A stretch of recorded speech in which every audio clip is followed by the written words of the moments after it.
Got the beat. I'm a never Trump guy. I'm a never Trump guy. I'm a never Trump guy. I never liked him.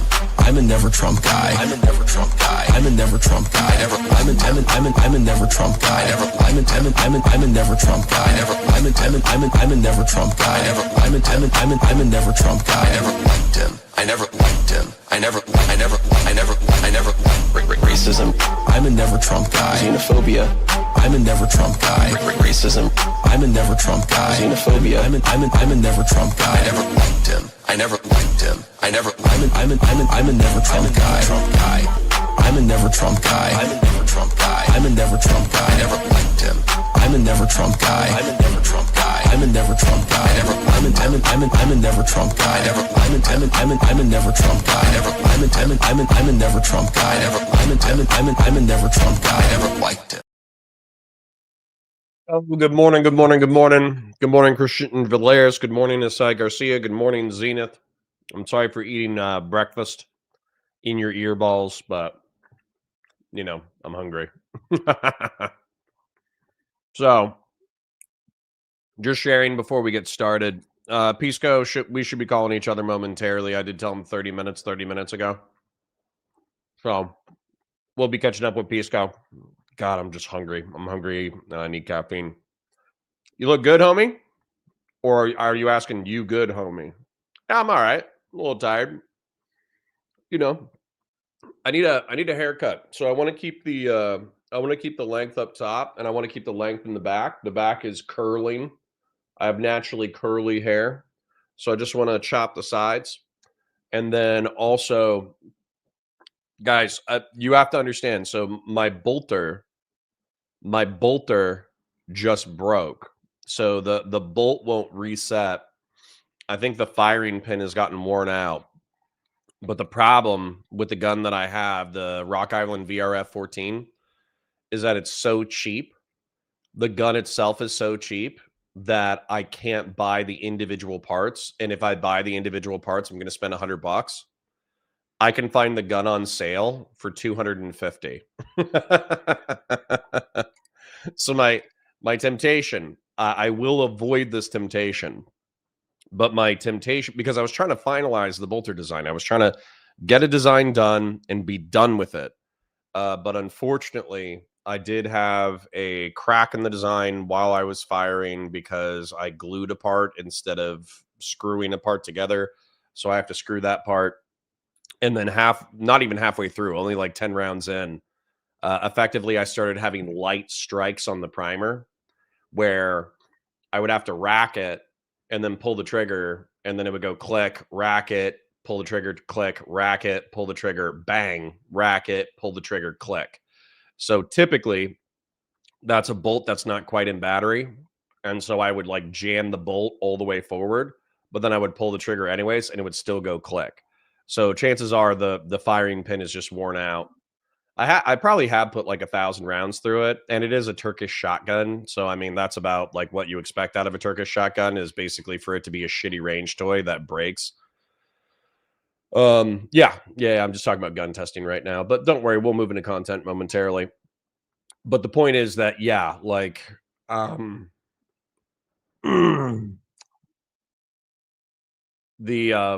so I need to spend $250 on the bolter, but that's not a priority because right now I promised you guys for a month that I would get a Bob Ross wig and I would reset up my monitors. So instead of this is what I sacrifice for you, okay? I want to buy a gun. You know what I'm saying? I want to buy a gun. But instead of buying a gun, what I'm going to do is I'm going to spend $60 on a multi-monitor metal rig. I'm going to spend $100 on a monitor and $100 on a monitor. I'm going to set up the chat monitors here. So I got my historical chat here and my current chat here. The content will be right here. The camera will be right here. And my mom, of all people, I spoke with my mom yesterday. She was like, hey, you need to do something to, look at the camera because right now you're just looking over here and all I see is your forehead. And I'm like, yeah, my chat's on it. My chat's been calling me out. They've been saying that they're tired of looking at my forehead. So, anyways, those are just my problems. You said sorry, so I reassured you that you straight, meaning in good standing. Oh, thanks. Gen X says, do the fuckboy cut, shaved short and on the side and broccoli top, based. Which is just one reason you don't buy cheap guns. No, I think you buy cheap guns so you just beat the shit out of them and you don't have to care. Like, it hurts my feelings that my first bolter is bad. Like, it hurts my feelings a little bit, but also it was, probably $400. So, it's $400 and it's lasted me 3 years, who cares? Can you replace a firing pin or are you supposed to get a new one and let some guy turn it into spare parts? I can get a firing pin. The problem with it is it's the VR series of shotgun. So what I would need to do is I can order a firing pin, but there's the VR 80, there's the VR 100, there's the VR this, the VR that, and I'm pretty sure it's a design that's manufactured by like half a dozen companies. And the problem is I got the VR F14 and it's a shortened design. And so I can buy just the firing pin, and I think just the firing pin would be like 10 or $20. So I can buy just the firing pin, but then I'm going to have to find a reliable tutorial on how to disassemble and reassemble a bolt. And then not just that, once I disassemble and reassemble the bolt and replace the firing pin, I'm going to have to take it back to the range, and then I'm going to have to see if it works. And there's no guarantee that it's going to work. I mean, I can do it, but there's no guarantees. Speaking of Bob Ross, please everyone catch on John Oliver last night on public media. Interesting. My house roof is leaking stupid atmospheric river. I'm sorry. West Coast girl, if you can, or if somebody else can, if your roof is legitimately leaking, if you're are you West Coast girl, are you in the Pacific Northwest? Are you in a rainy area, or are you in California where it's not raining and you have water coming from your roof? Because if you have water coming from your roof and it's not raining, that's a pipe that's mounted in the ceiling. You need to get a plumber out immediately so you don't destroy your ceiling. If you're in a rainy area, then you need to you need to get somebody up there with a tarp. So call an uncle or a dad or ex-boyfriend or something, but get them up there with a tarp and have them nail in a tarp. It's been raining like crazy, Bay Area. Okay, yeah, get somebody up there with a tarp because you don't want to let that go on for too long.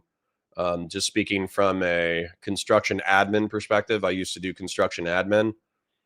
You're better now than never. I don't know what I'm saying, but do it fast. Excuse me, is Demon Mama back? No, Weld QC John dropped a healthy super chat, a $100 super chat, I think on Thursday or Friday, and said you have to do the Demon Mama content. And so we're going to do the Demon Mama content. Now, Pisco, let me look up Pisco real quick. Ready when you are. I'll send that to him. But Pisco just DM'd me this morning and said, hey, you want to catch up? And I was like, lol, let's do the Pissed Off podcast. I think Point and Piss would be funnier. Like if Pisco and I started a podcast called Point and Piss, I think that would be hysterical. And our emblem could be like Calvin and Hobbes peeing on the MAGA flag. I don't know, but Point and Piss would be hilarious. But I think Pisco doesn't want to lean into the piss memes too much. So Pissed Off, while still referencing piss, is not as vulgar. Megyn Kelly would victim blame her daughter if she got abused. Yeah, it was kind of psycho. Sounds like some shit that Destiny would say. Listen, she was 15, not 5. It's like, whoa. Listen, man. Descriptively true. Wrong time to say it. Fucking Megyn Kelly, bro. And what's crazy, I brought this up before, so I don't expect this to be a novel insight, but she was a part of Fox News, bro. She was a part of Fox News with like Robert Ailes and Rupert Murdoch, like physically doing inspections and casting couches with Fox News talent. I don't think they had sex with the Fox News talent. but they would like bring in like the young talent, and they would have them like wear short skirts and like spin around and show off their boobs and butt and face. That way they could like leer at them in order to decide whether or not they were hot enough to be on Fox News. And so Megyn Kelly was a part of that. And they made a movie about it, obviously. So to be from like feminist icon within conservative media, of somebody who took down some of the most powerful people in conservative media for being perverts, it's kind of crazy to see her sweep for Epstein. Bob Smith says, oof, I don't like that it's raining cats and dogs today, and I have to work outside. I'm sorry. Wear a good pair of boots. Well, QC says, I'm having a perfect day for psychic damage, as physically I'm covered in icy hot after a weekend of splitting wood. The spice started at 30 minutes, but your intro at 20 minutes is a good walk into the debate. Well, interestingly enough, I'll start at the 20 minute mark once we get done talking to Pisco. But excuse me. Icy hot. So one time I threw out my back, and my girlfriend at the time was massaging my thigh with Tiger Balm, massaging my thigh and my hip and my lower back with Tiger Balm. But I didn't realize how much Tiger Balm burned. And then let's just say a part of my body flopped into the Tiger Balm. And that was an interesting 30 minutes. Did you even ask Pisco about the name Point and Piss? No, I haven't. I think he tries to lean away from the P memes. Yeah. I'm inferring that he won't like it. I remember Demon Mama's consent takes. I don't. Tell me about Demon Mama's consent takes. I want to hear about Demon Mama's consent takes. What a wild time in Twitch and YouTube politics, by the way, where the lefties were just like way too comfortable being insanely lefty, and they're like, oh, you don't like zoophilia? You're not a real leftist. And you're like, you're right, I'm not a leftist. And they're like, oh, you're a Nazi. All right, Pisco's calling. Morning, brother. How are you? I'm gonna move you over. I'm gonna expand. I'm gonna share my screen with my chat. Make sure we got audio. All right. I'm doing whatever I need to. We have a lot to talk about, bro. Dude, I'm on the same page. You and I are on the same page. One thing that you can't say is that we're not on the same page. One second. Almost there. You should be able to see me now, I think, right? I can see you. You're a little bit quiet on my end. I bumped you to 200, so it should be okay. Okay. Up. All right. Let me bump you back down. All right. Wait. I'm testing. 1, 2, 3. 1, 2, 3. That's pretty good for me. Okay. 1 second. Last thing so that people can see both of us. All right. And then, ladies and gentlemen, number one, can you hear Pisco? Number two, is there echo? And number three, is the audio balanced?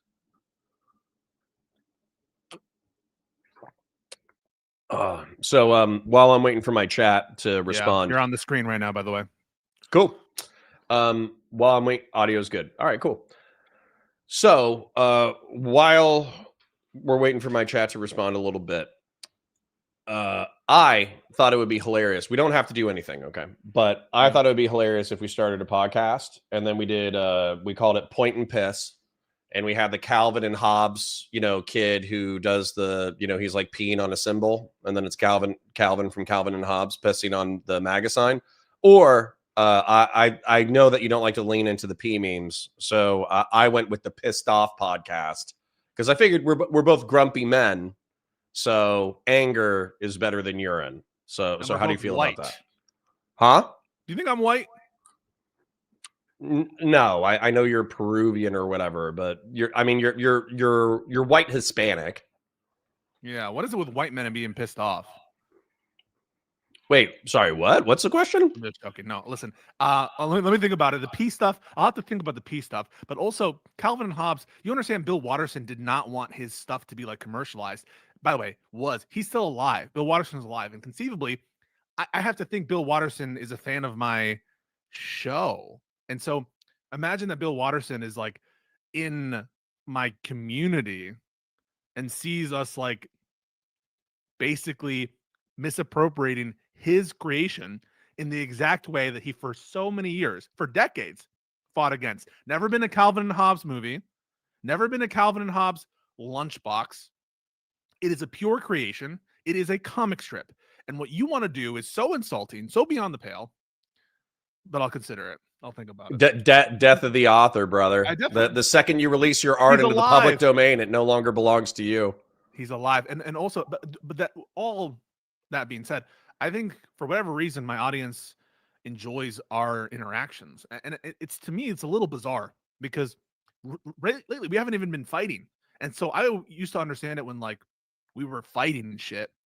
That people want the sparks, they want to see the sparks fly. Maybe it's a different kind of sparks. You get my drift, and we'll get there, but I don't know. The people like it. It gets good views, and so I appreciate that. Let's talk behind the scenes, and we'll see about that. You lick sniz. Did you see Dude. that? No, hold on. So my audience, dude, what's so funny about this? Okay. So number one, we will find something to fight about, especially when the Democrats get back in power and you're like, oh, Democrats good. And I'm like this. And you're like, no, sweep. But the lick sniz, man. Okay. Yeah, so my yeah, audience fucking- gets pissed off whenever I watch Andrew Wilson. And they're like, no, let's not watch Andrew Wilson. Andrew Wilson sucks. He should kill himself. Like they hate Andrew Wilson. But then the engagement is through the roof because they hate him so much that like chats popping off, super chats are rolling in and all that kind of stuff. Yeah. So I have a perverse incentive to make my chat angry. But then, yeah, I saw that segment where he was debating Lefty Charlie or something. Charlie. Yeah. And so hold on. Charlie. So if you're talking about, but in my opinion, he got so pressed, and by the way, like I don't hate Andrew or anything, but he got so pressed over his personal life to the point that he was like legitimately angry. And I think that if you own your shit, you typically don't get that insulted if you're owning your shit. Yeah, I think you and I both. Well, actually, who was it that went after your wife? Was it Rob? Yeah. But she I'm a was hypocrite. And then you said some shit. I typically don't like to go there, but I think that if you're, I called him the F slur. He said my wife was flirting with him. I told Oh. him to go fuck himself. Realistically, though, if I had to differentiate, I'm guilty of a smidge of a hypocrisy here. But if I had to be honest with myself, it's not that I'm legitimately pressed that my wife is flirting with Rob. Okay, that's not what You're not I'm worried pressed. about that? No, I'm not too worried about that. I'm talking to Pisco. We're talking about Rob Noor. Were you legitimately flirting with Rob Noor on Twitter? Oh no. Yeah. Okay, I don't know if you could hear that. Everyone but... heard that. Everyone heard that. Okay, well then Hi, I wasn't too worried. So I wasn't too worried about Mrs. Points flirting with Rob Noor, and everybody heard you. Yeah.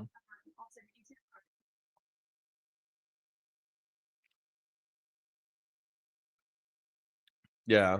Whoa. Okay. Thank you. I love you. Yo, what the hell? Am I the only Rob defender left on the left? Dude, Mrs. Point, everybody thinks that I'm like the super asshole, and I am, but Mrs. Points is a fucking savage. Like, obviously, like I had to marry a savage. And I took that personally. Well, yeah, I remember I don't know why I did like a life interview of you. Remember that? I did like a 60 minutes interview of you. Or was a conversation or something. And the way you described it, I thought it was that you both complimented each other in terms of we do. It's a double-edged sword because obviously if she's being funny and callous and rude and I'm being funny and callous and rude, sometimes the humor doesn't always land, so it's a double-edged sword. But I would rather have it this way because it's fun and it's funny. Yeah. Well, I do have to say, even though I don't love going after like family or personal stuff, if you're styling yourself as like a masculine debater, and did you see the announcement video for Word War Debate? Sorry, what? Word war debate. It's the premier debating. Oh shit! See, I'm spreading the good word, and so even though I'm making fun of it, like they're gay little innuendos and stuff, and I'm not using that pejoratively. I just Is mean it a debate club? it's like a debate invite thing, and it's going to be huge, and Sam Tripoli's involved. Um, yeah, you have to I'm going to watch it. adjust my It's something lighting, to review. but Yeah, one of adjust the it. things that I think you need to get into if you're not already, I think that your legal background has prepared you for argument, arguing and debating. And I also think that Twitch and YouTube politics probably prepared you for that as well. Hmm. The Raging Tomato is a right wing person who is Crucible adjacent, who sets up all those Yeah. debates. And there's this guy who keeps showing up on Modern Day Debate and keeps showing up on Raging Tomato that I've bumped into twice now, named Cooley. And Cooley, the No Fugazi podcast. Cooley apes Andrew Wilson's arguments, but doesn't understand any of them. And Mm. so they start down with like, well, you don't even believe in God. So how can you determine anything? Isn't everything just Oh, arbitrary at this point? And then I they love use that. the word equivocation wrong, Mm. where they like equivocate while, and by the way, like equivocation, as far as I know definitionally, is using an overly vague term in order to like try to make a line of argumentation that isn't honest. And so they will equivocate while accusing you of equivocation. And so like it's just really There's a frustrating. more technical meaning he might be referencing, which is to like to use two different meanings for a term. So this often happens actually with these Christian debaters is they'll equivocate on the term God. So they'll say, for example, do you deny God? And when they do that, they're making an argumentation with respect to all God concepts. That's what they mean by God. So the God term is used in that sense to identify a more generic category of any type of God concept. But when they argue that God is real, using that as like sort of a baseline, they'll be arguing for the Christian God specifically. So that's an example of an Yeah, equivocation that he might be referencing. yeah, so if you deny God, you deny any order or God concepts, creation right? in the universe. Whereas if you buy into it, then you must They necessarily buy speaking into the their Christian God, definition of right? God. So that Yeah, that's I'm the way that triggers unsurprised. me is when people use equivocation to refer to an equivalence. So you're equivocating between two things, as in like you're making a false equivalence. That's what really Yeah. triggers me. Yep. No, that's the thing that I've heard dozens of times as well is people use equivocate to mean make equivalent. And Yeah, I was like, I don't think that's right. yeah. But yeah, no, I would love to discuss it because I had my first most recent. I've been watching these kind of God debates all the time and the precept stuff for a while now. And so I'm very familiar with how these conversations tend to go. I think that's, by the way, one of the reasons why Andrew won't debate me and has put like special rules against me that I don't understand him to be putting on other people.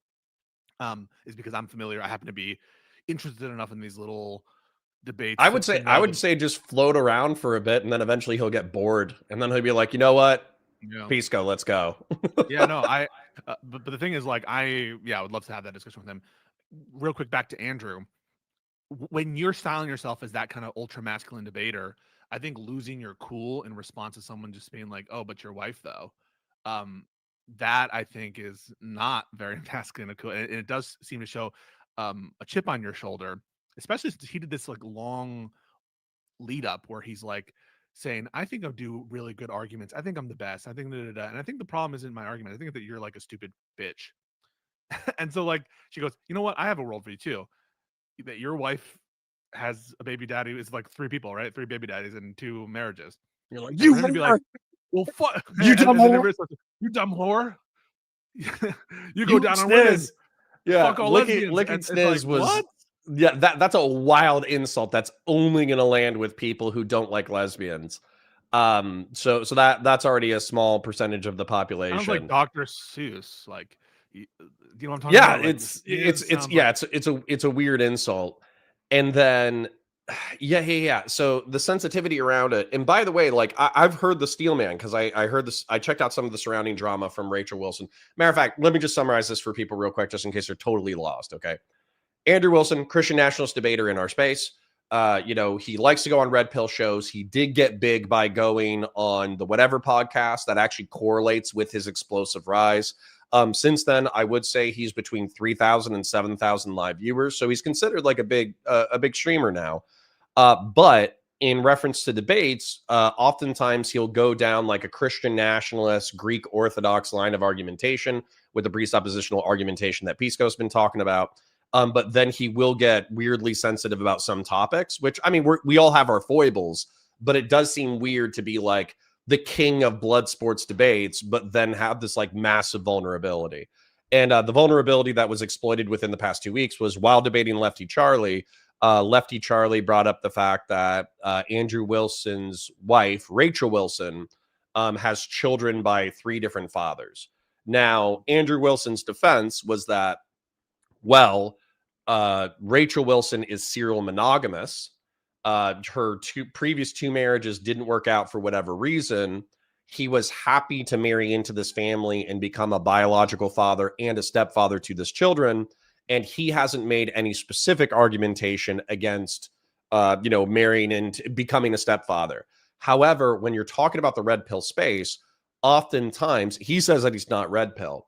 But when you're talking about the red pill space, oftentimes what these guys say is get rich, ignore women, use wealth, clout, power, and money in order to basically play the field and date a bunch of like biological 10s, hot girls, and fuck around and do whatever you want. But if you get married, then it needs to be a debt-free, tattoo-less virgin, Kissless and virgin, hugless virgin. right, and no debt-free, no tattoo virgin, and then that's who you need to marry. Boyfriend So, free girl, Christian style. And I mean, yeah, dude, but that's a hypocrisy. Just to put a little bow on it, that's the hypocrisy. Is no Fugazi, Andrew Wilson, Myron Gaines, Rollo Tomasi. Almost none of them have lived this lifestyle that they advocate for. And so there's like an inherent hypocrisy in what they're advocating for versus what they achieve. So what I'm hearing from you is that he justifies it as, well, it's not against his worldview, and perhaps it's against the at least official worldview, to the extent that that can be extracted, of these red pill adjacent spheres that he walks in, but it's not strictly speaking anything that he's ever been against. And I mean, he has the example of Joseph, right? I mean, Joseph is kind of a cuck. Well, I think people would be upset by Joseph, the stepfather of God, being a cuckold. But no, he obviously has that example. And then also one of the things that he's appealed to is that Rachel, which I think is sweet in a way, despite Rachel and Andrew being quite abrasive. He says that Rachel is so uniquely a woman of good character that typically stepmoms with multiple fathers and all that kind of stuff, normally they're degenerate, drug addicted pieces of shit. And therefore, that's why the relationships won't work out. Whereas Rachel is such a uniquely good human being that he was able to hone in on that. Therefore, that's why they're able to beat the odds of people with multiple baby daddies. Yeah, you can actually just fall in love with women. You can actually just like love your partner and think that they're special, right? I don't think that needs like justification. Well, no, but I think that's sweet, though. I think that's sweet. I think it's sweet. Yeah, I think it's sweet. And you know what? Like them. Okay, so do I understand why people are making fun of them for calling into a dating red pill podcast in order to defend their honor against a lesbian and calling her like a stupid horse licker? Yes, and I also think that Lefty Charlie made some gays alone. I mean, why do you have to go after all lesbians? Because this one lesbian went after you. Well, and weirdly enough, in defense of herself, really, because Lefty Charlie, I think she's bi too, because she said that she had like half a dozen male partners as well. But anyways, I know, but you can't say that in response to you lick sniz. Actually, I'm bi. Like, Sure. Well, I mean, I wouldn't even defend that anyways. I wouldn't even think it was like something worthy of attack. It's like, okay, I have a different sexual orientation. Fuck you. Which I think Lefty Charlie didn't actually end up defending. I think what she did though, which was an optical mistake in my feedback, is she did say effectively to a parent, like a father with stepchildren and a mother who had been divorced twice. They said, "Oh, I think your life would have been better if you had aborted your kids," and that she might said that. play. Yeah, she said that. Uh, So if you're like a progressive libertine, girl power, girl boss person, that might play for you. But realistically, anybody who's had a kid, that's not going to play well. let's leave the kids out of it, man. Leave the families out of it. But the thing is, you know, Rachel is involved in the scene. But the thing is, like, I just said that twice. I wish I didn't have these little I mean, verbal I think if you're going to call yourself the king of blood sports debate, you got to be ready for some blood sports personal attacks. That's all I'm going to say. especially when you go out at like two and say, okay, personal attacks against the person in front of me, that's okay. And personal attacks against people who are not there, not okay. I mean, I can kind of accept that rule, but you can't really react the way that he did when that happened. Like, Well, I you saw people can. You're on just some. going to get made fun of. And what I would say too is That's what I that mean. Yeah, you logically can. they I mean, they had a earlier in the conversation, very early in the conversation. I did skip around because they were talking about the military for like 45 minutes, and I just did not care about either one of their perspectives. But the early in the debate, they were talking about COVID, and so they were trying to like nail down their meta ethical framework. And so Lefty Charlie basically said like, oh well, I'm feminist because I believe that maximal human freedom and maximal human choice is a good thing. And then this is kind of like, in my mind, it's a equivocation going back to earlier in the conversation. Um, Andrew Wilson was like, oh, you're for maximal human freedom. How do you feel about the COVID-19 lockdowns? And I was like, hold on, because this is something that the right wing cannot get they can't get the narrative straight. Because on one hand, mm, COVID-19 was a biological weapon released by China as boomer remover in order to reduce the global population so that the oligarchs of the world could rule a decreased population through fear, lockdowns, bioweapons, et cetera, et cetera. That's one narrative. The second the other one narrative is is that but it was also an ineffective bioweapon. That it was was no big deal. ineffective. It didn't do anything. It had a 0.03 or it had a 0.3% fatality rate, which, by the way, a 0.3% fatality rate with mass vaccination and with lockdowns, resulting in 1.1 million Americans dead. This is undeniable.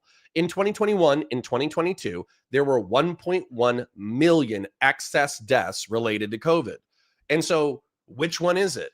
And if we go with, oh, actually, like it's 0.3% lethal. Well, hold on. We launched the war on terror based off of 3,000 dead in New York and like $2 billion worth of damage. What would you do to save 1.1 million American lives? And so there's another contradiction there. But, It's easier if you just say those are all fentanyl deaths, or if you just say those are all fentanyl deaths. it's the vaccine.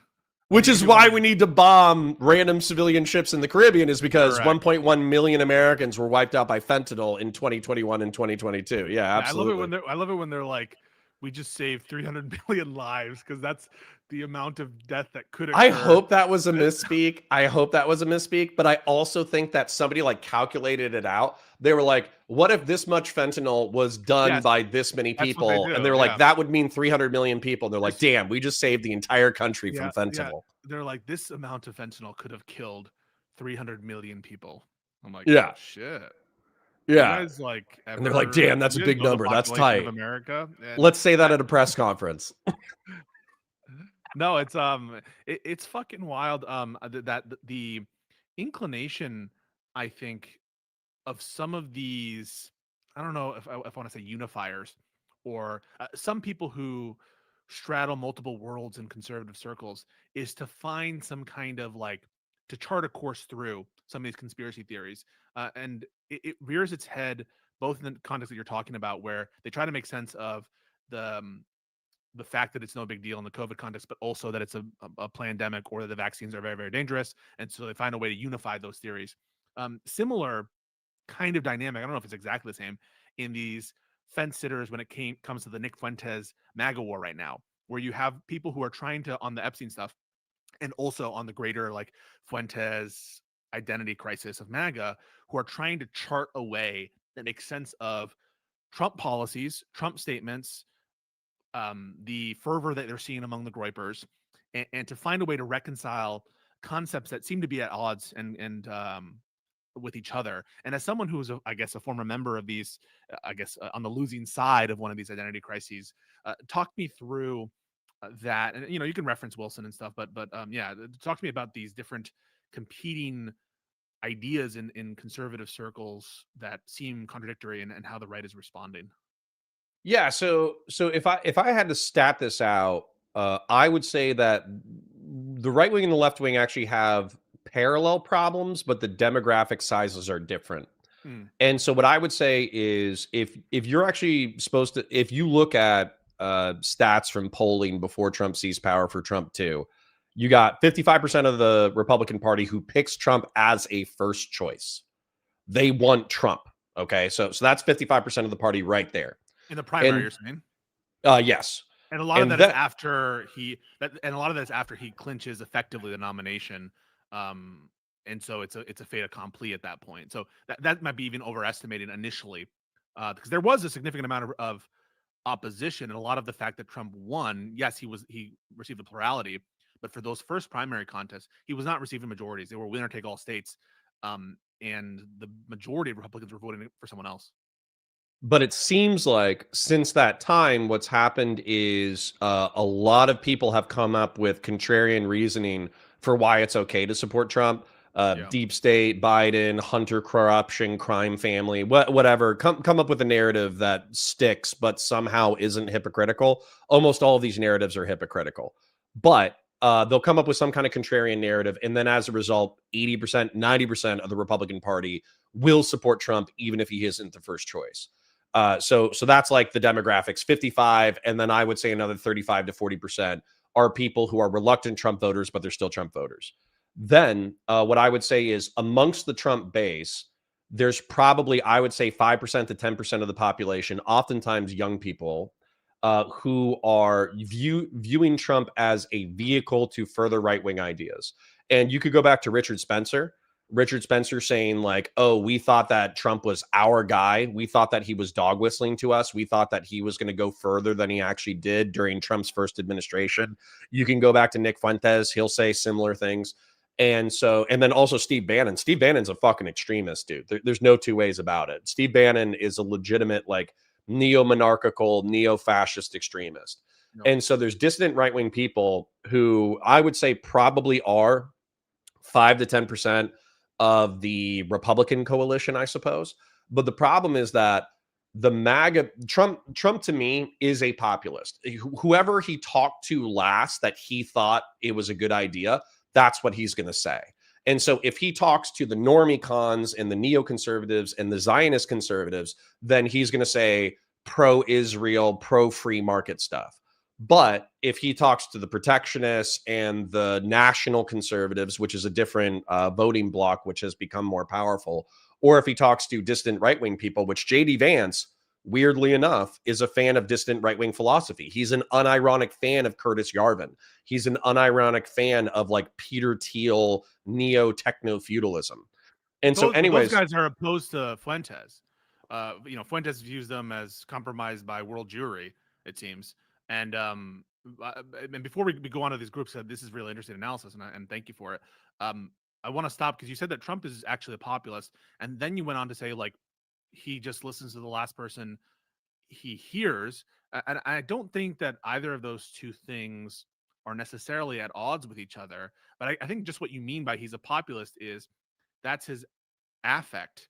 It's how he portrays himself, but it's not connected to necessary policy. I mean, he's acting in many senses like a neocon in this kind of interventionist style that is going on. He is, appealing to elites with regard to a lot of his policies on taxes, and not protecting Medicaid, which is something that like some populist right wing people are trying to fight for. And so, instituting some of these corrupt bargains with literal like tech oligarchs and other crypto people, as well as traditional media types, etc. So when Cenk says Trump's a fake populist, you roll your eyes because Cenk from Young Turks has this kind of like totalizing view of the establishment versus populism. But in some sense, isn't he correct, at least on the policy side? And when you say that Trump's a populist, are you referring just merely to his presentation and what he paints himself as opposed to the policy? And then we'll get to the groups. Yeah, so I think it's a mix, and then my chat is saying that you're a little low, so if you could Low. speak into the mic a little bit more, that Yeah. would be great. And then chat, I'll keep an eye out here for your guys' feedback on audio. But the I think it is a little bit of a mix. I think it's easy to differentiate between. We both agree that he has populist rhetoric, right? That's like almost without saying, we confirm that. When it comes to policy, I think that economic protectionism, is oftentimes a populist thing.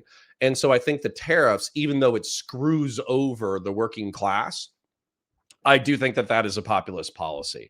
You're Sure. saying I think that the tariffs, yeah, I was talking about the tax cuts and the neocon. That's what I was going to say. He's trying to make everybody happy all at the same time. And then that's where I guess I don't see necessarily a contradiction between trying to appeal to the masses and trying to also satisfy whoever he talked to last that made him happy. And I think that's why he's incoherent. I think that's why he's a dog chasing cars. And I think his feedback mechanism, oftentimes, I mean, we'll see this on social media, where he'll start losing a battle on social media and then he'll change course.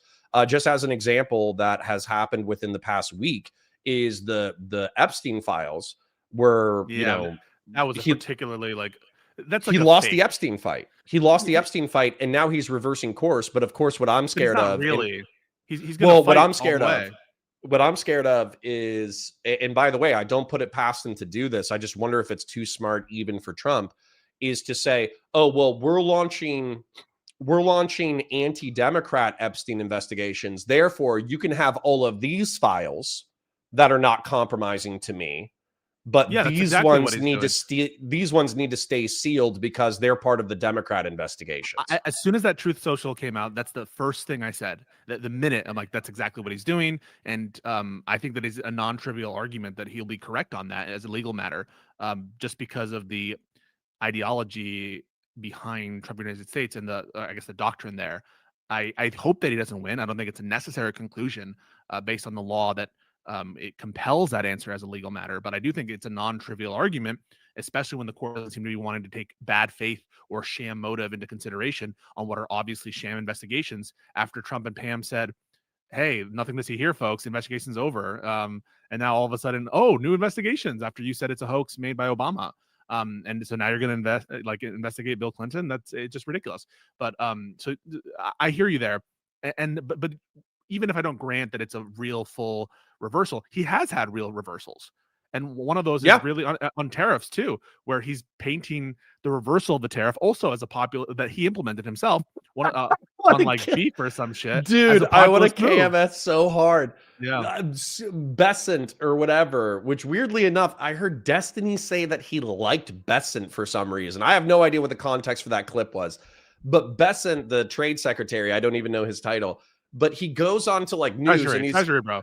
Yeah, and he's like, hey guys, I have good news. We're going to reverse all the tariffs for things that we don't grow in the United States. And I'm like, people have been screaming about that for 6 months, you stupid.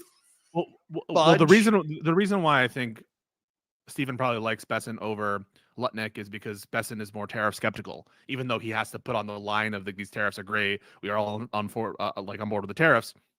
We just know from reporting that he's more skeptical of the tariffs and more I can't believe the guy wakes up every single day. He's like, willingly for my paycheck, I will eat the biggest shit sandwich every single day, which is trying to make Trump's economic policy make sense. But I don't want to lose the narrative through line, because we were talking about how the far right or dissident right has kind of infected the Republican narrative, and whether or not that's a real threat that's worthy of contention.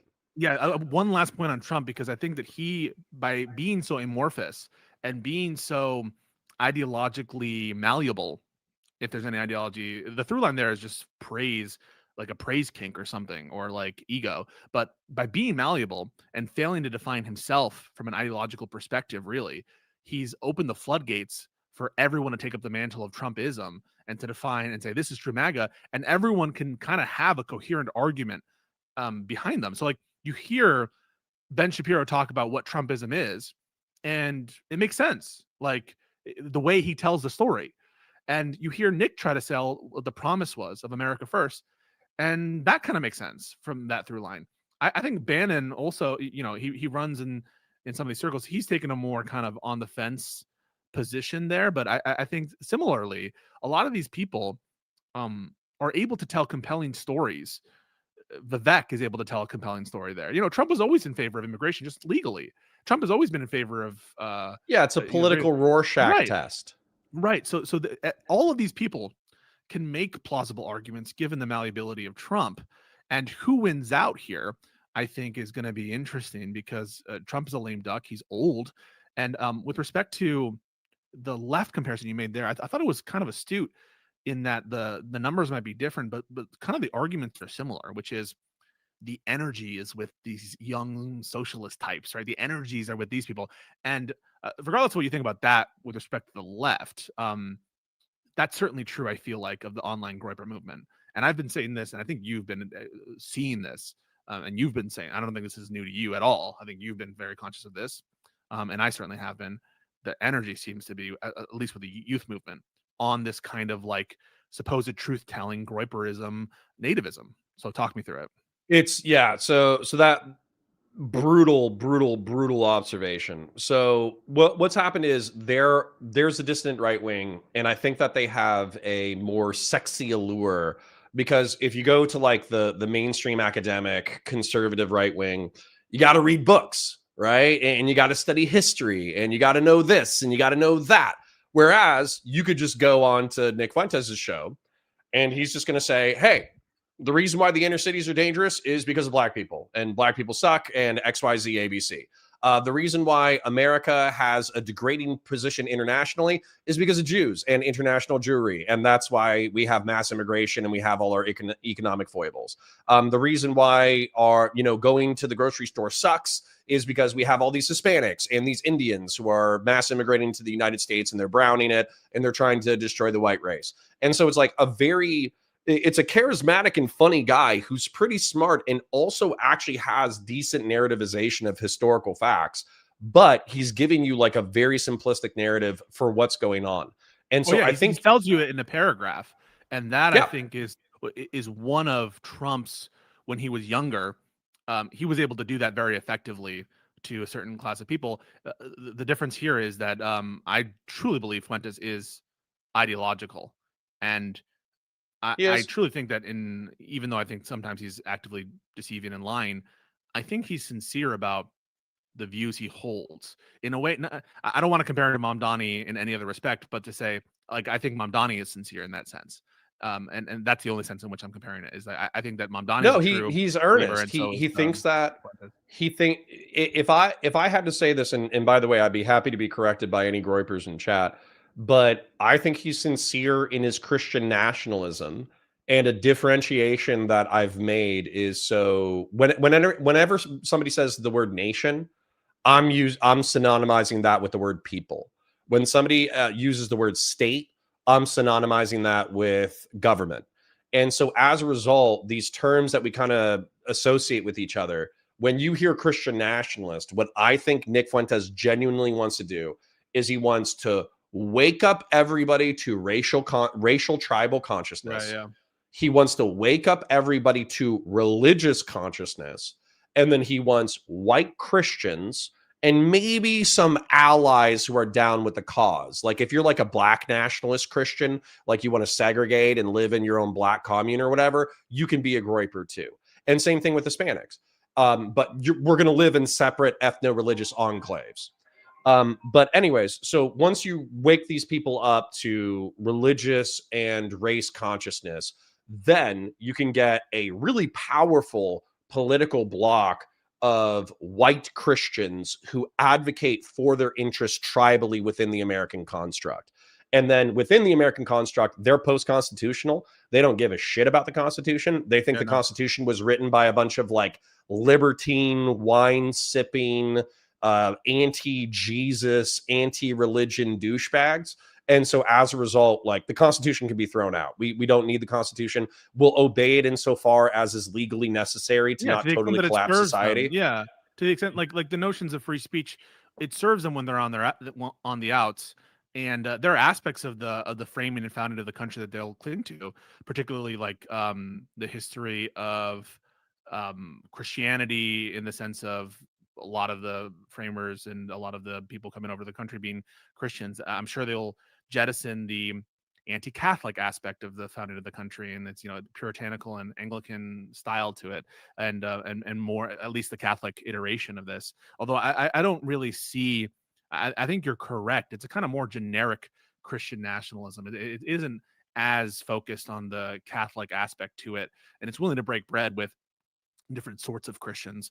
One thing I'll say is I think Fuentes is keenly aware of power and in the bigger picture in a way that I think a lot of commentators aren't. And this is not to praise him. I think it's just he whatever he's trying to sell, he is taking a step back to look at the broader set of considerations and context in a way that sometimes I feel like a lot of commentators get lost in the weeds of the particulars of this argument. He'll take a step back and ask, why is this conversation even happening? Why is this even occurring in the first place, as opposed to having the conversation itself? Now, for me, Fuentes taking control of the party would be a worst case scenario for this country, even though I think electorally it would benefit Democrats in the short to medium term if more Groypers clung on to power. I just don't trust this country enough for them not to give this guy reins of power, or some of his followers. And so, given that I think it's a worst case scenario, yeah, talk to me more about your fears. Talk to me more about this ideology, this group. What are you seeing?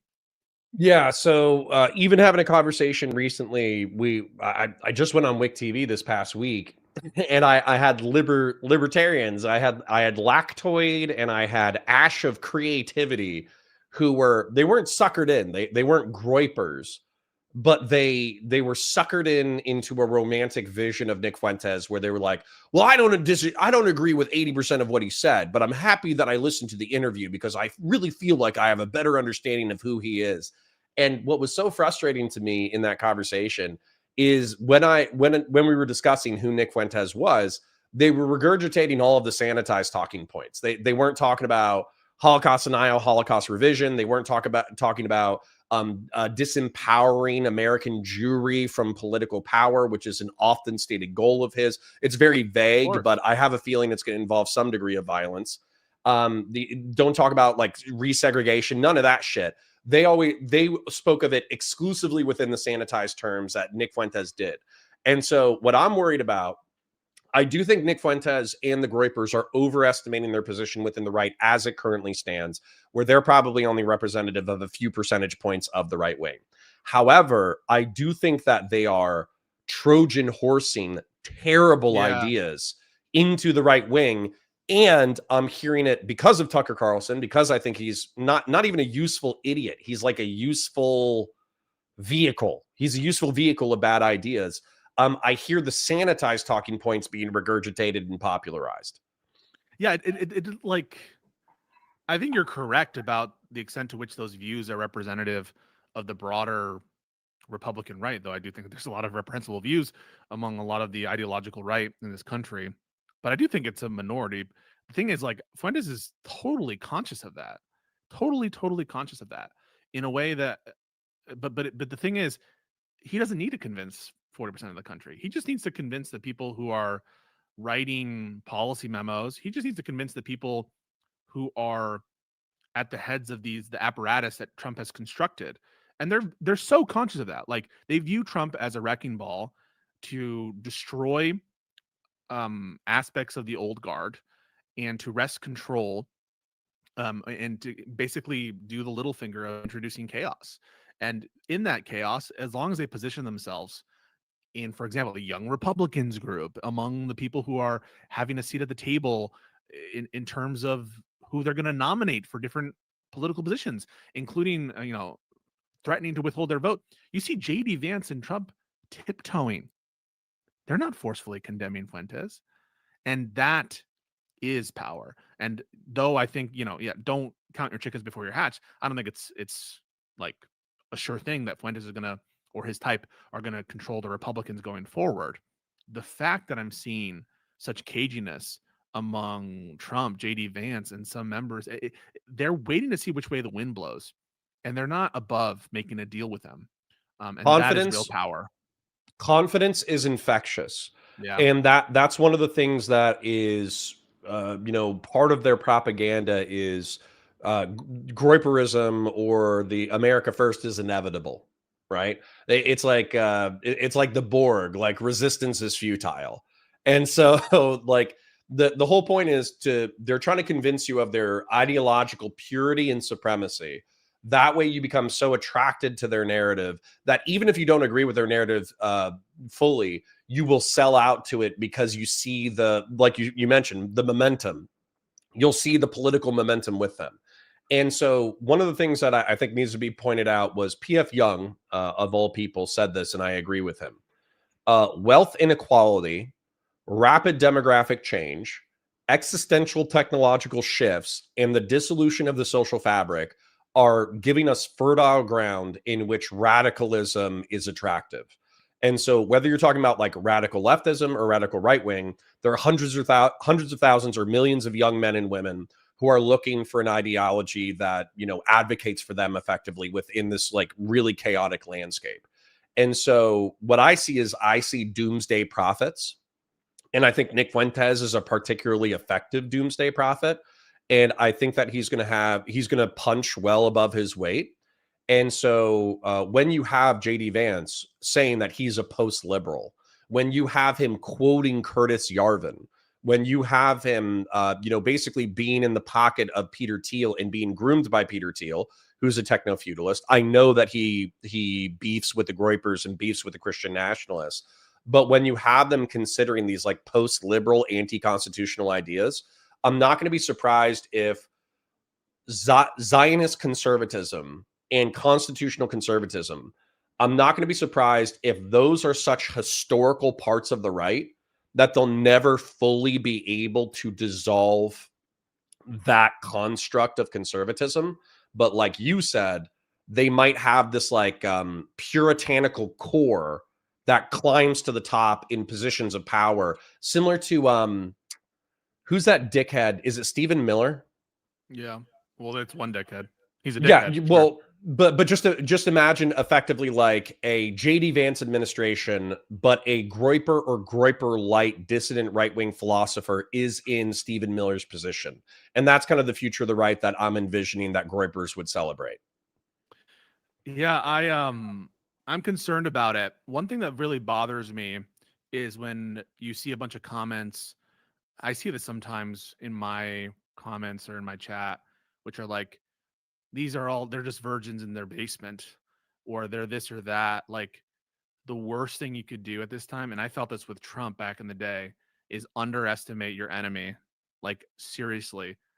I don't know how many times America needs to learn this lesson, but underestimating the power of the opposition and who your political enemy is a recipe for disaster. You can't do that. These Groypers and Nick is on the ascendancy, and the amount of the growth is scary. And so you have to start taking these people deadly serious. It is incredibly concerning because I don't see another compelling vision on offer currently for the youth. Even Charlie Kirk, while he was alive, I mean, it was, for me, obvious that they were taking inspiration from a lot of the talking points of Fuentes and manufacturing them, reselling them to try to make them consistent and coherent with what Trump was doing and what Charlie Kirk's previous positions were. But they're not gonna settle for an unalloyed version of Groyperism or of what they consider to be an authentic Christian nationalist vision. And if there's no competing vision on offer, one that speaks to the kind of populist sentiment that Trump has created, whether genuinely or just by nature of his presentation, I don't really see who else could take that mantle. Even Fuentes now is like making demands of JD Vance, has the ear of Tucker Carlson, and is able to create a national conversation. That is very insane amount of power, an incredible amount of power, such that the Republicans were more concerned about this inner conflict than the elections that were taking place.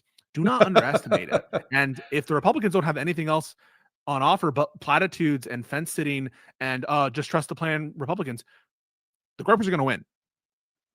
This is a part of my failure as well, I think, and it's something that I'm thinking about very seriously, and this conversation is helping me to crystallize it. So one of my, I think, rhetorical and political faults is that I'm not offering a compelling vision to the youth. Okay. Me neither. Yeah. What I'm offering is long, technocratic, historically informed explanations of the status quo, along with justifications of why these systems, even though they're like complex and they're kind of unwieldy and they're not perfect, why they're still incredibly important for furthering our civilization. And that's not sexy. That's not fun, you know. And so there's a degree to which, like, I think that the truth isn't as sexy and isn't as fun, but I think you got to make the truth like sexy and fun. And what I think what I would hope is that the disillusionment with Trump, the disillusionment with these momentous political movements, the disillusionment with Nick himself, you might be able to pry people away. And what I mean by that is, let's say that I think we're both right to be skeptical that Trump might use the current investigations into the Democrats in order to seal the stuff that's damning of him and then release what's necessary in order to placate Congress. Yeah. And then it's going to be this argument between people like me who are like, no. We can obviously tell that Trump covered up all his own bullshit using this as a pretext. And then the Republicans are going to be like, oh, you're just saying that because you want to sweep for the Democrats. And then that's how he's going to shift the narrative, at least until he's out of office.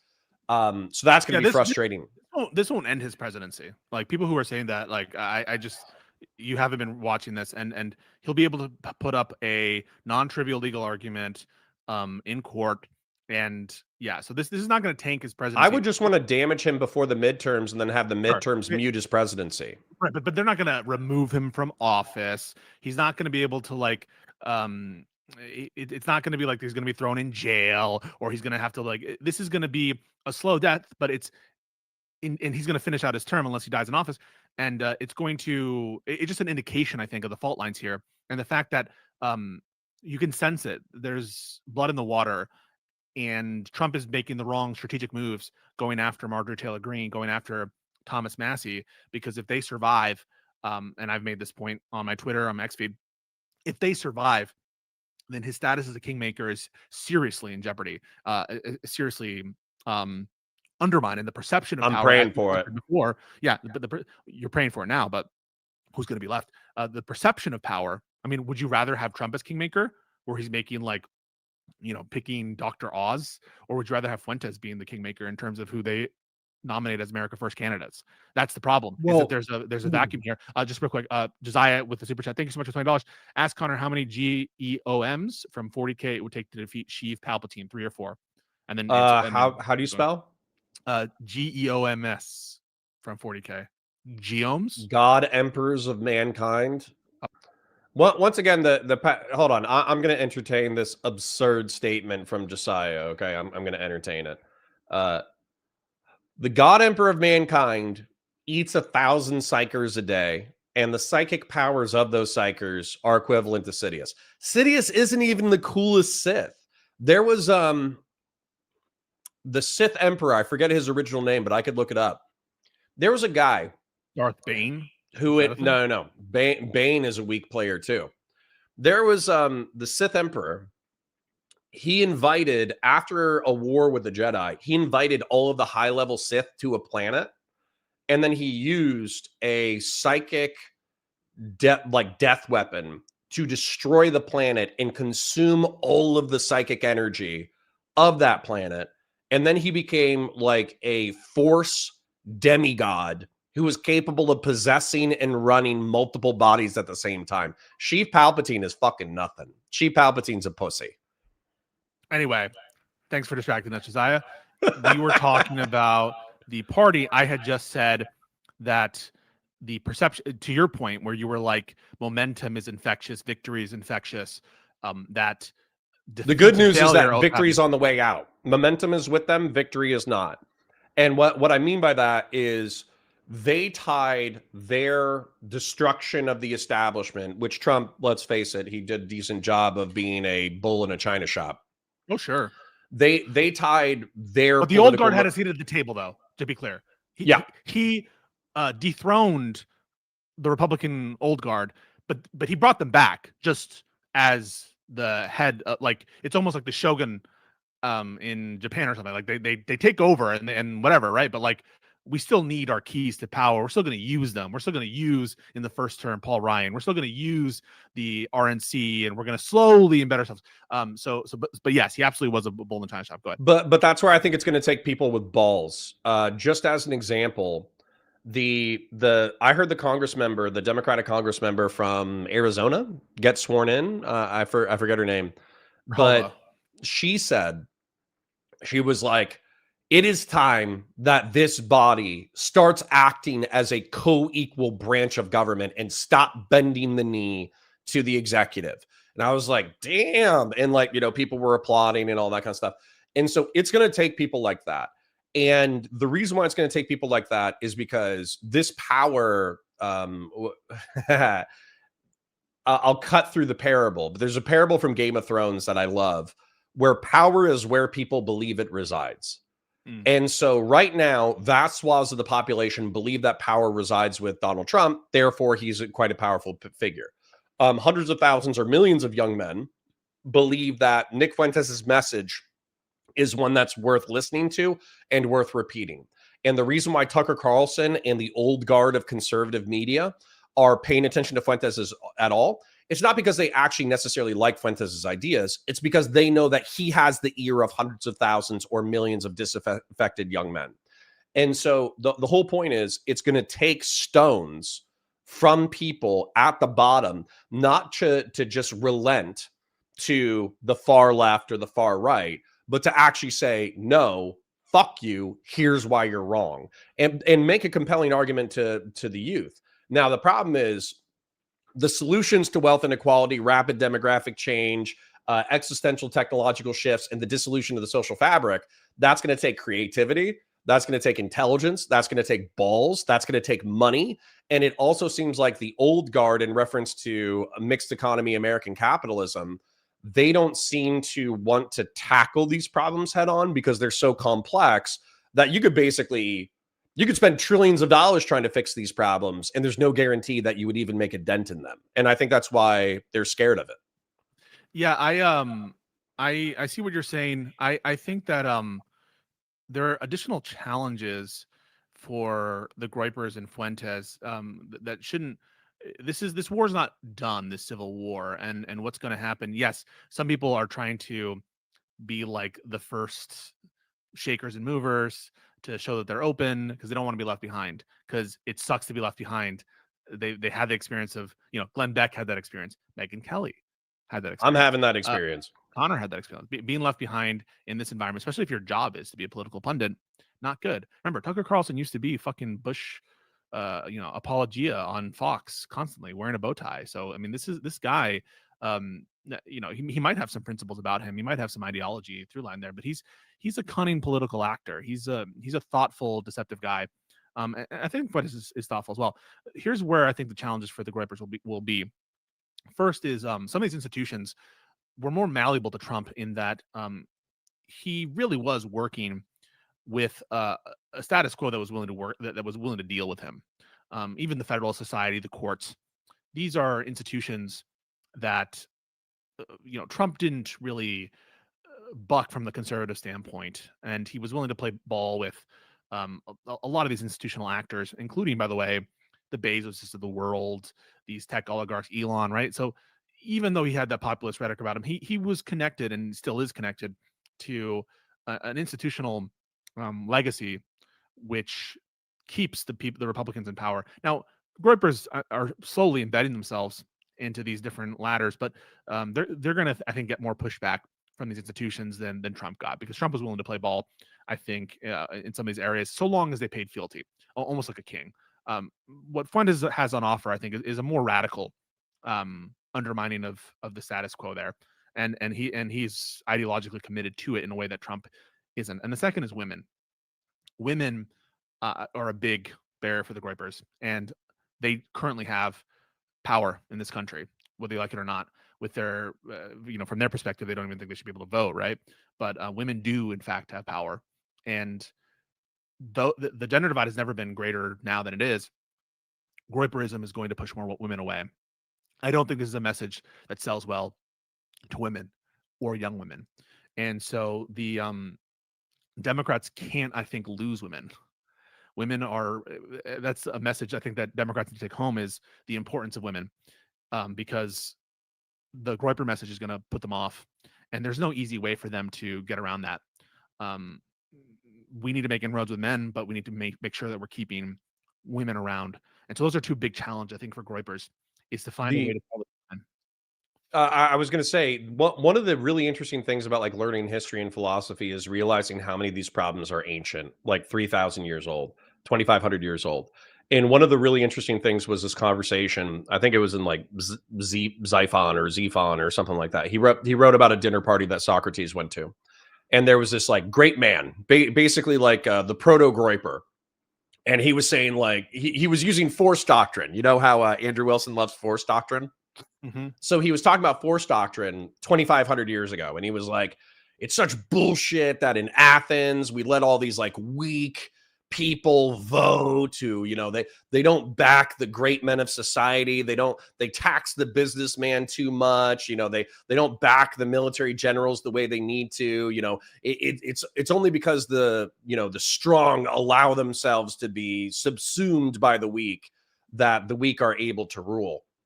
And so Socrates points out, well, hey, isn't democracy, voting? Now, of course, like it was only men and it was only, Greek citizens of a certain status and all that kind of stuff.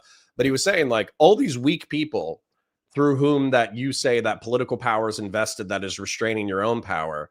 Is that not in and of itself a demonstration of power politics, where the weak have coalesced their political power in order to restrain the supposed strong? And right, so and the elderly in America, not like physically more feeble, but they can vote vote more, and they coalesce their interests, and they have groups that support them. And they can vote and they command wealth and influence. Yeah, and that's that was another thing that you just kicked another thing loose in my brain. In the 1960s, I was watching this interview of this guy who hated Richard Nixon, and they were talking about the political coalition that they were trying to build in order to take out Nixon, and the reforms that they thought were necessary in order to build a competing political machine to Nixon. And a lady who was an operative in DC, probably dead now for a long time, probably dead for 80 years. She looked this political operative in the eye and she said, "Oh, I'm sorry. You think that DC is stagnant? You think that we're old? You think that we don't understand anything? We're not just going to give you power. You have to take it." And so that's like another thing too, where I think the reason why we kind of promote sociopaths up to the upper echelons of our society is because those are the people who have balls to take power. And so there has to be a lesson in that, with how do you take power, but remain virtuous and remain focused on the needs of the American people. And balancing that many priorities is difficult to say the least. Super, super difficult. One that's going to be necessary for Democrats, I think, to do, because I think whatever comes after Trump, people have this like I think, even though they might not say it, but there's this kind of like, I can't wait till Trump's over. Only 3 more years. Oh, he's having a fucking illness thing, and then we can breathe. No, no, guys, like we are in a different era now. You're not ever gonna be breathing completely free again. And I expect what comes after Trump is going to be worse for the country from the Republicans. And that's why it's going to be even I hope more. not. I think it will be. I really do. I hope that they won't win. I mean, that'll be the kicker. I hope that Democrats will be able to win in commanding majorities and, like you're kind of referencing, manage these interests and actually deliver. And they need to deliver because if I'm right, whatever comes after Trump, which I think will be more provincial, more nationalistic and ethnic centric. I don't forget the term you used, kind of in group, whatever the term you used. I might have just used nationalism Yeah, because nationalism refers to the people. yeah, but here it's more particular than that. It's the Oh, white I might have Christian used majority. ethno-religious, and the reason why I Yeah, use ethno-religious as a hybrid term is because of ethnicity, right? Like oftentimes we're talking about like descent from specific nations, mhm, but then in America that doesn't always make sense because Irish people ally with English people, even though they're historical rivals, right? Like yeah, ethnicity doesn't make as much sense in the American context. So I use ethno-religious as like a hybrid term because Christians, like different kinds of whites, may or may not work with each other, but they also might prefer the Christian alliance. And then different kinds of whites will have increasing and decreasing preference for Hispanics and mhm. whether or not they're part of the alliance. And so I hybridize those terms. Yeah. No, I appreciate that, and I think that kind of vision will be electorally more negative for Republicans, no doubt. But if they're the other party and if Democrats fuck up, it opens the door to that. I think that's very dangerous. I one of the things that I think I'm happy about with respect to Trump is he's very predictable, and like this whole thing about, oh, now I'm in favor of releasing Epstein files. It's a classic Trump, and classic say that you want something, but plan the legal fight. I bet they've already have like the starting briefs being prepared in anticipation for it. Like it's so nonsensical, the Epstein stuff, because the notion that he would support passing a law to force him to do the thing that he's already allowed to do, even in itself, is fucking ridiculous. But you can always predict kind of Trump's moves in that sense.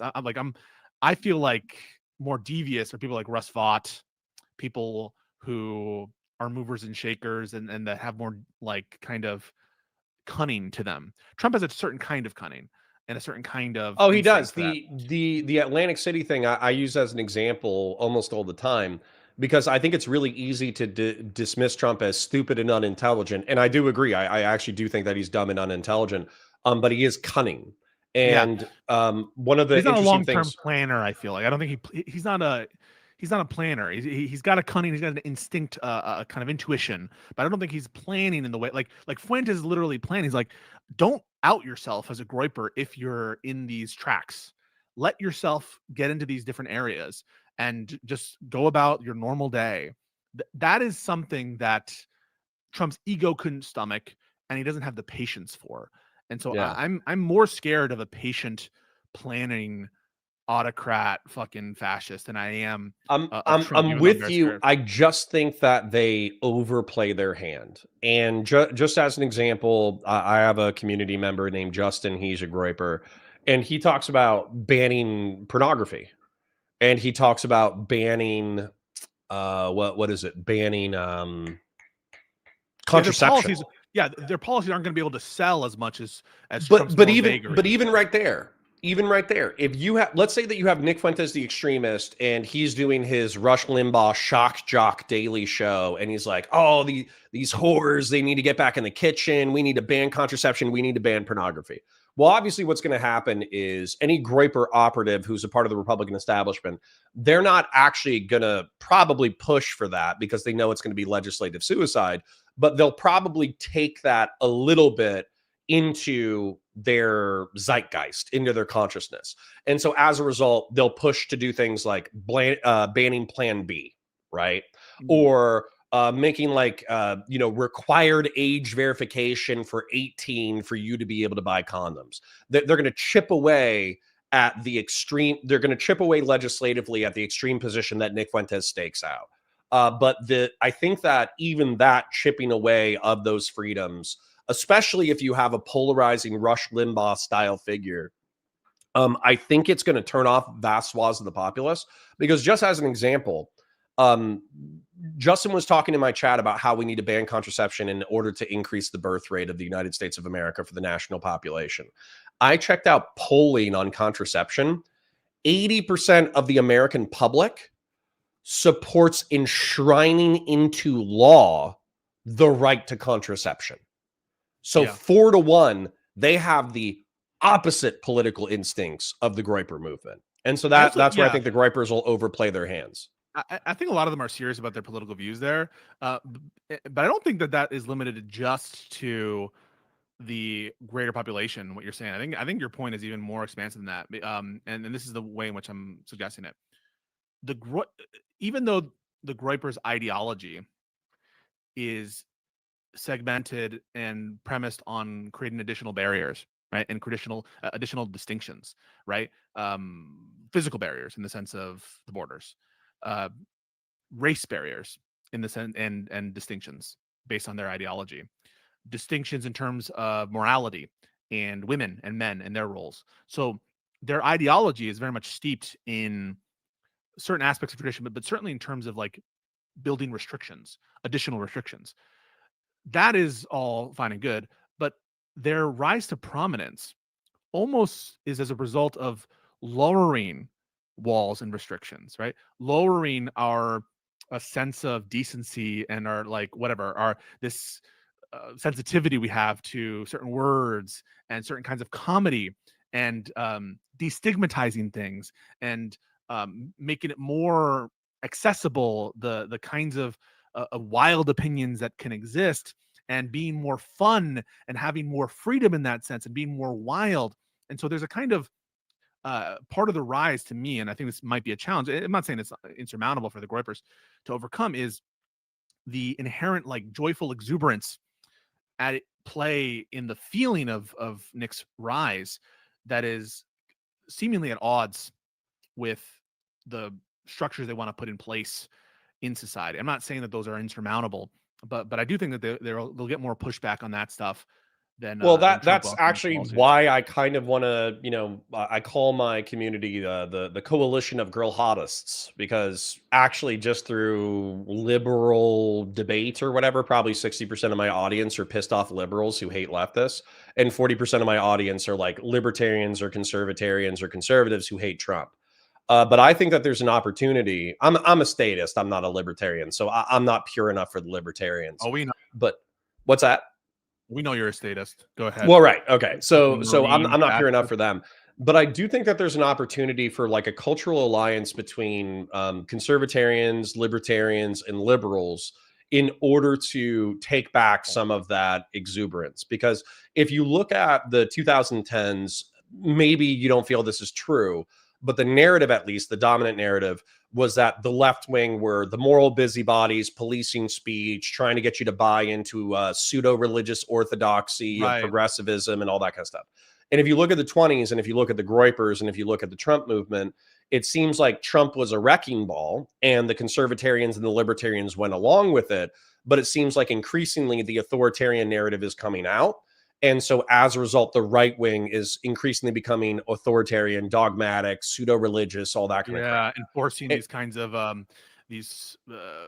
dogmas and restrictions, where they're kind of lashing out themselves in enforcing these kinds of standards and trying to police themselves in ways in which they were, when they were out of power, trying to say everyone should be like, accepted at the table. That is a very good point. Well, I think there's opportunity there. And I think the opportunity is effectively saying, like, on the left wing, you can be a liberal, bro. Like you can be a liberal. You can be a mixed economy capitalist. You can care about minorities. You can, just be like a sane, normal person who works a job and pays your bills and all that kind of stuff. You don't have to be a revolutionary leftist. And then on the right wing, you got to be like, hey, you don't have to be like this moral busybody.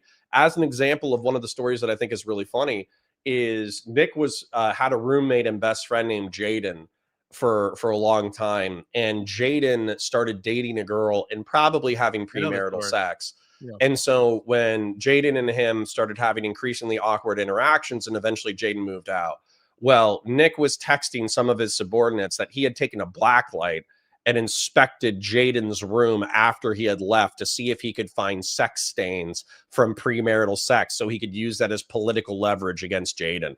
And for me, it's like, listen, I understand you want to be Christian. I understand you want to find your trad wife. Maybe busting out a black light in order to politically blackmail your friend with, sex stains, maybe that's a little far.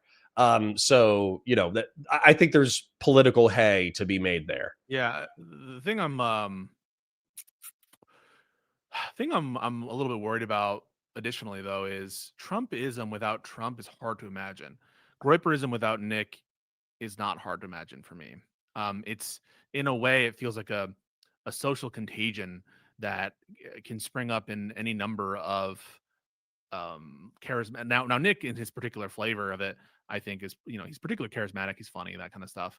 But I think that the ideas that he's instilled, not that they're novel in any respect, but they're springing up. It's like we have an outbreak of it, and I think that it's more transferable than like neoconism, the traditional Republican type ideology, whatever that is at this point, and the specific kind of Trump style of the populist MAGA wing. And so I'm definitely concerned about that. Um, I'm there just are hopeful. potentials for his own Sorry, human real feelings. quick. Sorry, just I go on, just go want to for give it. you a little bit of a silver lining and let you play with it. So, JD Vance, something that Pete Buttigieg said that I actually agree with is he was asked, "Hey, do you think Pete Buttigieg is a fascist?" And Pete Buttigieg's answer was, "I think JD Vance is whatever he needs to be." And Oh, you so, mean if he sorry? No, needs to he asked be, if JD Vance was a fascist, not Pete Buttigieg yes, was a fascist. yes, Yeah, I yes, got it. yes. Yeah, And so Pete Buttigieg's answer was that JD Vance is whatever he needs to be. When right. Yeah, he needed to be a Silicon Valley Democrat, he was a Silicon Valley Democrat. When he needed to be a when he needed to be a never Trump Republican, he was a never Trump Republican. When he needed to be a Trumpist Republican, he became a Trumpist Republican. And so JD Vance getting tapped as the prince who's going to succeed Trumpism, I think that he's probably going to try to ape Trump's propaganda. It is the Democrats' election to lose, in my opinion. But they could lose it. Let's be real. They've been successful at losing things recently. But JD Vance, I think, is going to be infinitely more technocratic and infinitely more receptive to power brokers within the political and industrial establishment. I think he's going to be infinitely more technocratic than Trump ever was. Now, if JD Vance was a zealot, then we would be fucked. yeah. But we just like. I mean, in some sense, I hear you, but JD I think is missing the charismatic, I don't know, force of nature that is Trump for people, and also Nick and some of these people on the right, like Tucker.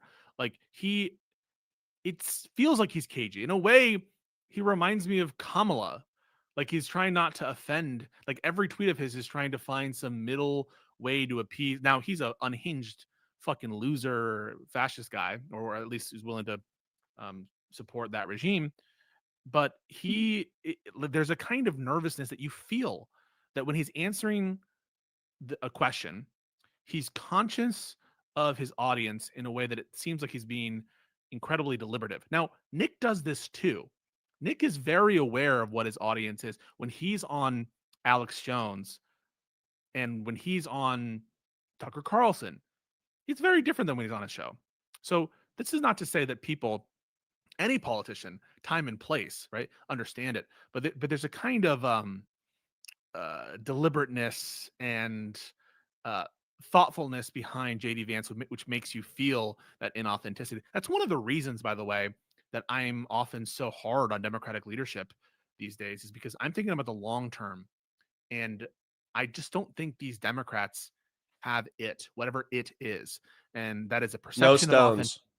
Yeah, it's a kind of je ne sais quoi that some people have it and some people don't.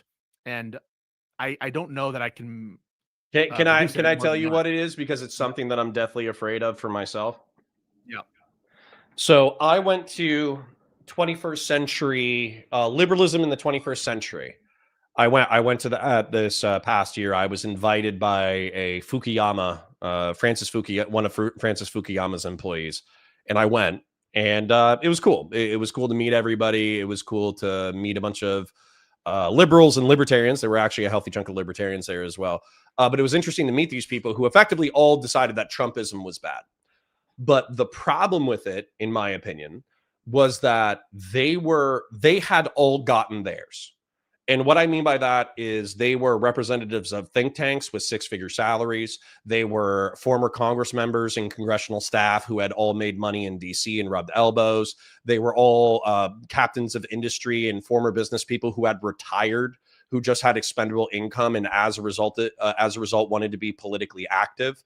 And I swear to God, 2/3 of the conference was not talking about the crisis of American democracy or talking about like how do we solve, in my opinion, again, and PF Young's opinion, wealth inequality, rapid demographic change, existential technological shifts, and the dissolution of the social fabric. That's not what they were interested in. They were interested in promoting liberalism in Eastern Europe and Africa.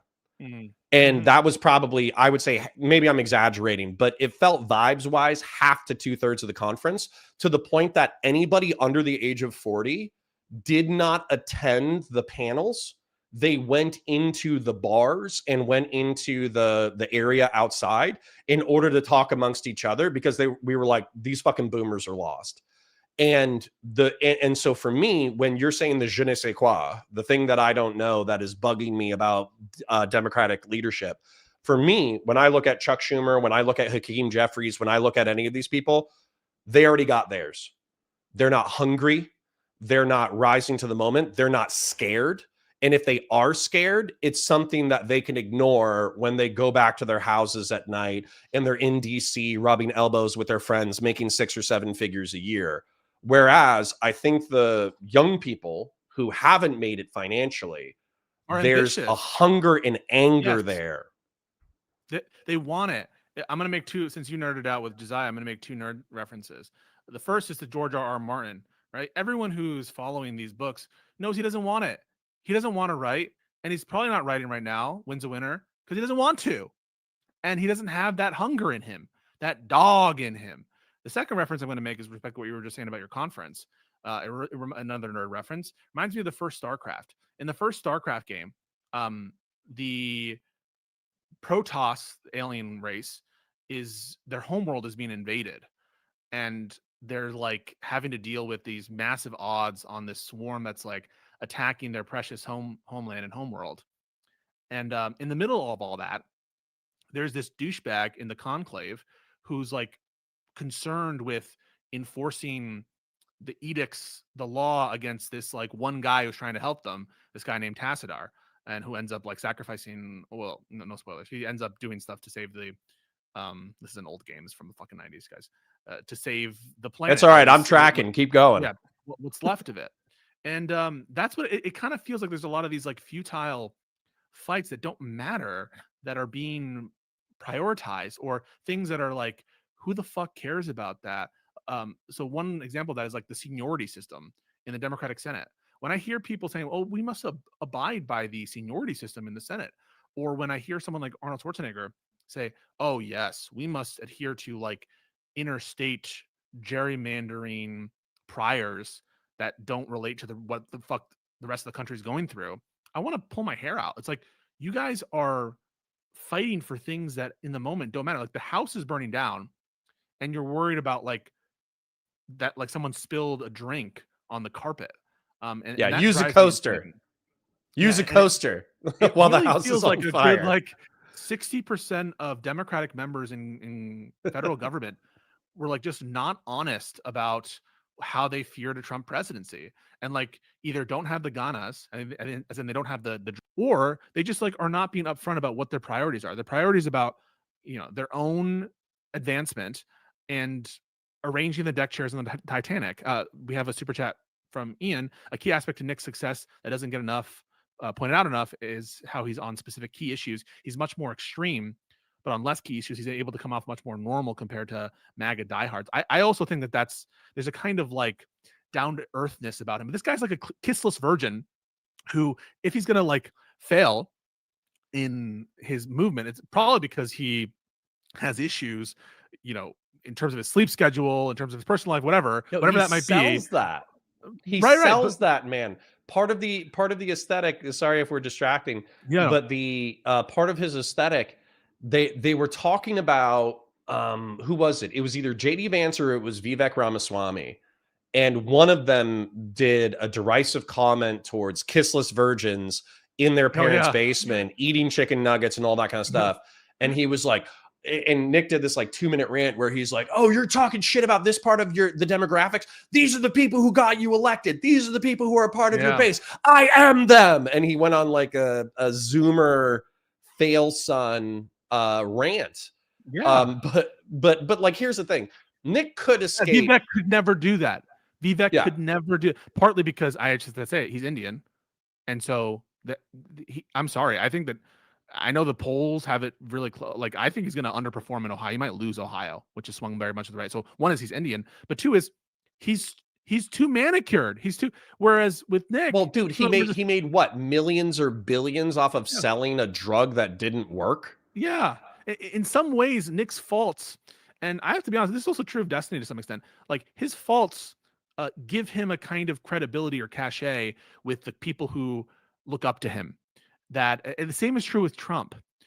Kyle Kalinske talks about this a little bit. That he often quotes Trump. I forget the exact line, but Trump was like, "You got to have a little dirt. You can't be too clean." But there's a kind of like, when there is a vulnerability in whether Nick is gay, whether Nick is wants to get a wife, the shit he said in the past, that kind of baggage, in some sense, has become bolstering for him, and that he kind of owns it and leans into it a little bit for whatever reason. That goes back to Andrew Wilson, man. Yeah, go make the connection. Oh, I was going to say, if you have a vulnerability, it's another Game of Thrones quote from the TV show before it sucked ass. Tyrion Lannister's talking to Jon Snow, and he says, where you're a bastard, wear what you are like armor, that way it can never be used against you. And Jon Snow says, "Hold on, you're not a bastard." And he's like, "I'm a dwarf. Every dwarf is a bastard in their father's eyes." And so, it's kind of the thing. It's like, whatever you're vulnerable. So for instance, let's say Andrew Wilson had done some soul searching, and he'd been like, "You know what? I'm a part of the right-wing red pill era, but I'm not with the rest of red pillars there." Then the way that he would have gotten pissed off is he would have gotten pissed off, but it would have been this sense of not like vulnerable indignation, but righteous indignation, where he was like, "Fuck you for bringing this up. It's never been a part of my principle set to not marry stepmothers.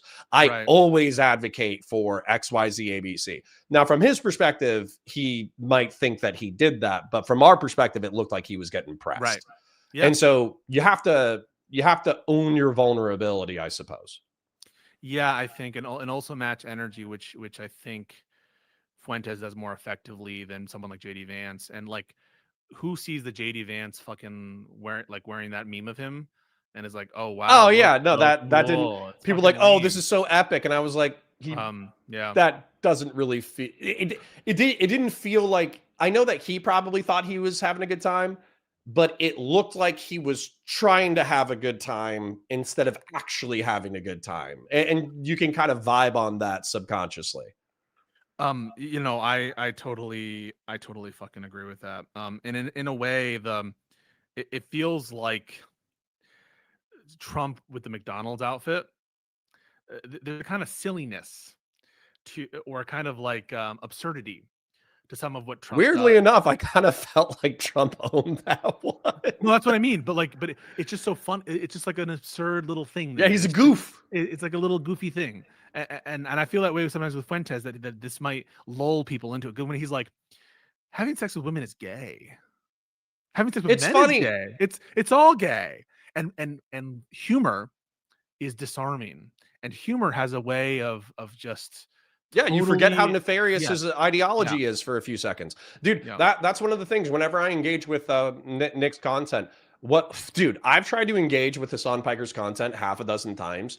It's so dry and it's so boring and it's so mediocre and it shocks me that he has a career. Whereas with like Nick's, content, people be constantly talking crazy shit about Nick, and I'll be like, yeah, all of that's true. He's charismatic, he's funny, and he's entertaining. It's actually like it's fun to engage with his content. Yeah, I think that I probably agree. I certainly watch more Fuentes than I do Hassan. I watch a lot of right-wing content. And one of the now let's make the comparison left wing, since we talked enough about the right wing kind of internal stuff and specifically the grippers. The left wing feels like we are behind the ball on some of this stuff. One of the reasons why You're behind the ball in a I lot of ways. yeah Before we open that can of worms, can I yeah read a chat from yes my side? yes go for it. Yeah, you don't even have to Okay. ask. So, number one, I want to thank everybody: Purple Politics, McDevin, Grassroots Hegemon, Gen X, Tristan Clark, and Grassroots for a couple of super chats. I want to thank you a lot, particularly $100 super chat from Hell yeah. Grassroots. But this is something that is related that I think is important. Couples will concede with one another in places, but they need a place to go and demonstrate their value publicly. A common workspace. I want to build one. A garage, 3D printers, car lifts, sewing machines. Remind people they like other people because they are talented. So hold on. So in my ideal world, I start making Josiah style money. Now I don't expect to really get there, but if I did, okay. Wealth inequality, rapid demographic change, existential technological shifts, dissolution of the social fabric. We can't really do anything about rapid demographic change. Okay, we can't. People like condoms, so the birth rate has fallen through the floor, and some degree of immigration is necessary in order to prop up our economic models. The only thing we can do about rapid demographic change is have people socialize with each other so they stop seeing each other as the enemy. That's the only thing we can do about that. Existential technological shifts. We just have to ride the wave. And truth be told, we are a part of the existential technological shifts because 2 decades ago, you and me having a video conversation streamed to a few hundred people was not possible, No. right? So we just have to ride the wave of existential technological shifts. And also, it could be fun like 3D printing. 3D printing and maker spaces are amazing. Dissolution of the social fabric. Warhammer minis. What's that? More than just Warhammer minis. Those make wealth inequality worse. So wealth inequality and dissolution of the social fabric. Wealth inequality, that's like a technocratic thing that almost needs to be handled at the federal level via taxation. It also needs to be handled at the individual level where you have to climb as high as you can go on an individual basis. I don't expect to be able to affect macroeconomics. So wealth inequality, I'm incapable of addressing. But the dissolution of the social fabric, we are. So number one, I think you and I and Twitch and YouTube politics in general is a digital third space. And so all we can really do within our sphere is try to be good stewards of our digital third space. But then what Grassroots is talking about, and he is a man of wealth, I think we need to encourage people like that to create physical, real third spaces in the communities. That way, maker spaces, bars, Warhammer stores, all that kind of stuff, they can kind of be these things that, help undissolve the social fabric and reintegrate rapid demographic change. But those are things that we can and should do without the federal government. And I think if we wait on the federal government to address these problems, we're going to fail as a society. Now we can talk about the left. Yeah, no. Thank you for that. I think that there are aspects to community building that I think conservatives oftentimes have a leg up on when it comes to like church and community, that kind of shit. It's unfortunate because I think that there should be the Democrats and the left should all be about community and building, connections between classes and between different groups of people. But for whatever reason, sometimes it feels like when you're in a city, there is a kind of like city connection, a kind of vibe about the city, and it feels like a different kind of community than the one that Republicans build. I don't know if I'm not putting it into coherent words, but there is something there that I have to think about more. Onto the left's other sort of more like online coalition building issues. and the kind of energy issue. I do think that without trying to put too fine a label on it, I don't know where is the movers and shakers of the left wing online space kind of thing, because a lot of them feel like very boomery or very old style. You have people like Tim Miller, that's his name, right? The Bulwark guy. You have the Pod Save Which is people. funny enough, he was supposed to be a Ezra never Trump Klein. Republican, but Yeah, he's whatever. One of the reasons, by the he's way, drifted left. Yeah, I think for sure, and I think people who are like committed to the Republic are doing the same. I think you are drifting left, frankly. But all I'm trying Or to is say that is, the like, Overton window running away from me to the right? maybe. Real quick, because Gen X has donated $20. She said, Sure. talk to Pisco about how Trump doesn't need Congress to vote to release the files. But he said that earlier, and I acknowledge that. We all know Trump could release them unilaterally and is actively choosing not to. So is there something deeper that we need to address there, or no? She might have just missed that part. Okay. No problem. Gen X, you are seen, you are acknowledged, you are heard loved. You are valid. Continue. Yeah, no. Like I feel that many left-wing creators are interested in supporting Democrats and building their brand, which is all well and good, but they don't have that sort of power perspective just yet, and they're not. They're trying to work within the systems and, like, let's reach out to the senators and let's make sure that they're hearing us, and let's sometimes support a primary challenge here and there. But it's not like, let's get our people in there, right? It's not like the Groypers are, right? Let's embed ourselves and become the power, as opposed to let's interface with power. I think that's a different thing, and I think Hassan is one of those people too, where he seems more lazy than Fuentes, if I'm being honest, in this, or not as ambitious in the sense of he's trying to influence, sure, but is he trying to embed? Is he trying to create a power base separate and apart from his job as an influencer? And that's one of the reasons why I supported Mamdani, is because even the primary, despite my differences on policy, and I do think I have some significant differences, and I think that he's not going to be able to get a lot of the stuff he wants to get done. I've always thought that. And a lot of things that he sold on, I think, are pie in the sky. I did think that there was an energy about him, an authentic excitement that is so lacking in other members of the Democratic Party, that that I just wanted to have more people like that. Regardless, it really isn't so ideological for me. It's about the contrast in the old guard, the contrast to Cuomo from a corruption standpoint, and less about, and like promise of the future, less about the specific ideology. And that's a little bit much for me to say, because, like, I used to be someone who would be like, I'm voting on ideology, I'm voting on this policy, that policy. I'm not sure that that's my main concern now. I'm looking at long-term stability of the Democratic Party and what will make us stronger to preserve the country. And that is going to, I think, like, we're going to have to think about this with a longer time horizon than we're used to. Well, that's where I think the grow hottest, as small as we are as a community, I think we have the right attitude. And I think that this is actually the challenge I was going to point out as you were laying out this framework.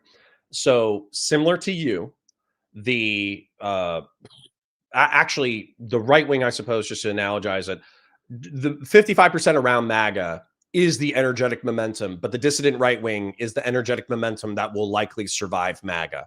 And so we're probably going to be re-co-opted, in my opinion, once Trump is gone. The momentum is going to be re-co-opted by the political establishment, and we might have people who try to skinwalk Trump in order to seize power. But I expect, like, the deep state Republicans, the establishment Republicans, the neoconservatives, I expect them to have more influence once Trump is gone. On the left wing, though, I think you guys have a pretty difficult challenge, because if you're talking about, I was thinking of Justice Democrats when you were talking about integration, when you were talking about taking who you wanted and putting them into positions of power. But realistically, I think Justice Dems helped get the Squad elected, and then the Squad kind of got their teeth kicked in a lot. And then AOC kind of moderated, which made her a more viable politician. But at the same time, like, it wasn't the vision that the Justice Dems originally had of having, like, staunch, aggressive, ideological, unbreakable progressives in positions of power.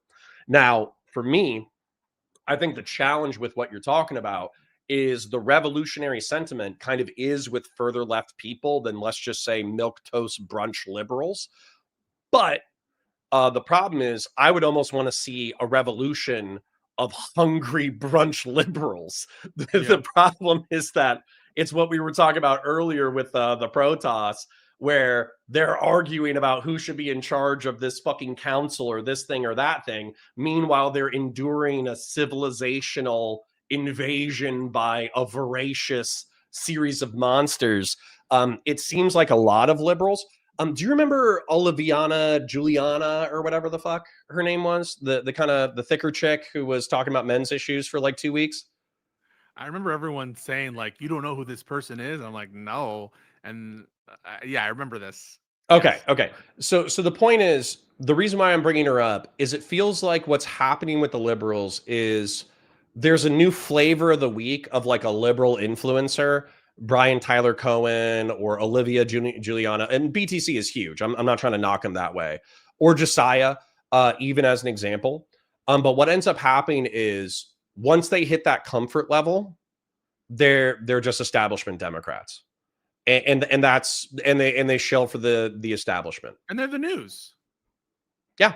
They're the news, and they do a good job, and they present like a good message. And I respect BTC a lot. I respect Josiah a lot, and I think that they're doing good work, and that's their role. And that we need people in that role for sure, 100%. I'm worried, man. But Like I think we need no. I think we where's need the Obama back. revolutionary hunger? Yeah, where's the hunger among the moderates? And I think the only thing that can create hunger for the moderates or whatever is like generational charisma and optics and vibes. I truly think that we need to see some fucking Giga Chad, good talker, smooth motherfucker who's able to charm our base into overdrive, because I want to But not just win by the margins we won in 2025 in this election, but by like plus 20. We need to redo the map totally if we want to save this country. so I think that weirdly enough, Gavin Newsom could technically fill that slot. However, the fear with Gavin Newsom is that we kind of talked about how like sociopaths are the people who climb to the top. So number one, he looks a lot like Christian Bale from American Psycho, especially when he's smiling. Number two, he's trying to fit that niche already. He's going on the podcast bro stuff. He's trying to have long form conversations, which is good. But then the question is he another, I guess, like establishment shill where he's going to say all of the right things, but he's not going to have that earnestness. He's not going to have that ideological purity. He's not going to have a vision. And therefore, it's all going to fall apart. And that's the thing about like liberals. So it seems like there's a choice between really like two viable factions, I suppose. It's like abundance Democrats, who I do like. They're about deregulation, slashing red tape, massive public infrastructure So investments, Reaganites.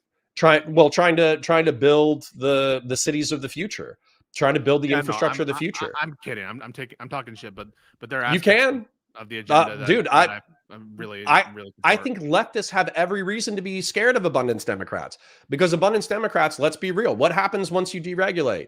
There's a temporary economic boom. The people who are supposed to benefit the most don't. They get screwed over and left by the wayside. And then the people who profit the most end up being the people who were already doing quite well. That's the history of, like American investment infrastructure and deregulation. So I understand why the far left wing is distrustful of abundance Democrats. But then the other people who seem to have like ideological momentum, I suppose, are far left wingers. And I'll say it now. It is, I hear you. It's scary to me that you are so looking for momentum that you throw in for somebody who I ideologically abhor. And that's like, it's just scary. I'm not attacking you. I'm just saying it's scary.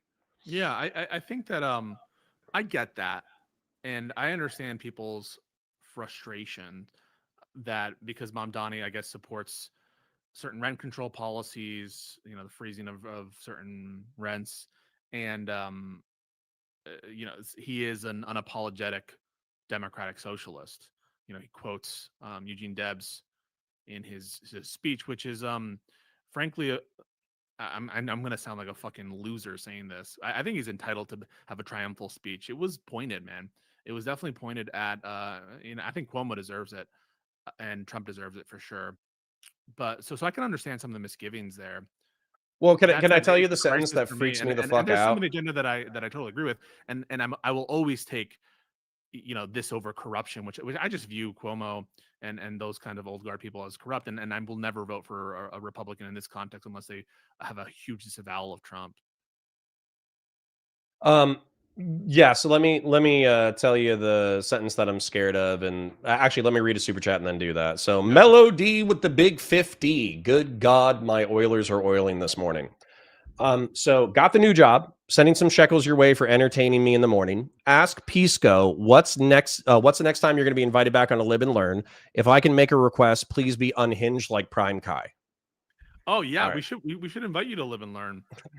we can fight about Mamdami, but Yeah, because we had the Prime on, so I think the thing is you'll probably agree with us, right? Like, what were we gonna fight about? What would you get unhinged well, I about? mean, we could be fighting about the future of the Democratic Party or the Well, future my of position the. is that you're already a Democrat. You're just in the closet. Okay, well, I would, but if there was a sane Republican, I would pick a sane Republican over a Yeah, but Democrat. there's just not. It's like saying like, oh yeah, like I know. imagine that It's your like party gets taken over if by there was a groypers. unicorn, I would vote for the unicorn. Yeah, I mean, So, like all right, hold on. Hey, listen. who's the most sane Republican in Congress right now? Name me. But most sane Republican, probably weirdly You're gonna enough, say Dan Massey. Crenshaw. Oh, Crenshaw. Crenshaw, and then Kinzinger, unfortunately, is no longer in Congress, although he might be running as a Democrat to get back in. Kinzinger, before. But Kinzinger, if Kinzinger runs as a Democrat, I mean, I would definitely consider voting for him. But Crenshaw, I mean, like, given the choice between Crenshaw and Kinzinger running as a Democrat, you're going to vote for Kinzinger. Well, probably because Crenshaw's simping for Trump. But again, once Trumpism is done, hopefully there's better options. But anyways, I do want to focus on something real quick, which is what was it? It was Mamdani. Okay. Yeah. So with Mamdani, and real quick, if people are like, "Hey, Crenshaw's a Ziocon and a neocon," yeah, but Nikki Haley, yeah, if Nikki Haley hadn't done the anti-privacy internet shit. Also Chris Christie. Dude, weirdly enough, Chris Christie, I swear to God, if he looked like Thor from the Avengers, Chris Christie would be president of the United States. I swear to God. Because he would on the primary stage, he would start with something critical of Trump, and the entire audience would be like, boo, fuck you, like boo. And then he would yap for 2 minutes. And then by the end of the 2 minutes, the entire audience would be clapping. It was awesome. But like, anyways. All right. It's kind of his New Jersey sensibilities. So you're asking about Mamdani. Sorry, go. Oh, so yeah, the sentence about Mamdani. So Mamdani said, Mamdani. What the fuck? You guys can't fucking pronounce Mamdani. Mamdani. Yes, Mamdani. Okay, so what I said, mom instead of man. You said Mamdani, like you're fucking talking to your, call. No, I mean, legitimately, I thought that's what it was. Anyways, Mamdani. I have to look up the spelling. Bro, you just spelled it. Mamdani. No. M-A-M. Mamdani. Mom. Yeah, so I would pronounce that as mom, like my mom, and then Donnie, like a girl named Danny, but I'm changing the D to an You said Mamdami. Oh. You said Mamdami. Maybe that's a Freudian slip. I don't know. So anyways, the mommy domination aside. Did you say Zoran? Mamdani. Zoran. There we go. That's easier. Okay. Zoran. So Zoran said this thing where it was, there is no problem complex enough that government can't solve it. And there's no problem so small that government can't care about it. That fucking sentence is crazy to me. Now I understand like lefty paternalism. He's like a nice guy. He smiles a lot when he's on camera and all that kind of shit. But in my opinion, the United States of America is a liberal or libertarian project.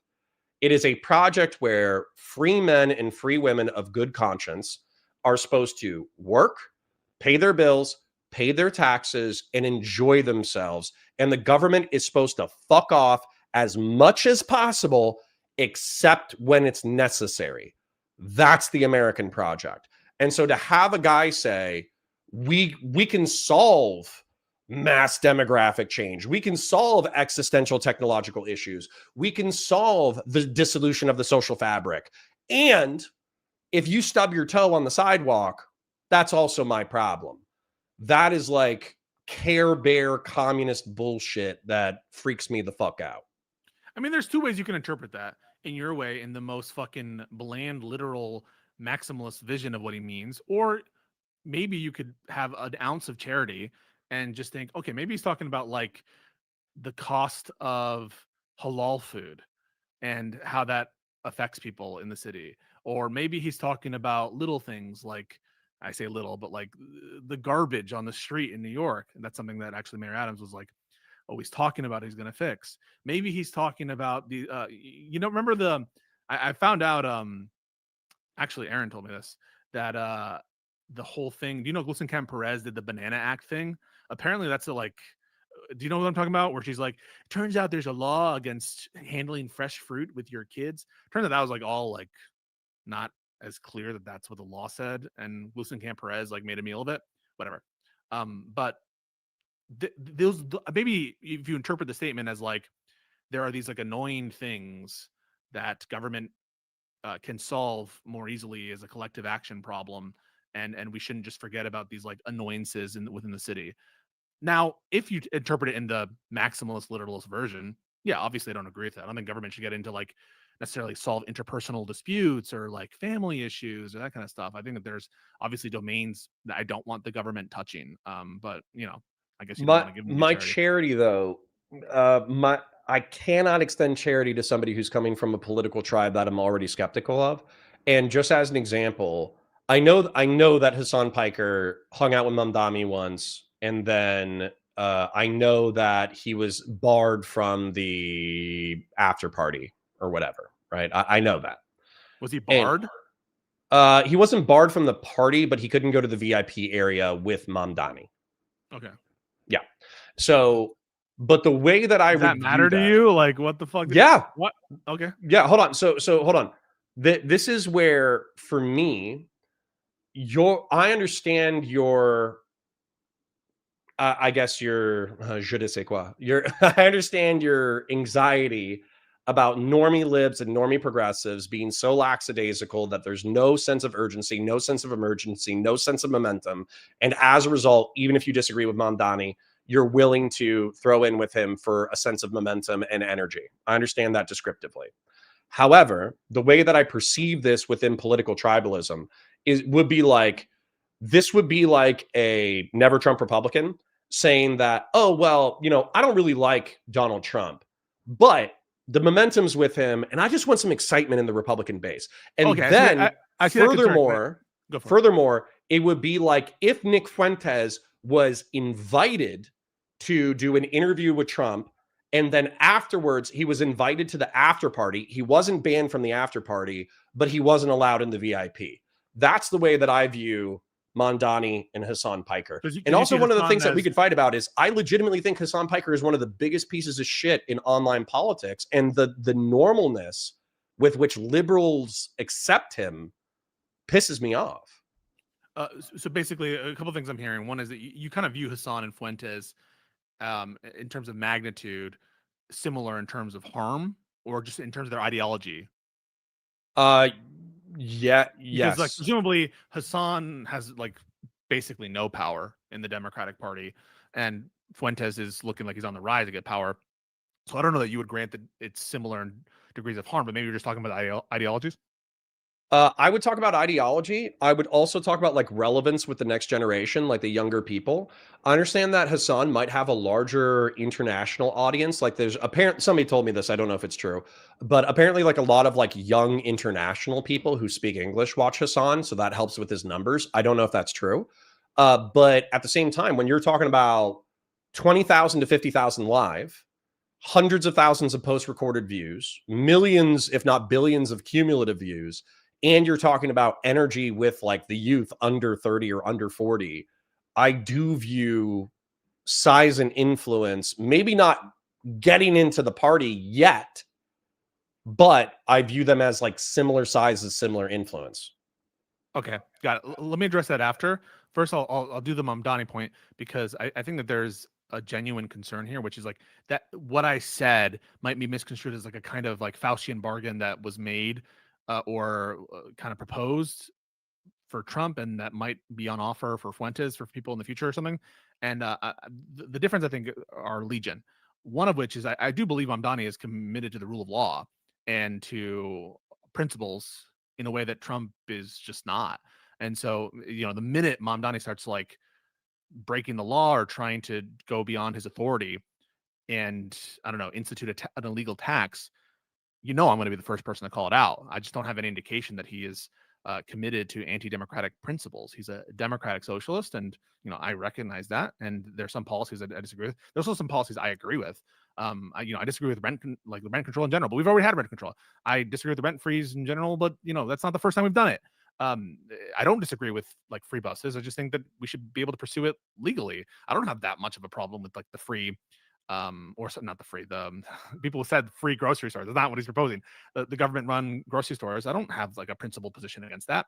And so in general, the policy offerings, there are some policies that I disagree with significantly with Mamdani on, but it's not like this huge like beyond word shift in like how I view like, what Sanders might do or what AOC might do. And these are politicians that I support and have always supported. And so there's a similar coherence in terms of like their political tradition in the sense of being committed to democratic principles and rule of law that wasn't apparent for Trump. Trump is a demagogue. Mamdani is not. Mamdani was not talking down to Trump voters, not talking down to any particular groups, wasn't saying things that were anti-Semitic, wasn't saying things that were trying to pin all problems on particular subsets. To the extent that he was doing that, it was a form of class warfare or class selectionism, which I think is in this context, in a country that is where so much power is in the hands of a few and of elites, and we were even commenting on the income inequality, we could use a little bit of that energy. It's much less going after the weak and going after the powerful, and that's something that I respect more than what Trump was doing. And he doesn't lie as much as Trump does. I mean, I think he probably lied a couple times there. I think I saw a couple lies, but Trump is just lying everywhere. So in terms of there's more I could list off, but like I just view it as so different. Okay. This is where there's a legitimate difference between you and I, though. And this is where I actually do think that we have the ideological difference.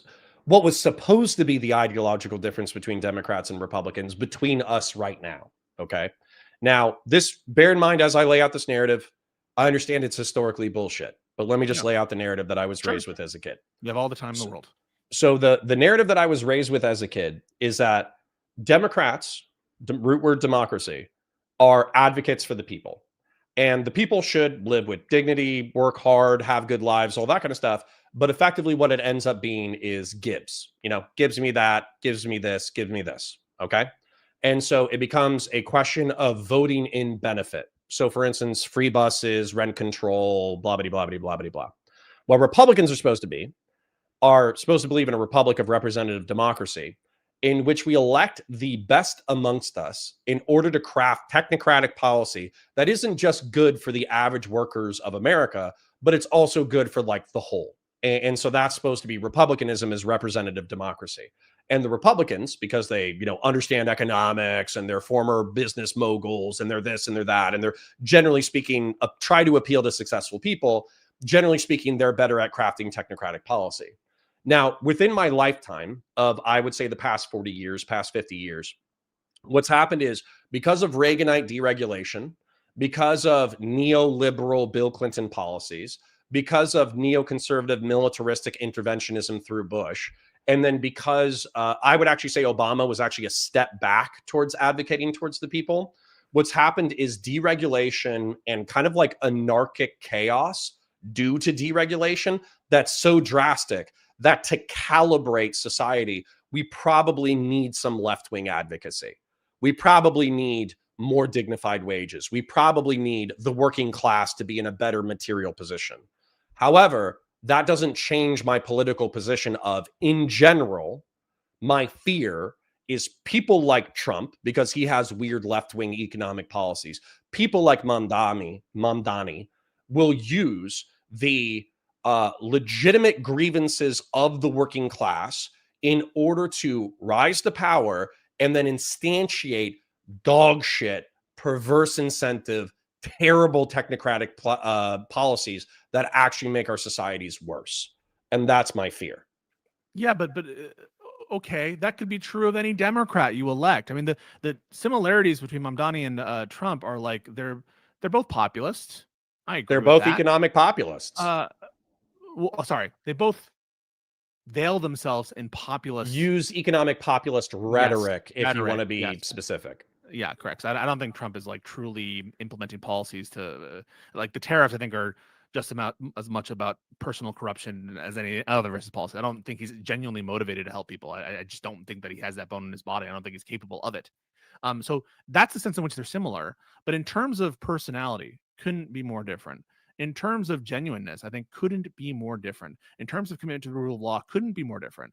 In terms of Trump is story, his whole story is one of privilege and ripping people off and fucking people over and being rude and crass, where I see Mamdani's story as emblematic of America. It inspires me in a way that Trump's doesn't. Trump puts all of the world's problems on the feet of immigrants. And why is Mamdani's story inspiring? And again, this is maybe me being a skeptical douche, but like, isn't Mamdani's story that like his parents, what was it, Uruguay, where his parents had immigrated to, or Uruguay, Uganda? Yeah, it was one of those. Indian Uganda, yeah. All right, it was a U country. One of those U countries, yeah. Yeah. So anyways, so he went to a U country, and his parents, I think, are like extremely academically elite. Like I would have to look it up, but I'm pretty sure his dad is like a professor or some shit. And I think his mom, the immigrant story, obviously, is his mom. He's an artist. Yeah, I mean they're academically inclined. I'm not saying they're poor. I'm not saying it's a rags to riches. The story that inspired me is like, he's not even a first generation American. He was born. He's not a natural born citizen, but he's an immigrant, a Muslim immigrant who has come to this country and become the mayor of New York City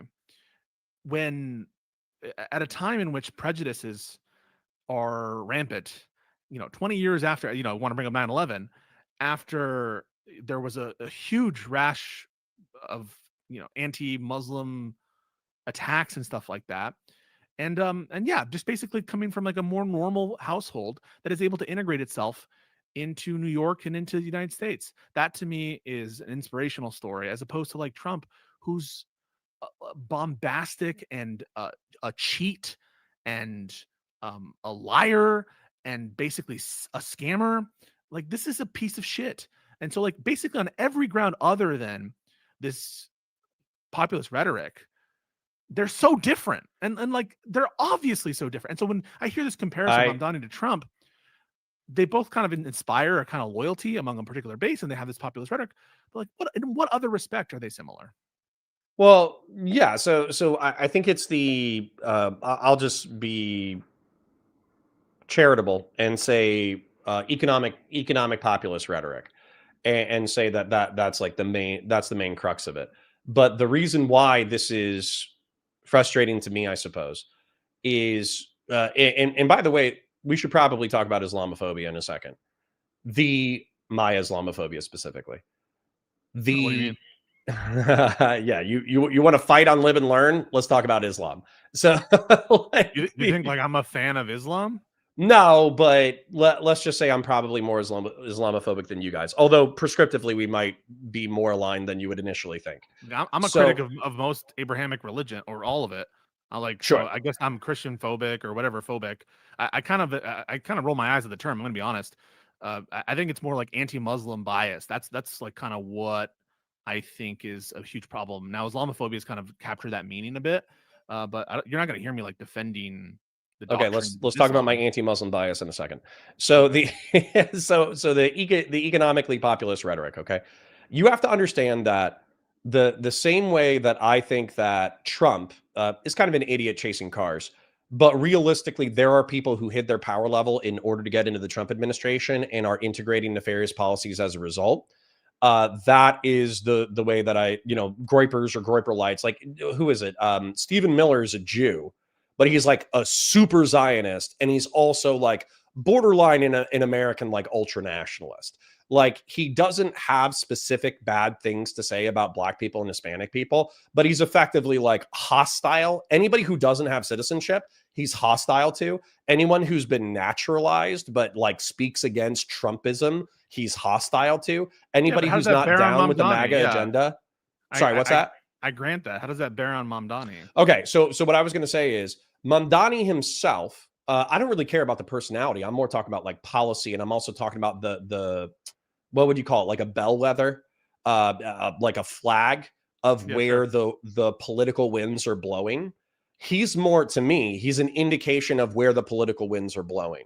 Where what's happening is you, a liberal and progressive, are comfortable with Mondani because even though 5 years ago, 6 years ago, he was like BLM, defund the police, open socialist who was quoting the Communist Manifesto, now his policies are effectively social democrat, so you're Gucci with it. And then same thing with Hassan Piker. Yeah, You're like, oh, Sanders Hassan like Piker's a went to nobody. Fuck Sanders him. like Who went gives a to shit about Cuba. Hassan Piker? Sorry, go ahead.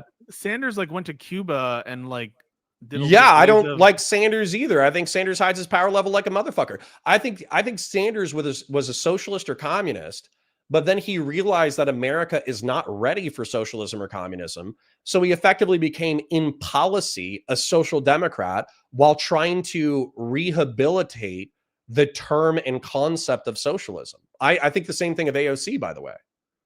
yeah.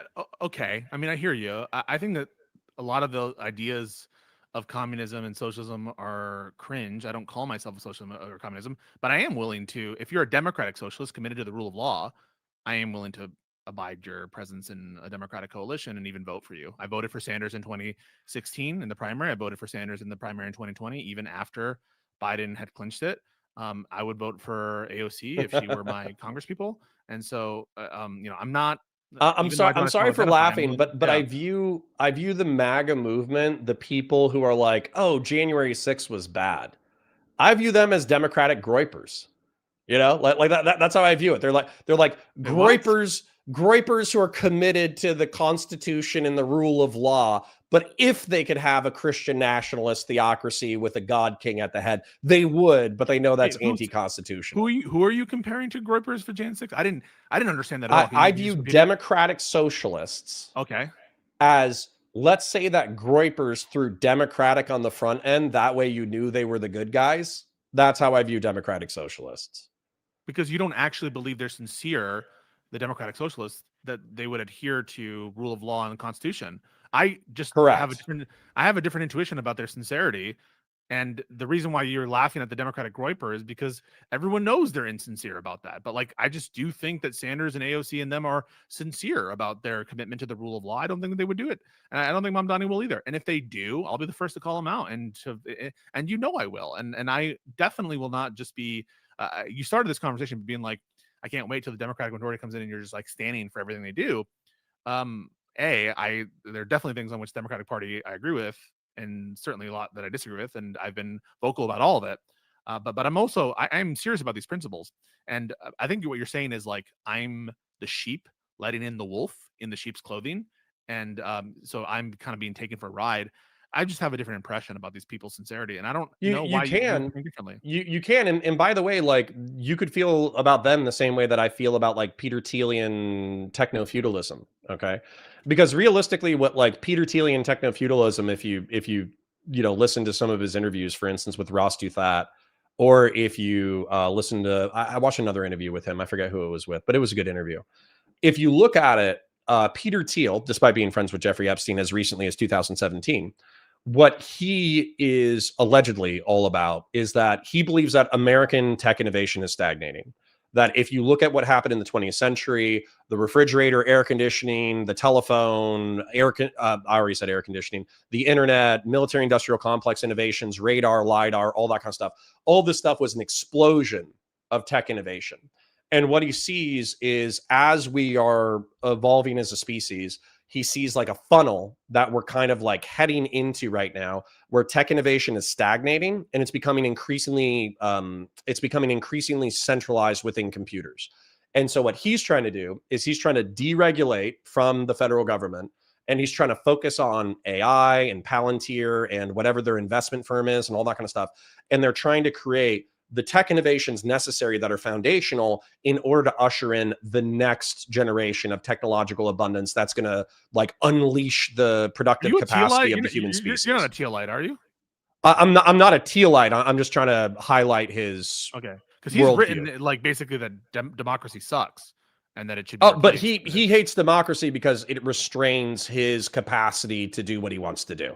Right, but Sanders and AOC have no such statements out there that I'm aware of. I mean, the worst thing AOC I feel like has done is like say ignore the Supreme Court. She said that one time about Biden or something, and I but you have to understand my perspective on democracy and capitalism. So I think that democracy is the worst form of government except for all the other ones, and I think that capitalism is the worst economic system except for all the other ones. But you start to see my frustration when you're like comparing, or you're bringing up Thiel, maybe to make another point. So I might be lost. So it could be me confusing. So I'm sorry if I'm frustrating you, Connor. Oh, like, yeah. Comparison from Thiel to AOC is like, it's so fuck, because Thiel is such a fucking piece of shit and a fucking alien in a human's body. And same with Yarvin. These guys they suck and they wear it on their sleeves. Well, and that's where I was going to get to. So it's the same thing with Elon Musk, by the way, because Elon Musk, even though they have like a different flavor of techno-feudalism, they're effectively pushing for the same project, which is you need to unleash the great men of society through deregulation so we can do what we need to do to advance the human species. That's effectively both of their political positions. And that's why Musk was a part of Doge. So anyways, so this narrative, though, there is an appeal. I'm not a Thielite, I don't think, but there is an appeal to the next wave of military industrial complex technology, which we could discuss if you wanted to a different time. There is an appeal to Starship, for instance, which is a rocket that can go 17,000 kilometers an hour across like a near Earth orbit, and it can lift 300,000 pounds worth of gear.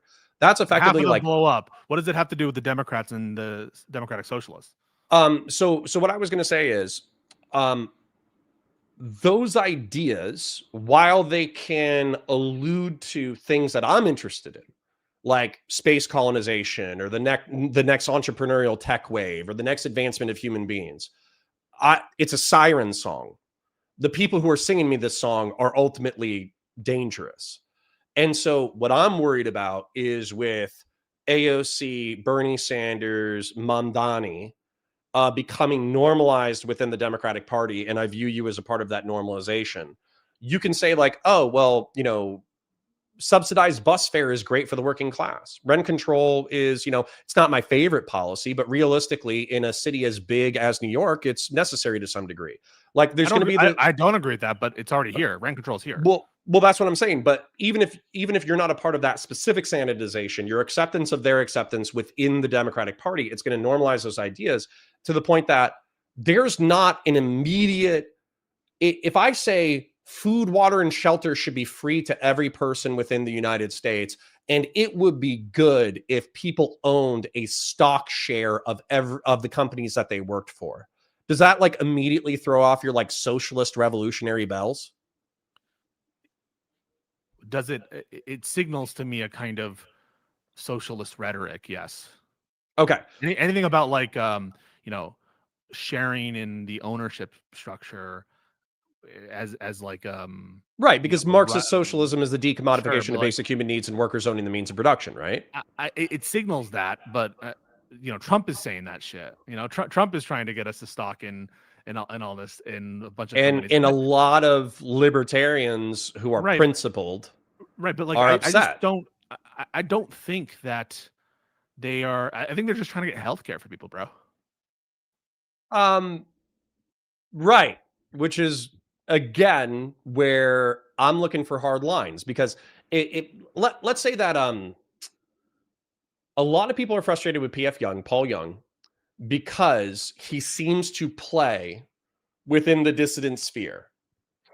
And what I mean by that is he entertains their criticisms and their descriptions of the world. And then he'll do that for episode after episode after episode. And then he'll release one episode where he's like, this is the hard lines between me and this dissident right wing group. Right. Yeah, I know. Yes, I'm familiar with Paul. Right. So hold on. So I know Paul and I believe Paul to be like an earnest person. I genuinely think that he's trying to go into the dissident sphere to understand it as deeply as possible and then draw clear lines between himself and the dissident sphere. But what you have accused him of and what I have accused him of, especially when he what you When didn't have I accuse accused him? I don't have think I you accused him accused of him of being a fascist. mainstreaming or sanitizing dissident rhetoric? No, Well, you should have. I, Like, well, you should I have. maybe like to me that's kind of like You did a it's kind of debate an with Big Joel where he was like steel manning Nick Fuentes for like 2 hours. well, I'm sure he does that. I just didn't bring it up with him. And I'm Okay, sure, but do like, you feel that? my sense is that he finds And by the way, I aspects love Paul. of. So Paul, don't take this as shit talking. I'm trying to be descriptive. I think he's a fan of Nick Fuentes. Okay. I'm sure So there's places he would disagree with, but I think he's a fan. so I think that he would disagree with that characterization because he would say that he was trying to explore all the dissident people in order to understand them at the maximal level so he could draw a clear line between him and the dissident right. It's a fine However, line between an observer and a participant, and many people who have gone, trying to observe a cult or a culture or whatever, a particular yeah, they phenomenon, absorb they it. get wrapped up, and it's hard actually. I'm going to be honest. I watch a lot of America First. I watch a lot of like I said, conservative media. He's a funny guy, and if you don't have your guard up, all the time, you can get lulled into this kind of like the rhythm of his dialogue, and so you know I don't think that I'm someone who's like very my initial inclination is very often to reject things. But so I feel like I have a good inoculation to not get in that mold. And because I'm already so like lib pilled or whatever, like Okay, eternally okay. lib pilled. You're the best liberal, Pisco. You will No, I'm never not be saying suckered I, in. I'm just saying like maybe, but the thing is my guard might be down. The reason I'm saying this is my guard is up for Fuentes, and your kind of point is like my guard is down for Mamdani, AOC, Bernie types, and that's what I'm trying to draw the connection there, which is like, and I think you're bringing home a point about PF Young, and I think Well, that's the that connection you're making, right? actually no, you cut to the heart of it immediately. Okay, My criticism of a lot of liberals, including Josiah, including yourself, including Live and Learn, including IRI, including actually Hutch has been like I've been siding with Hutch the entire time because Hutch is the course one you are. person who seems to have his defense up.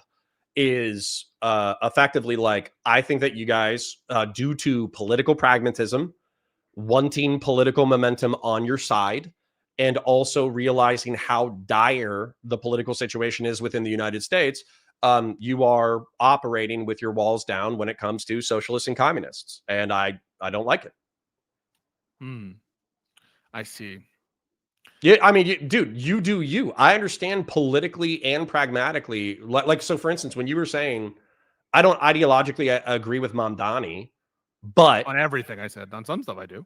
yeah, but realistically, that's where the political momentum is. And I'm so starved for any kind of political momentum whatsoever. I'm willing to make an alliance of an alliance of pragmatism. I understand it descriptively. I just don't It's like not it. purely. I mean, like I think there might be other candidates who more align. Like if I had to pick a candidate who like most aligned with me, I'd have to think about it a little bit more. I'm sure Mamdani is not the perfect fit there, but yeah, I think that in that context, he was the most viable alternative to Cuomo, and I viewed Cuomo as more of this like feckless, corrupt people who had basically led us to Trump. And I don't view the Democrats as solely responsible for that, but I feel a lot of their tendencies didn't help. And so I'm looking for an alternative. That is not, strictly speaking, ideological. It's a personnel issue and a character issue.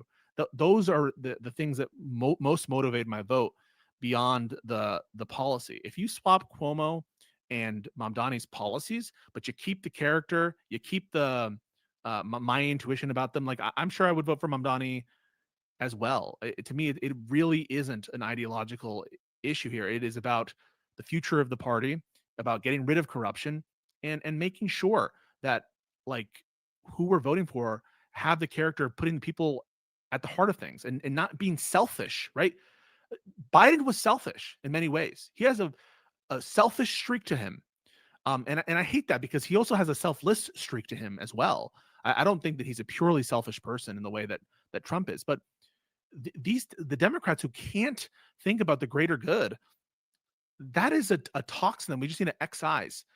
Maybe Mamdani will end up like that. Power has that kind of effect on people at times, and so I'm not naive in thinking that he won't be. But like, some of these people are all about themselves, all about the ego, and at the bare minimum, Mamdani, yeah, did he give a fucking worldview in a paragraph? Is it overly simplistic?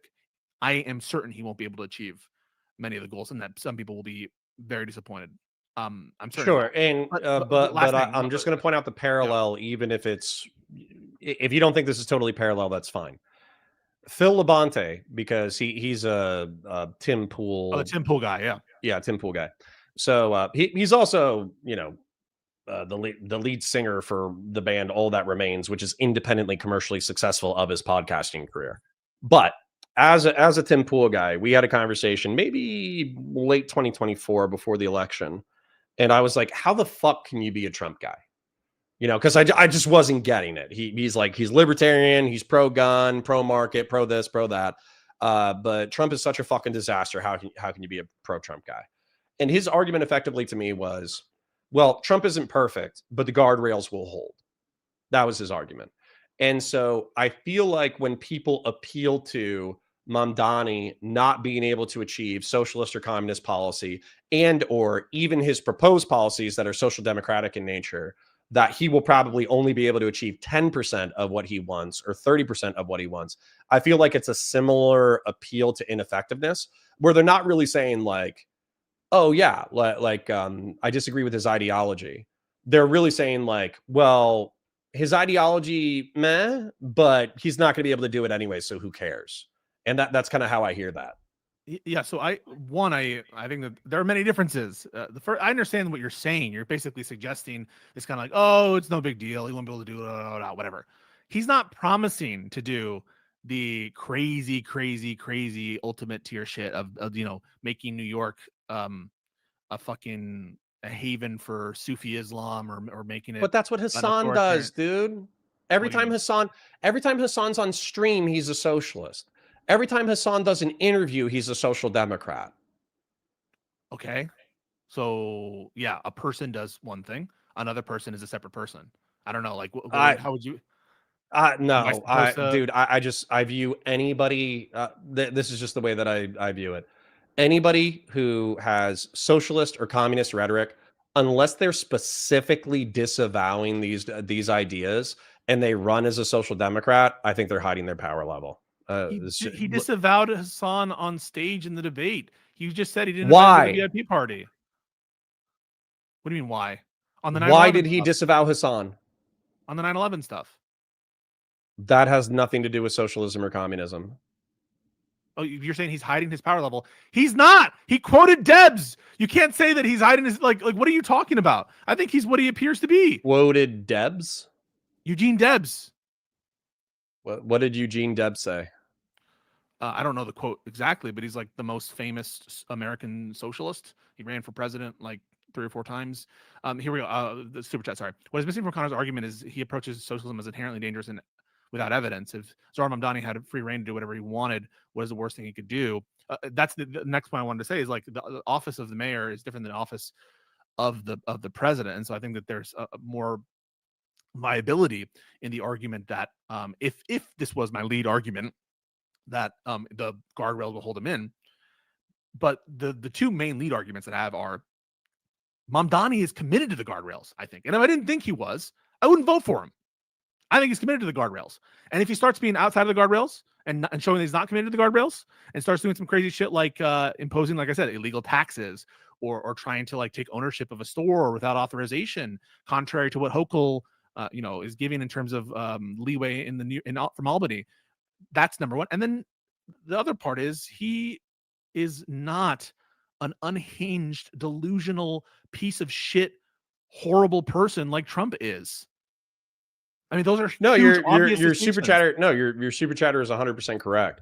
Your super chatter is saying that I am presuming that the ideology of socialism is inherently bad. I think they might have said that I didn't have evidence for it. I would appeal to history for that, and that's why. So for instance, like you guys might not see it this way, but this is the way that I legitimately see it: is a state that is powerful enough in order to redistribute food, water, and shelter, effectively like at the state's whim. And then also a state that is large enough to enforce ownership of the means of production is a state that's big enough to be authoritarian. And if you look at the history of the 20th century and early 21st century, it's almost exclusively like every socialist state that's ever existed ever has been like authoritarian.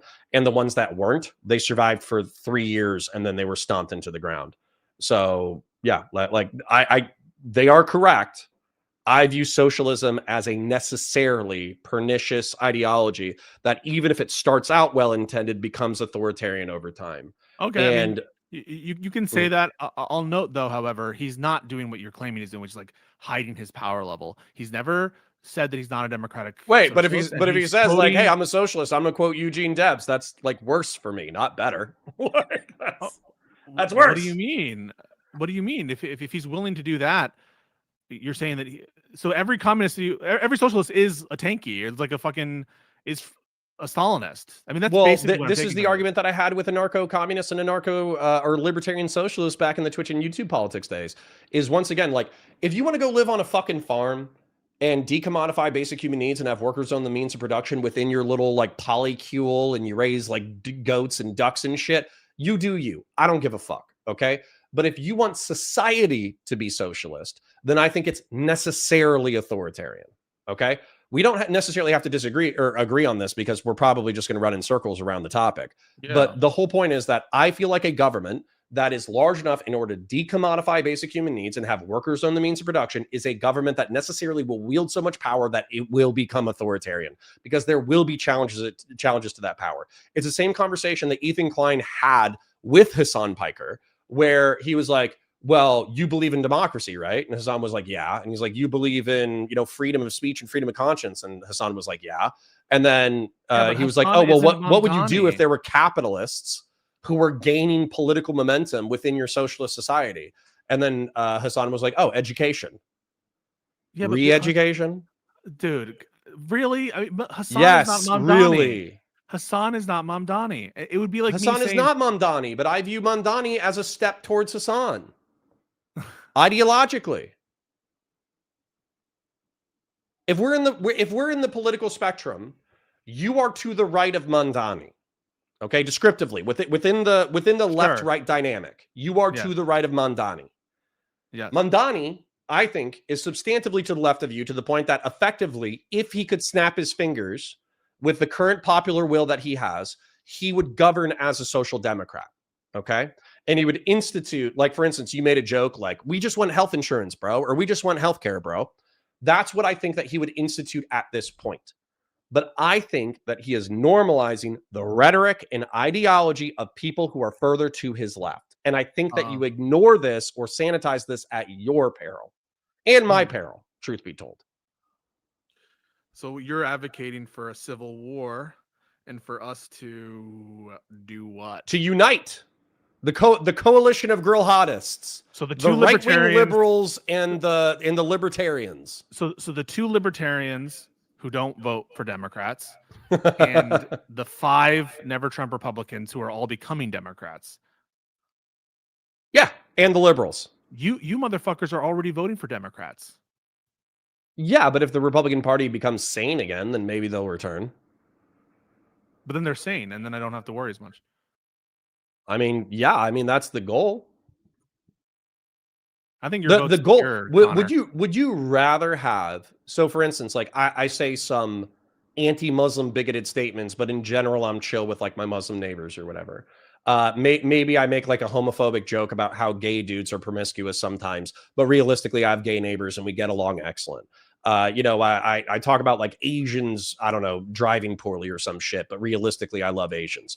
Like, would you rather have my level of bigotry and my level of right-wing politics, or would you rather have MAGA and the dissident right? And I think the clear answer is you would probably rather the right wing have my politics. Yeah, I just Well, think I would rather the left wing have your that, politics rather than Mamdani or Hassan Piker. I mean, I agree with that, but I just feel like you're a racist Democrat. You're not a Republican at this point. I don't. I think you're trying to preserve a racist pro-gun Democrat. Yes.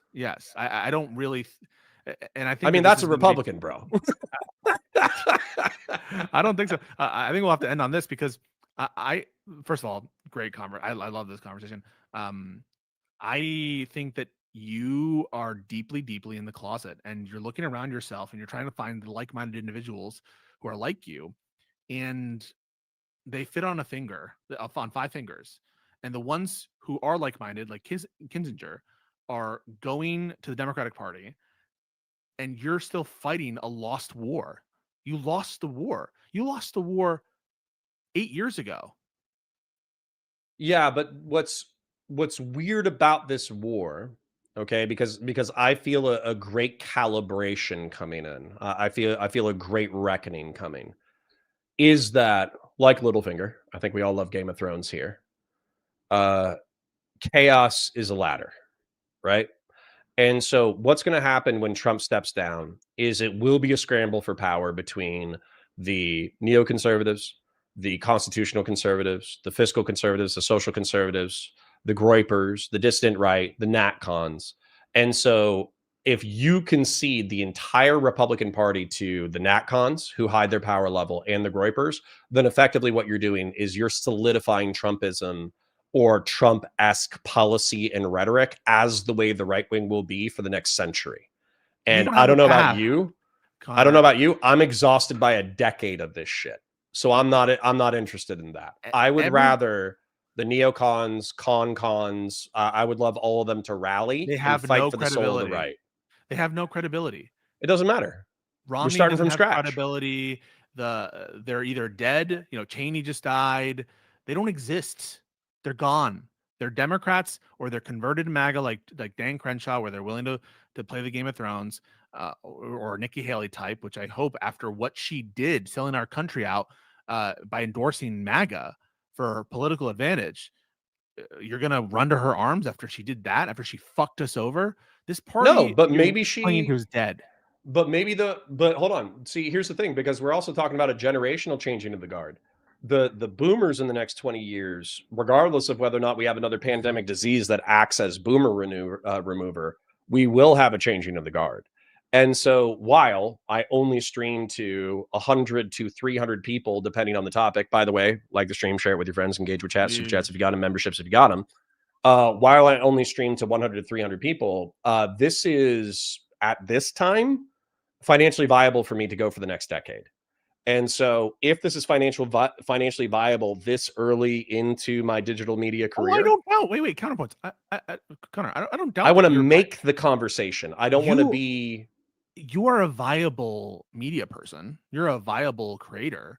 So why wouldn't I want to reform the right to the way that I want it to be? Your audience is Democrats, people. Connor. Your audience is Democrats. Your audience are liberals. And by the way, people who are voting for becoming increasingly racist and pro-gun by the day. I love more super chat. Connor's brother said he's pro-public option for healthcare. Is that not socialism? How are we sure Connor isn't hiding his power level? Also, you're right. It's not the decommodification to basic human needs. Basic human needs is food, water, and shelter. And by the way, by definition, Mamdani's not advocating for socialism. The only thing that's socialist about him is the fact that he calls himself socialist. Correct? His policies isn't socialism. Correct? You just yes or no'd me. Say it again. You just said public option isn't socialism. It's not decommodification. Blah, blah, blah. Then by definition, Mamdani's policies aren't socialist. Correct? Yeah, they're social democrat. Okay. So in what sense he's is he a hiding his socialist? power So, level, so though. he's only a socialist because you, without evidence, say he's hiding his power levels, even though he's quoting Eugene Debs and specifically not hiding his power levels. And that's it, because he calls himself a socialist. Well, I think Even though democratic socialists are hiding their power level as well. AOC and Bernie. Yeah. You brought up some of my evidence for that, by the way. You brought up that like Bernie Sanders traveled to Cuba and traveled to the Soviet Union. Didn't he fucking honeymoon in the Soviet Union at some point?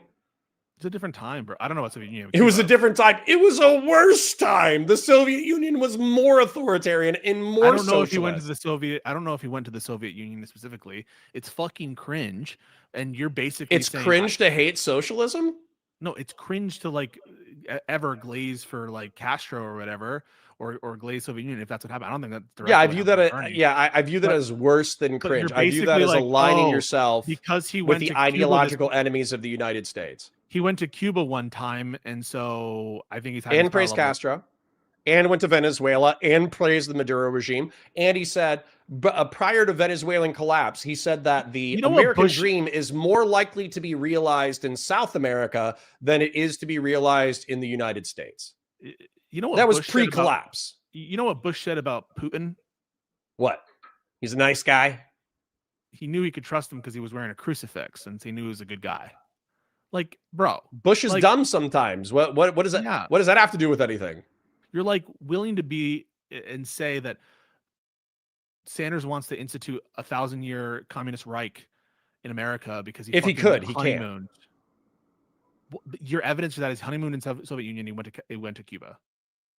Yep, and also praising the Maduro regime as recently as like what 2006, 2004.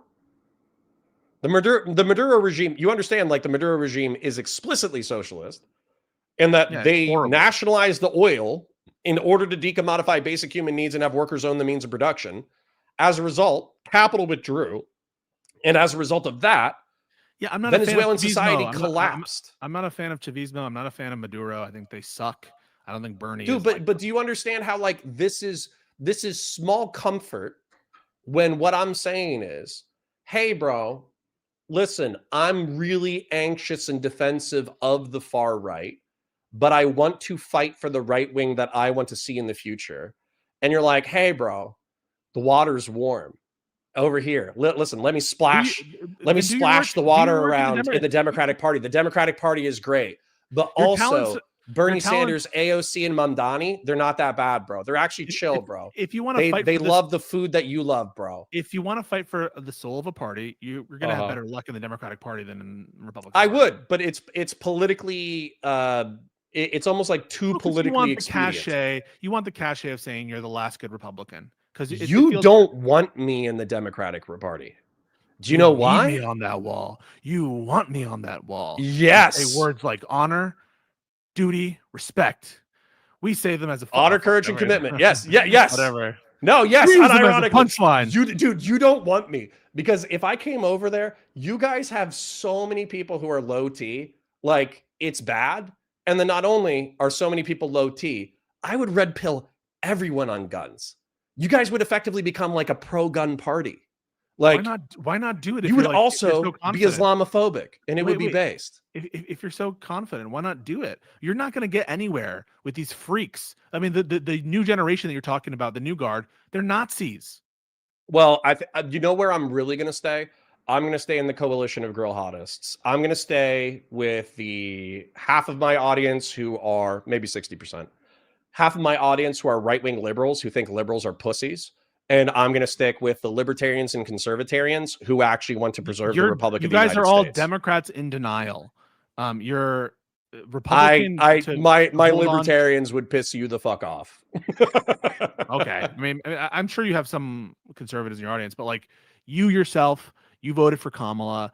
You yourself, you know what that means? The Democratic Party is the only viable opportunity to save the country. You want me to win. You want Democrats to win. Okay. Then guess what? You guys have to be pro-natalist, pro-family, less abortions, less drugs, you won't do more guns. You won't do shit. Yeah. See, your wife is but that's it. That's where if it was real, like if the liberals, if the Democrats, if they actually wanted me, okay, if they actually wanted me, there would have to be a drastic cultural shift. No, I'm not And saying we want you. I'm what- saying I'm not saying we want you. I'm saying we have you. No, I don't think so. But anyways, the point is, if I go to war with my chat every other day over Hunter Biden being a fucking degenerate and a piece of shit, and Bonnie Blue being a fucking degenerate and a piece You're of shit, forcing, yeah, I don't think you're we're on the forcing, same page. You're forcing disagreement in like these conversations, debates that are as old as fucking dirt. That's what you have to do. Like, you're not in any respect defending Trump basically on anything. You're not in any respect defending basically any Republican of any prominence. But weirdly enough, the reason why I don't defend Trump is because Trump doesn't align himself with, like, I actually asked this to Will Chamberlain, believe it or not, and he actually had a really good answer. I was surprised he replied to me. But he blocked me. Yeah, well, he's annoying as fuck, and he's like one of the biggest Trump dick suckers on the internet. He blocked me because I defended Hassan, because he was like, deport Hassan. I'm like, what the fuck are you talking about? You're wrong in the legal analysis here, and he blocked me.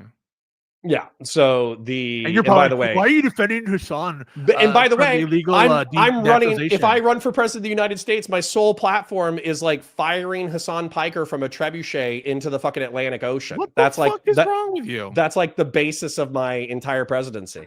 So, anyways, the Will Chamberlain. So he was like, oh, anybody who goes against Trump isn't a conservative, and I was like, Trump isn't a neoconservative. He's not a constitutional conservative. He's not a fiscal conservative. He's not a social conservative. He's not a Burkean conservative. What kind of conservative is he? And what Will Chamberlain actually responded with, which I thought was coherent, national conservative. And so what NatCons are, you should Google their platform, but they're effectively like economic and demographic protectionists. That's what they are. And so the fight for the soul of the party, there's still plenty of neocons. There's still plenty of cons. There's still plenty of Burkeans. There's still plenty of all these different conservatives. They are just under the thumb of Trumpism.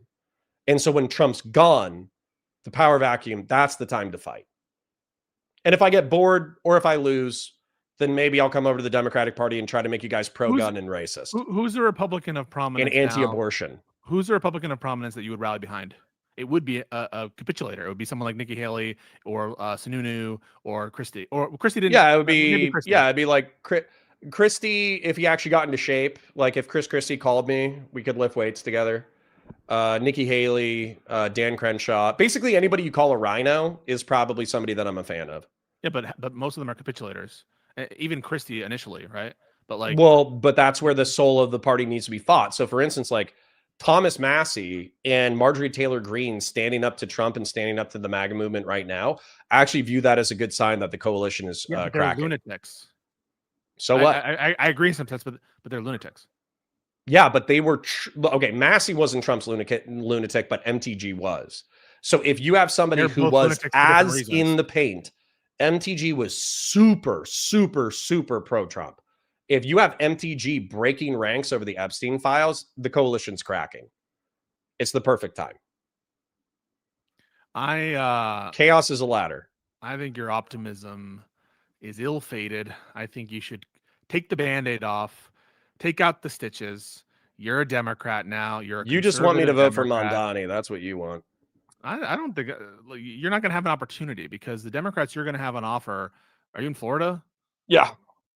They're going to be some fucking Abigail Spanberger looking ass, some, more committed capitalist looking ass. So you're not going to have an opportunity to vote for Mamdani. But in the national election, I would expect you over JD Vance to vote for AOC. And you're now going to tell me that you would.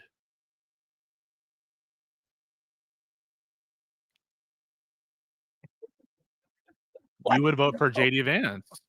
So in what sense if AOC is running as a fucking sock dem and you gave me JD Vance, and let's say JD, this is the argument that I've actually had with myself multiple times, and I don't know how to answer the question. So let's say JD Vance, he actually becomes like a technocratic god, right?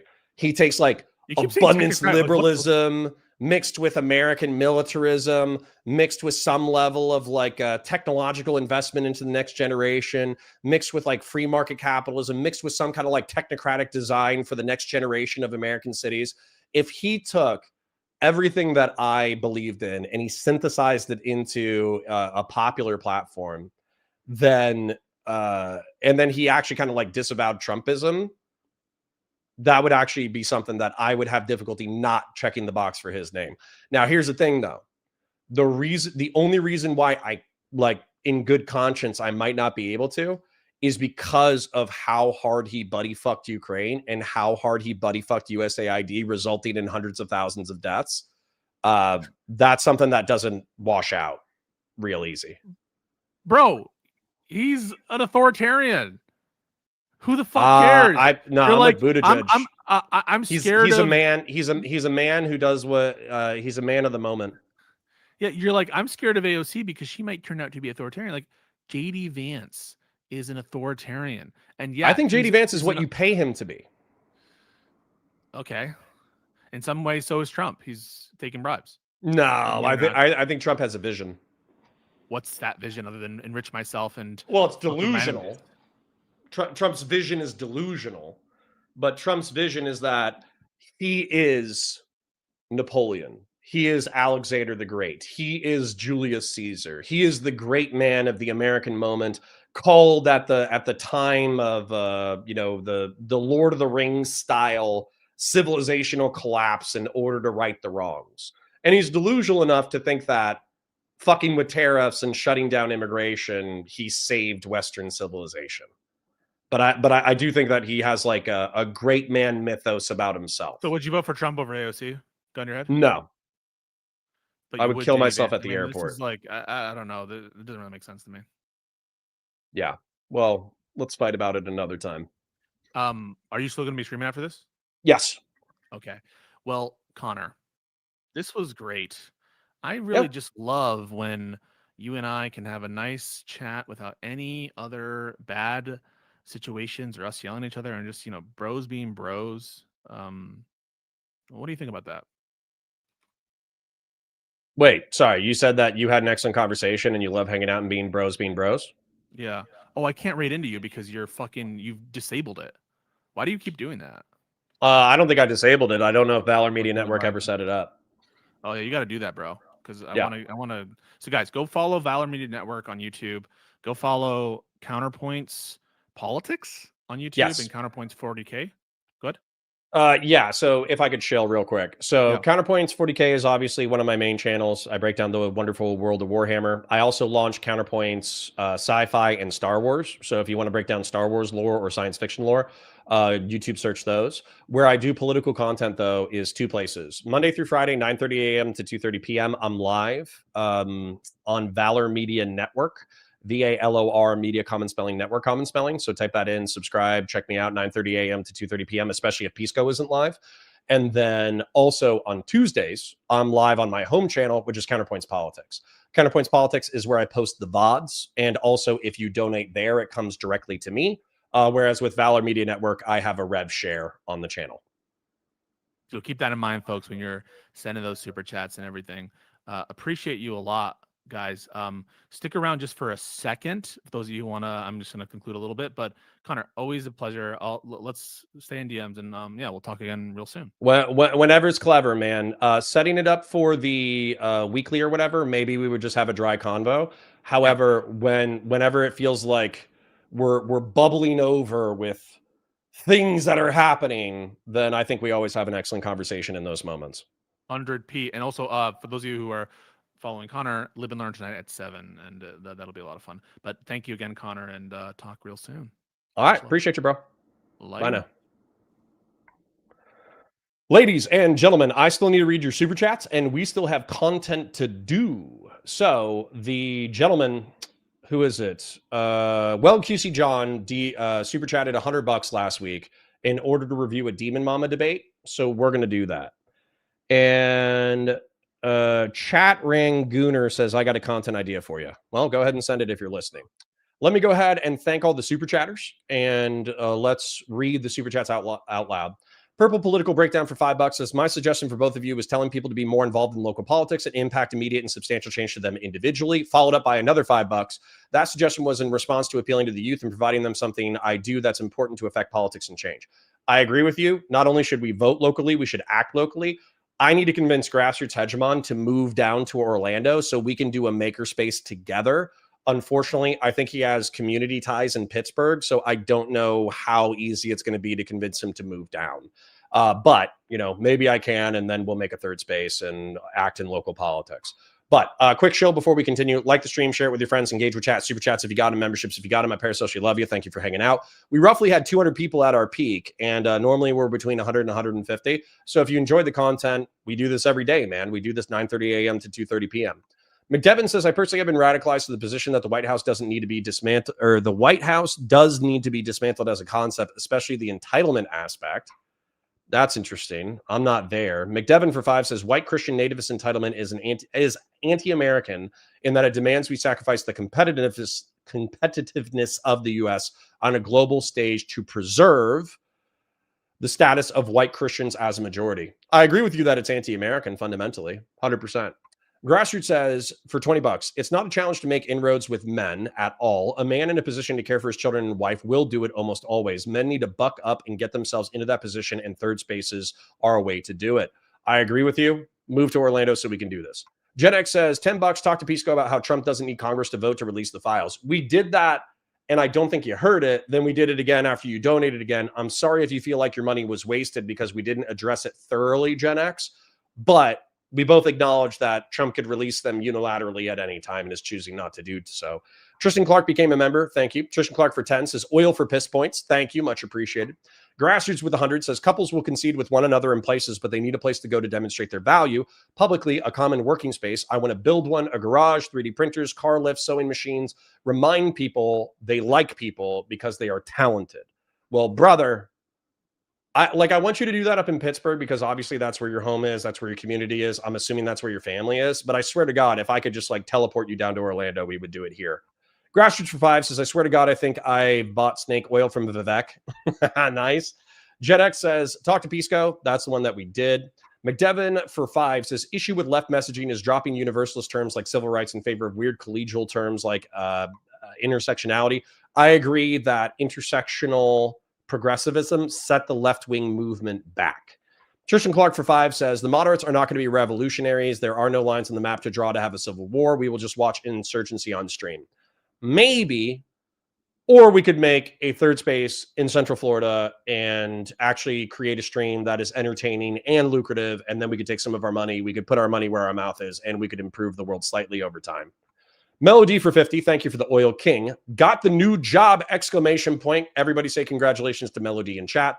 Sending some shekels your way for entertaining me in the mornings. Ask Pisco when's the next time you're going to be invited on Live and Learn. We did ask. They said they would invite me soon. If I can make a request, please be unhinged like Prime Kai. Well, if we talk about Zoran Mamdani and the leftward shift of democratic politics, that'll probably be unhinged. Grassroots for 10 says, Thiel wants to create an environment where democracy can exist. Yarvin overtly hates democracy. That's a different thing. I agree that there's nuances to Thielian and Muskian and Yarvinian techno-feudalism. Melody for 2 says, ask Pisco about Hassan simp glazing China and Mao. I should have, Melody. I should have. Fuck. Grassroots says, libertarians have been voting for a lot of authoritarians for a long time. They only care when it isn't theirs, whoever they happen to be. True. Lots of libertarians are lesser of two evils. Checking in with chat before we move into the next content. Eben says, it's the Valor Media Network stuff. You have to ask them to set that up. True. Pissing on MAGA. True. Patriarch says true. Zena says, I want to subscribe to Valor Media's lives without subscribing to their videos. Sorry. Eben says, a good professional name for the podcast would be Guns and Gavels. Just saying. That would be fun. The Piss conference has ended. It has. We're going to be moving into Demon Mama content momentarily. I know that's not going to be everybody's cup of tea, but I did get a large dono, so we're going to do it. Anonymous linked a straw poll says we're 60% Dems. I mean, that's what I expected, to be honest. That's what I expected. Justin says, insightful conversation. Good to have you, Justin, even though we disagree on a lot. Cameron Mosley says, I'm being sarcastic, guys. I don't think if they're Hispanic, not to be racist, but more black and brown people tend to be more religious than white people. Somebody brought that up, that black churches were not acknowledged in our conversation. I will acknowledge that I did not acknowledge black churches. Conservatism says it's higher than 60%. I'm showing 68.75 Democrat. Pisco was right. Well, we have 200 people here, and my normal chat is only 100. So I actually expected that to be worse. Do you acknowledge that Pisco didn't have a problem with point and piss? Sure. If Pisco wants to call our podcast Pissed Off, awesome. If he wants to call it Point and Piss, awesome. I really don't care. And then quick shill before we move into the next segment of content. Like the stream, share it with your friends, engage with chat, super chats if you got them, memberships if you got them. And then just to share. So I broke into the Twitch and YouTube political scene a while ago, late 2019, to be honest. And obviously, I've been a hanger on for a long time. And 2022 was when my Warhammer content took off. And so as a result, I've realistically been doing Warhammer for the past 3 years. However, in April of this year, I went full time. And as a result, I've been able to hang out with a larger chat. And it's been fun. It's been awesome. And you guys have oiled the shit out of the chat. Even though we're a small community, we do make a healthy chunk of money. And I really, really, really do appreciate you guys for helping out with the channel. But some people don't know the old lore. Some people don't know that I did a debate with Taylor Twin Rabbits, Lauren Southern, and the Surfs TV. If you do know of me, that's one of my ancient hot moments. Some people don't know that I used to be on Prime Kai all the time, almost weekly for 6 months, and I used to throw elbows there. Also on Dylan Burns, the Hippy Dippy Roundtable, I used to throw elbows on there. Some of you guys are unfamiliar with my work. And so, Mr. Weld QC John donated $100 because he wanted to show the newbies a classic counterpoints debate. So I'm gonna read this super chat and then we're gonna pull it up. Tristan Clark says time to form the Grill Publican Party in Connor's backyard. Seriously, Central Florida. Everybody move to Central Florida and we'll start it here. Or we can move someplace else. But realistically, Central Florida is where I'm gonna be. Let us do the content. Cancel. Can I leave this page? Okay, cool. That did not fuck up. Let me go to my Discord. Let me find the link to the content and let me pull it up. Thank you for finding the content, well, QC John. Although you guys have flooded my chill chat, and so as a result, it's getting difficult for me to find. It's got to be in here. If it doesn't pop up in the next 20 seconds, I will search it. Damn, boy. You guys are blowing up this chat. Well, QC John, if you're still here, can you DM it to me? I'm going to search you in here and see if I can pull it up. There it is. I think I see it here. Here we go. I got it. What a classic.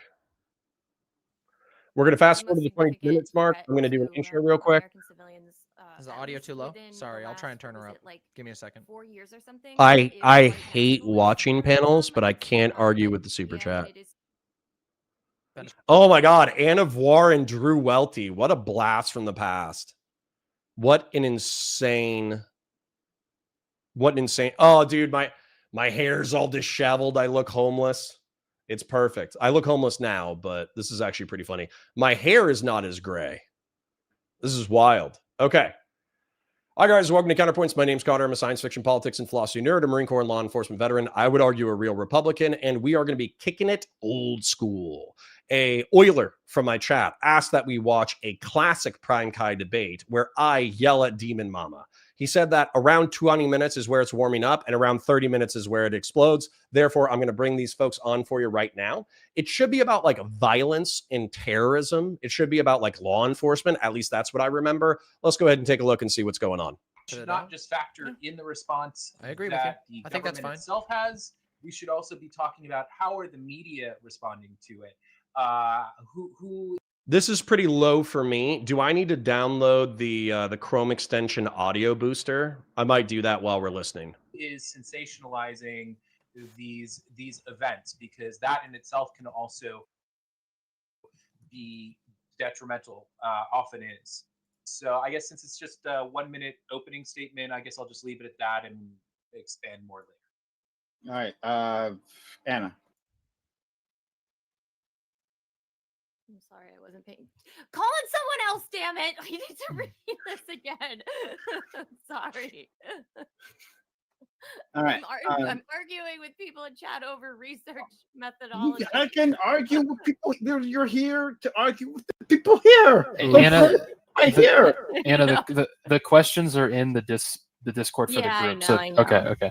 Just like calling me last. All right, Connor. Yeah, so I'm going to try to be on my best behavior for this because often what happens is I get, fucking triggered and then fucking make shitty arguments and then I get straw man, then I get pissy and then I have to make a fucking 20-minute fucking response video talking about the nuanced version of shit. So I already have a 40-minute response video, about Islamic terror and basically it's called Islamophobia. You should go check it out. And there's a reason why we respond to jihadism different than we do white nationalist terrorism. There's a reason why right-wing terrorism is an umbrella term that includes like anti-governmental violence, white nationalist violence. Like it literally incorporates like so many different kinds of terrorism that it's nuts. If you actually matched it per capita since 9/11, not including 9/11, and you made the Muslim population of the United States equivalent to that of the white population of the United States. I understand there's a difference between religion and race, blah, blah, blah. We can get into it. It would be equivalent to about 4,000 people a year for jihadist terrorism. So there is a real problem with jihadist terrorism. And the reason why I get pissy is because we play this game of hide the ball where we just pretend that this ideology doesn't exist, or we pretend that it's not relevant, or we pretend that it doesn't affect our world. We can get into how this is American so stupid. foreign policy This is going to be so good. I'm going to tear into this guy. These issues. Oh no! I disagree with my previous self. Or excuse me, I agree with my previous self. I'm sorry. I agree with my previous self. Pretending that jihadist terrorism. Listen, I have Muslim friends now. So, I got Ali. He's in chat right now. I got Gassim, who's been a long time friend of the channel. I've met Muslim people in the real world who were legitimately just chill. They believe in God and the last day and doing good works and all this kind of stuff.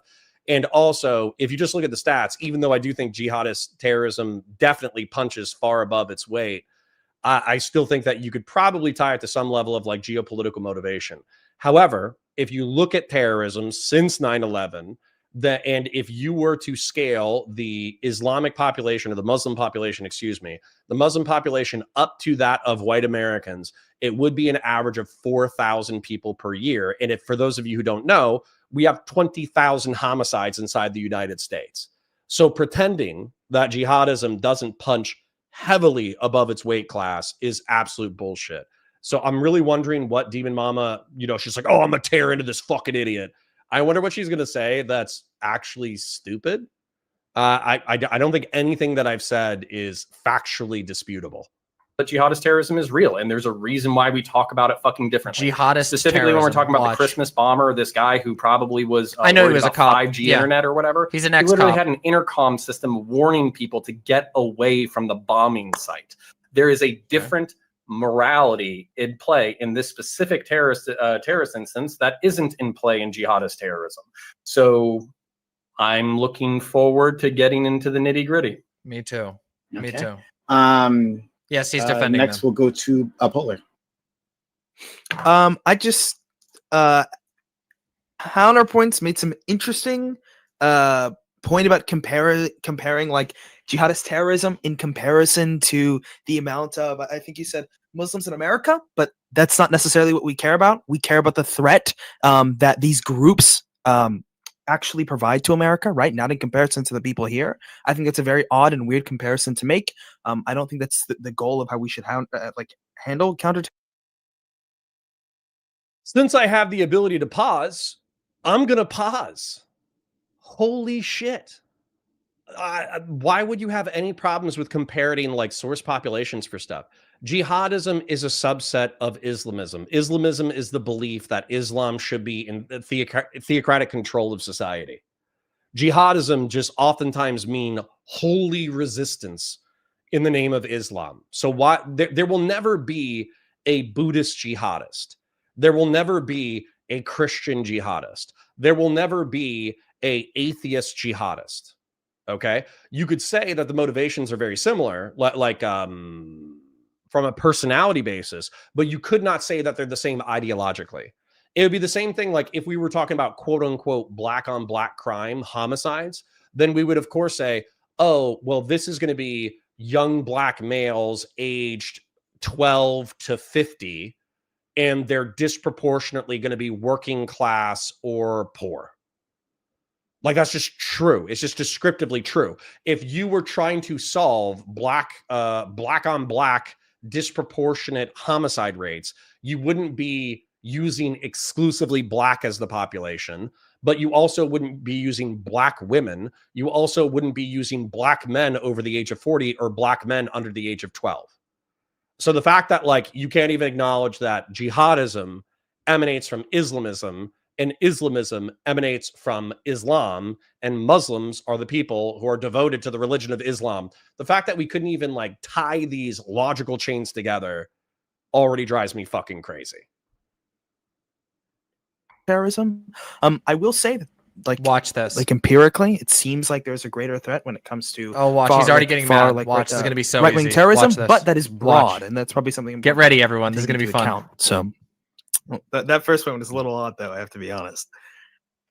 Okay. All right. Counterpoints of suspect. All right. So FBI, get a handle on them. Drew. How old is this? This has got to be like 2020 or 2021, man.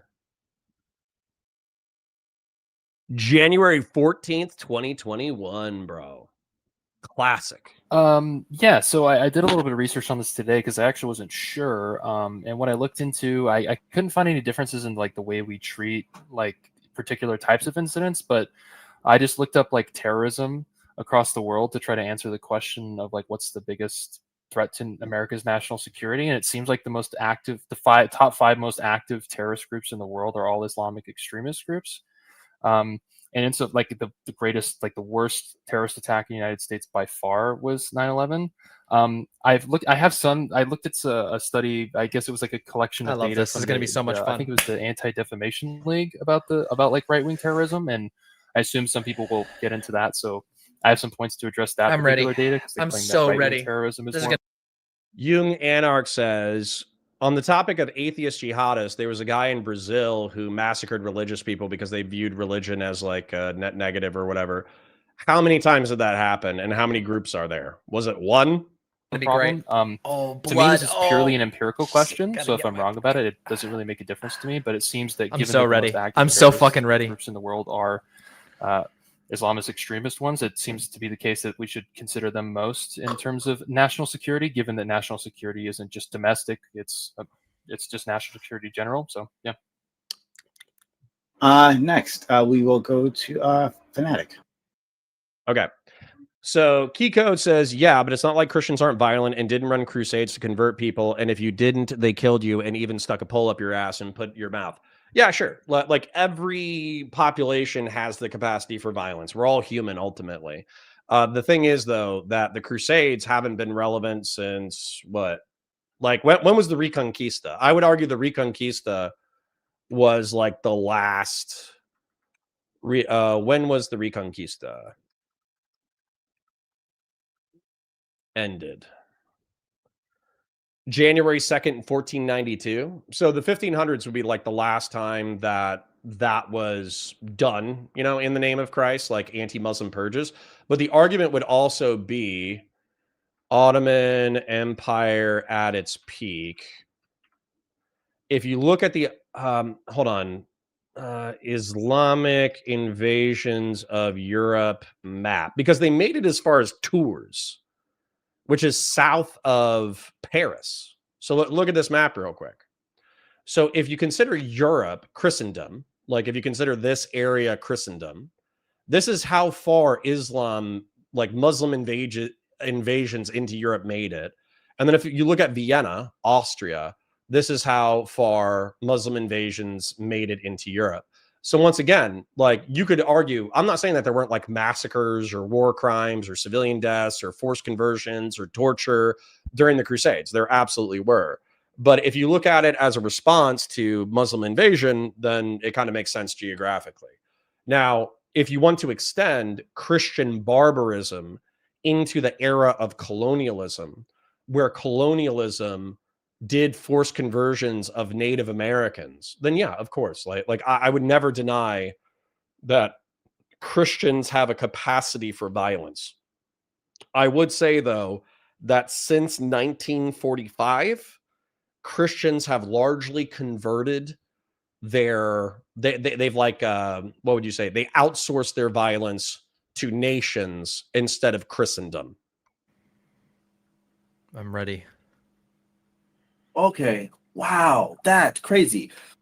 Whew. So yeah, there's no possible way you're gonna sit here and be on this panel and then do some like legit mental gymnastics and be like, well, look, if we take the numbers and then alter them in a way so that these populations are equivalent, then we can end up determining that these people are more of a threat. Like that's so ridiculous and uncharitable. Like we have numbers for the actual.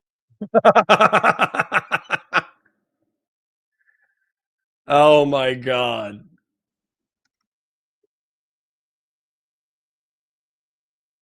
Bruh. I'm going to try to find a non-racist per capita meme. All right, this one's a little racist, but I think it's okay. It's fine. It's a black woman. It's the black psychologist from the Joker. What does per capita mean? You wouldn't get it. That's what Fnatic just did. Fnatic just did the per capita meme. Holy shit. Attacks that are taking place, and the vast majority of them are white. Sorry, Drew. The reason why when you look up terrorism and you're finding these numbers and finding that they're all Islamic is because anytime there's a terrorist attack that happens to be from a white male, which is the vast majority of them since 9/11, they won't label it as a terrorist attack. Instead, they will label them. Actually, as he's right on a this. lone wolf or yep, an we're on a team with Fnatic this time. Oh, I'm ready for blood. Associate that, which you get ready. Talked about in these panels before. Damn, she's I'm fucking ready. I'm thirsty. Color, that person of color's actions tend to defame the entire group. Fnatic gets a good whereas one once in a while. to the contrary, whenever it's a white person doing something evil or nefarious, we look at them as a lone wolf. So we'll look at Dylan Wolf or any of them. I don't have to name any person. Literally all of them. They're never. There seems like there's as many mechanisms as possible to dissociate those individuals from the group with which they ally, and so as a result, I'm ready. I'm charging up. It's really hard to get these numbers. Thank God I'm charging up my hyper beam. Releasing this, and we recognize the biggest threat to America right now happens to be white neo-national conservative retards. True, it is kind of ridiculous people. Ruby for 10. Maybe I'm misunderstanding. Are you saying there is not a threat of religiously motivated terrorism from any religion but Islam? Violent religious extremist groups exist for all major religions. I think you're correct, except for Jainism. I think you're correct that there are even technically Buddhist terrorists. I think if anybody wants to point to Christian paramilitary, organizations or religions that have killed in the name of Christianity, I think they've certainly existed. There were obviously Jewish insurgents, so for instance, there was the Maccabean revolts during I don't even know when the Maccabean revolts were, but that was like paramilitary operations conducted during the Roman period. Yeah, I think that, the Sikhs, arguably Hindus can be pacifistic, but the Sikhs are actually arguably an Indian sect of militarists who believe that it was necessary for them to become militaristic in order to defend India. Doobie, I think I said the opposite of your super chat. Everyone is capable of violence. I would argue that the actual one-to-one religious marriage to violence probably would have ended with the Reconquista. But if you argue that during the age of colonization, forced conversions because of the supremacy of Christendom could still be considered like Christian violence, I would just concede the point logically. But yeah, I would argue that probably since 1945, there has not been a major world religion that has a militant sect as demographically or as statistically relevant as jihadism. I just don't think it exists. Yeah, I did it for you, Polar's World. Second one. Good save.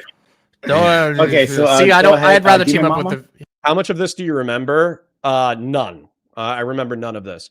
Although I do think I'm shaving my cheeks too aggressively, so all of my beard is on the bottom of my face. Weirdly enough, I do have a very similar hairstyle to what I have right now, which I think is hilarious. I have less gray in my beard. I'm in the office across the way instead of in the office that I'm in right now. Basically, this is a bedroom that I converted into an office, but this was a smaller office. This is my wife's plants. I've repainted this room since then. I got different bookshelves. I had different lighting. This is a hot minute ago, bro. This is like ancient lore. Yeah. Okay, so wow, there's a lot of stuff to address already here.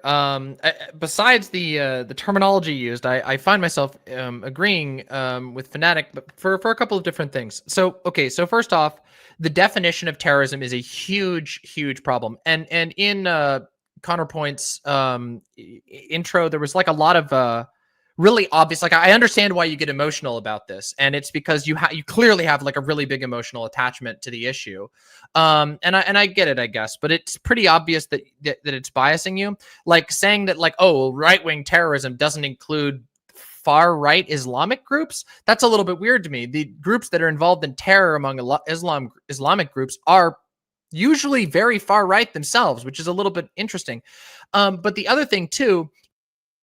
So we're argumentatively conflating American right-wing stuff and jihadist stuff. And by the way, I don't know if I concede that. I don't know if I concede that in this debate.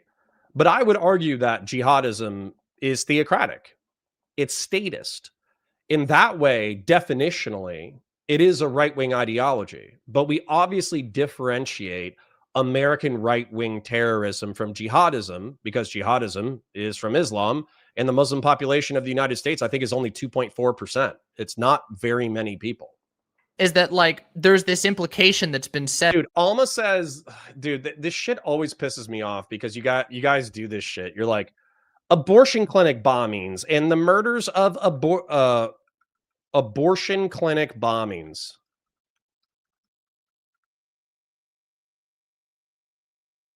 So let's take a look at the. Okay, this is a paper. I'm looking for like a summary. 42 facilities, 200 arsons, and 11 murders. Okay. And let's do the anti-abortion violence wiki. Let's see the list of incidents, and let's see when the last incident was. Anti-abortion reactions, physicians wanted, Army of God, anthrax. An unknown figure fired 2 shotgun rounds into the front entrance of a Planned Parenthood in Helena, Montana. So we got property damage with no deaths. 2023, arson after ramming his vehicle filled with containers of gasoline. I would actually consider that terrorism. 5 years in prison. 2022, 2023. A man shot a Planned Parenthood location in Pasadena with a BB gun. So anyways, like if you want to go through this and you want to definitionally say that this is terrorism, I will accept that. Terrorism, what is it? It's like extra legal political violence against civilians in the name to achieve a political goal. Terrorism definition. The unlawful use of violence and intimidation, especially against civilians in the pursuit of political aims. I will agree that anti-abortion violence, like shooting a shotgun through a window, is, technically terrorism. But you can go through these stats if you want. If the stats are 11 murders and 42 separate incidents since the 1970s, 42 facility bombings, 200 arsons, and 11 murders. If you want to say that since the 1970s, this is all terrorism that's comparable to jihadist statistical violence, jihadism outperformed 50 years of anti-abortion violence in oftentimes a single day. The Pulse nightclub shooting outperformed that statistic. The San Bernardino shootings, that outperformed in a single day. The 9/11 obviously outperformed that in a single day. The DC Beltway snipers, that outperformed that in a series of months. And so once again, we're back to what is worse, jihadist terrorism or right-wing violence? In this conversation that like people pretend that it doesn't happen Have you been living in an alternate reality? You do realize that like racial profiling has been rampant in our country, like to the degree that. Oh, and then so not only does she conflate right-wing violence with jihadism, she also conflates state violence with terrorism. Literally, children's Muslim children groups in New York had federal agents embedded in them. This is a matter of public record. So yeah, it's not like anyone's pretending. In fact, we're extremely obsessed with it to the degree that we're actually being really weird towards everyday Muslims. It's really pretty fucked. And then there's another thing that I wanted to address, which is that it's a second sort of part of this whole idea of what the definition of terrorism is. Terrorism is literally one of the hardest things to define, in fact, on an Look at my eyeballs, bro. Look at my eyeballs. Literally one of the hardest things to define, in fact. On an international level, there's been no consensus. It's been frozen up in the UN for some time. I did an entire debate on this particular topic. The definition of terrorism is really hard to work out. And it's really funny. You could... Was Timothy McVeigh right-wing? Arguably. What's weird about that is he's like anarchist right-wing. He's like libertarian right-wing. He was like an oath keeper. Can make it look like basically anybody in the world is the #1 worst terrorist group, depending on how you define it. Like, for example, what do we consider it when a nation invades another nation unprovoked on false charges and ends up destroying the entire economy, killing millions of people using a lot of remote tactics, literally employing mercenaries who shoot people in the head? You know, is that not really like a form of terrorism? Is carpet bombing other countries or using napalm or all of these other things that the United States regularly engage in? 7. Holy shit, Connor, I figured it out. This is our Hunter Biden. Jihadism is 1,000 times worse, but Christian terrorism is still bad, and we should call it out. Yup. Is that not a justified form of terrorism? Well, as it turns out, if you get to define what the term terrorism means, you know, you can get away with just about anything. So I find this conversation to be always very frustrating, especially when engaging with members of the right who will do basically anything to justify the actions of large states that they agree with, while ignoring any of the negative outcomes of those actions. So yeah. Okay, thank you. So, yeah. Anna. Yeah, so from my understanding of what data suggested, I pretty much agree with Fanatic that it seemed like the see you for now, biggest, Sumner. like, thanks for coming by. The most significant threat to American civilians. Is the audio too low? Sorry, I'll try and turn her up. Like, give me a second. 4 years or something is white nationalist terrorism. This pisses me off so bad. So, okay. I understand that 9/11 2001 was at this point 24 years ago. And I will admit that, you know, it obviously skews the statistic because it was such a one-off event, like an outlier event. However, pretending that the entire 2010s didn't happen, like the Bastille truck attack, the Omar Mateen Pulse nightclub attack, the San Bernardino shootings, just pretending that there wasn't like a through line for the past 20 or 30 years of jihadist terrorism pissed me off to no end. And especially this was like 2021. So bear in mind, and like I grew up with like 9/11, obviously. And so pretending that, not to mention the jihadist terrorism that happened within Afghanistan and in Iraq.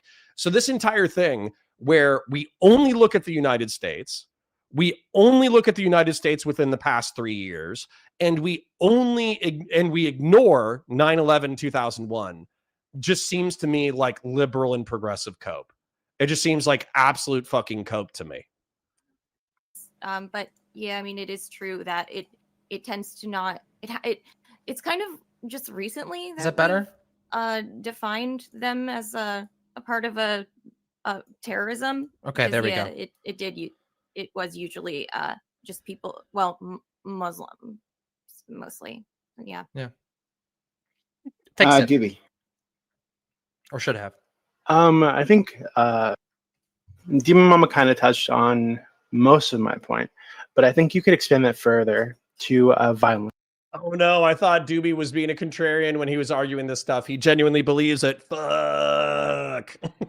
right? So when because a lot of people use like the FBI definition of terrorism, which is like unlawful violence meant to I'm going off the top of my head. Something like unlawful violence meant to like stoke fear or to coerce one to intimidate like a populace or a government for like political. Okay, sorry. Now we have to fight Doobie once again. We're fighting Doobie in the past. We're fighting Doobie in the present. So he's saying that there's Christian militias in Africa. So Christian militias in Africa. As a matter of fact, what can we do? Like terrorist stats, Africa by religion. Global Terrorism Index. Terrorism in Africa is overwhelmingly associated with militant Islamist groups, Islamic values like Boko Haram, by the way. Victims. Studies indicate the majority of victims of Islamic terrorist attacks are Muslim, even though attacks are not exclusive to any one religion. Global Terrorism Index. So anyways, we could take a look at this.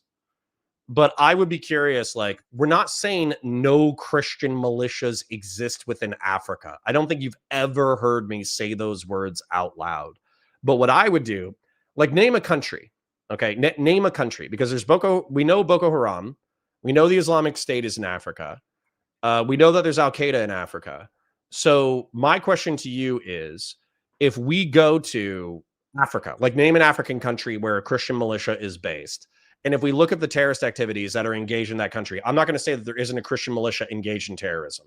However, my instinct is that it's going to be like a 3-to-1 or 4-to-1 performance rate from the jihadist terrorist organization. So Doobie, the Lord's Resistance Army. Okay. The LRA. I don't even know if the LRA is still active, by the way. Is the Lord's Resistance Army still active?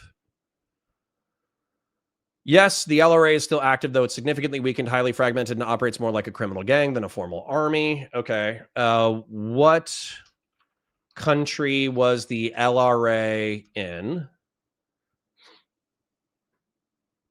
Uganda. Uganda is a pretty uniquely fucked up place. Terrorism statistics. Ugandan terrorism statistics by ideology.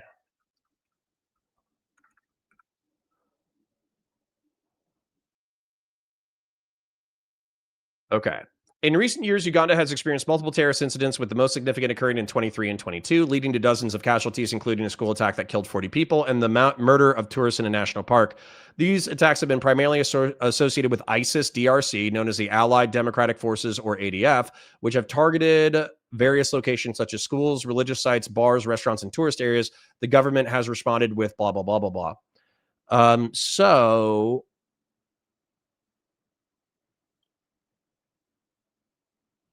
who did it? What was it? ISIS? Who did the Ugandan terrorist attacks? Allied Democratic Forces, also known as ISIS Central Africa. The ADF, which has pledged allegiance to the Islamic State. Okay. Objectives, basically. Right now, that's just off the top of my head, but it's something like that. But love a candy if cane. we use that definition, which is what people tend to use, you, like your mama said, you can call just about anything terrorism, right? Somebody asked about Demon Mama earlier in chat, and I wanted to address it, but I forgot to. Demon Mama had a personal drama where a member of her polycule was like trading pornography with somebody who was underage, and as a result of the public backlash from that, she stopped streaming about a year ago, maybe a year and a half ago now. So we need to be very clear about what we mean when we say terrorism, what we mean when we say violence, right? In this context, and beyond that, like the rest of it just seems like that's an empirical question. This person right over which here. Which of these things is the most Doobie? Are we at most risk of dealing with the United States? It does look miss at the numbers, people see which happy. groups are the most active and which groups are committing the most terrorist attacks. Good one. I don't know if I agree that it's like a racial issue. It could be. I'm not really sold on that idea yet. But yeah, that's my sense right now. And for those of us just joining us again, Doobie is represented by the green monster on the side of your screen. So that's in case you're confused as to who's talking. All right. I'm sorry. Can I add on really quickly? I'm sorry. So I just want to point out that majority of the terrorism in the world today is coming from cultist nutbags that we should not be tolerating. Thank you. Fair enough. All right, open to the floor. Yeah, really quick. I can go. Hold on, really To quick. make a clarification. The numbers are here. From 2009 to 2018, the far right has been responsible for 73% of domestic extremist-related fatalities, according to a 2019 study. FBI Director Christopher Wray told Congress in July that a majority of Oh no, it's per capita. No, it's per capita. Fuck. the Bureau's domestic terrorism investigations since October were linked to white supremacy. So Okay, it really sucks. Dude, seriously, dude. Sucks. Okay, you're giving me heartburn like a motherfucker. He's getting triggered again, as usual. Let the heart burn, bro, because the numbers, Ben Shapiro said it. Facts don't care about your feelings. Demon Mama, you're such an arsler. That not understanding per capita is not a dunk. Not understanding per capita isn't a dunk. Oh my god. Okay, got you. So if the data says 73% of all domestic fatalities Oh, why are you soy facing so hard? tend to come from white nationalists. The idea Can I that respond you to would your point already? okay, when I finish my point, the fact that you would ignore the 73%. Oh Oh god. my god! The Fuck! fact- It's called per capita. Calm down. Impulse.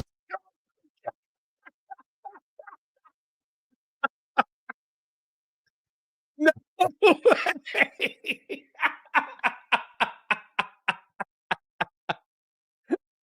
Oh my god, it's called per capita. No way. Oh my god. I feel so bad for this guy.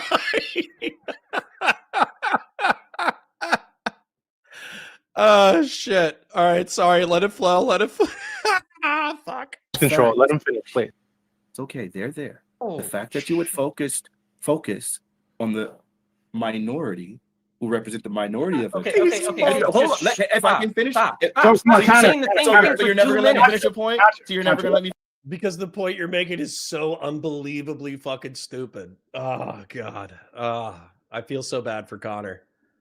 I feel so bad for Connor points. Finish your point. Finish, and Yeah, then sure. Say the same thing over and and then over after again. that we'll go to Polar. So Fanatic, wrap it up so we can. I've been trying to. He just keeps over talking. Just go ahead. Go ahead. Go ahead. All right, Go. anyway. Your point So sucks. yeah, the idea that you would want to Counterpoints. This is why I take performance enhancing drugs, by the way. This is why I take performance enhancing drugs. Is dead. Changing it to Counterpoints when you is recognize in- that a certain individual that. Oh my lord! When you I'll recognize be back mute, when you know what. mute. If you can't control yourself. Anyway, But you're still saying something unbelievably stupid. When you recognize that someone represents a hyper minority, it seems a little bit charitable to yourself, and it sounds like extreme bias because we recognize that this loser. hyper-minority, What a fixing that loser. issue still wouldn't fix the vast majority of cases. It just seems like you're really, really biased, and you don't want to actually deal with the fact that people that look like you are the biggest problem. You're freed. Okay, we'll go to Polar in lieu of counter. Okay. Sure. So I think there's a very important distinction to be made if we're going to talk about domestic versus international. And by the way, I didn't get up because I don't think I got up because like I needed to do. I probably needed to let the dog in. I probably needed to use the restroom, wash my hands, grab some water, grab a refill. So being like, oh, I just couldn't handle how hardcore Fanatics arguments were. No, that wasn't the problem.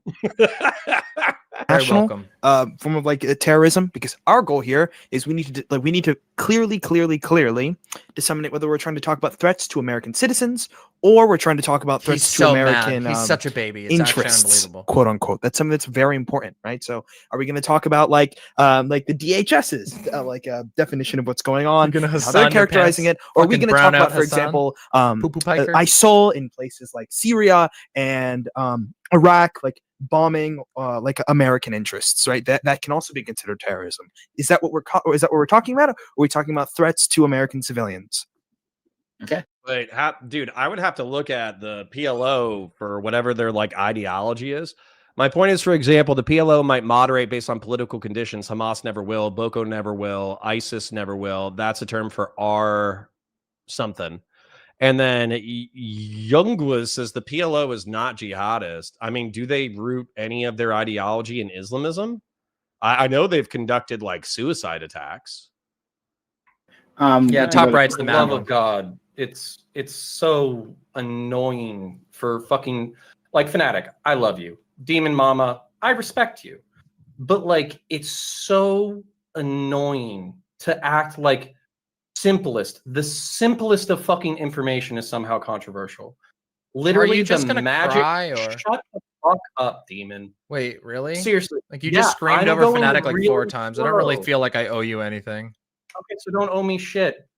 Give me 10 seconds. Seriously, to act like per capita is some magic number that I pulled out of my dick hole is ridiculous. We use per capita This in user conversation did thank you, write a all the message. time. Not just that, but if you're looking at internationally, it's pretty clear that jihadist terrorism is a problem. In Demon Mama, you obfuscated the fuck out of this conversation where literally we're talking about the definitional difference between jihadist terrorism and white nationalist terrorism or anti-governmental terrorism, which all falls under the same branch, by the way, of like domestic right-wing terrorism. And then you just say, oh, well, it's all right-wing. Thank you very much. How for does that. this contribute to the conversation? How does this help us with definitions? Wait. How does this help us narrow down the conversation and actually talk about like ideology or immigration or global policy or any of that kind of shit? Like you literally took a fucking like a nuanced and deep conversation. You took a fucking shaker bottle and you just went like this. And you're like, it's confusing now. No, Wait, you made are you confused. just crying about how your Dude, that like if you actually analyze wait, you just got to talk and it's my turn to respond, you whiny Demon Man. Listen, we made peace after the fact, but this is part of the reason why she was so fucking annoying is because what I just said was exactly correct. She took state violence and terrorism, she made them the same. That's obfuscation. She took jihadist terrorism and right-wing terrorism, and she made them the same. That doesn't improve the conversation in any way whatsoever. And why do I have a feeling she's about to make the conversation worse? baby of a human. Attack you personally because I'm about to attack you personally. Please try. It would be hilarious. You just talk about molding instead of talking about the you actually, but it's actually wait, this is actually pathetic, my dude. Like you. You're pathetic. You. Wait, come on. Impulse control. Come on. Stop it. We're stopping it now. Hey, everyone, we're stopping it right the fuck now. Thank you, Demon Mama. Thank you. I appreciate that. Yeah. So I don't really. And by the way, she was interrupted by a super chat when I said, "Please God, tell me that you understand per capita." No, none of that was like complaints of substance. As it turns out, being able to actually know what you're talking about when you're talking about terrorism, a definition that has been utilized by multiple governments to frame certain groups as worse is actually super important. It's actually so bad, again, and I brought this up originally. I know you don't like listening because you get your emotions in the way, but I brought this up in the very beginning that it's actually very difficult to determine what the fuck terrorism actually means. And countries haven't agreed on it. There's actually been a huge literal, stagnation. What's the word? An impasse that's been reached in the UN for years over what the definition of terrorism should actually be. Because if you're very broad and you say, oh, it's violence for a political end, well, that's most violence. Most violence is for a political end. Does that mean that every country is going to be it? So yeah, I don't know what you're getting all mad about, but it's like, it seems like you're mad that you can't just bend the terminology to just fit your ending. Like you can't just go like, oh, I hate Muslims and we shouldn't let them in, or whatever it is that you want to rant about. Based. But that's what it sounds like to me, because nothing that you just said. Doobie, she's right, to be honest. God, Doobie, I hate you so much. Do you think anybody uses terrorism to refer to state violence? The closest that I've heard is Russian terrorism. But the reason why people have used Russian terrorism is specifically because they've been targeting civilians for on purpose in order to spread terror. within the civilian population. And so it's illegal violence, even though it's conducted by a state. Now, Russia isn't going to see it that way. And I think that it's a conflation of terms. So let's take a look at terrorism definition again. The unlawful use of violence or intimidation, especially against civilians in the pursuit of political aims. Well, weirdly enough, that doesn't necessarily preclude a state, but oftentimes, like, I guess inferentially, parochially, it would include the exclusion of a state. But then even then, we can differentiate between like armies and militaries that are acting within the rule of law and like the rules of war, and then we can differentiate between countries that don't and exclusively terrorize civilians on purpose in order to achieve their political aims. So once again, Doobie says Iran, Israel, and the U.S. are often called terrorist states. Yeah, by Noam Chomsky and people with 80 IQ. What, bro? There is no layperson who use terrorism.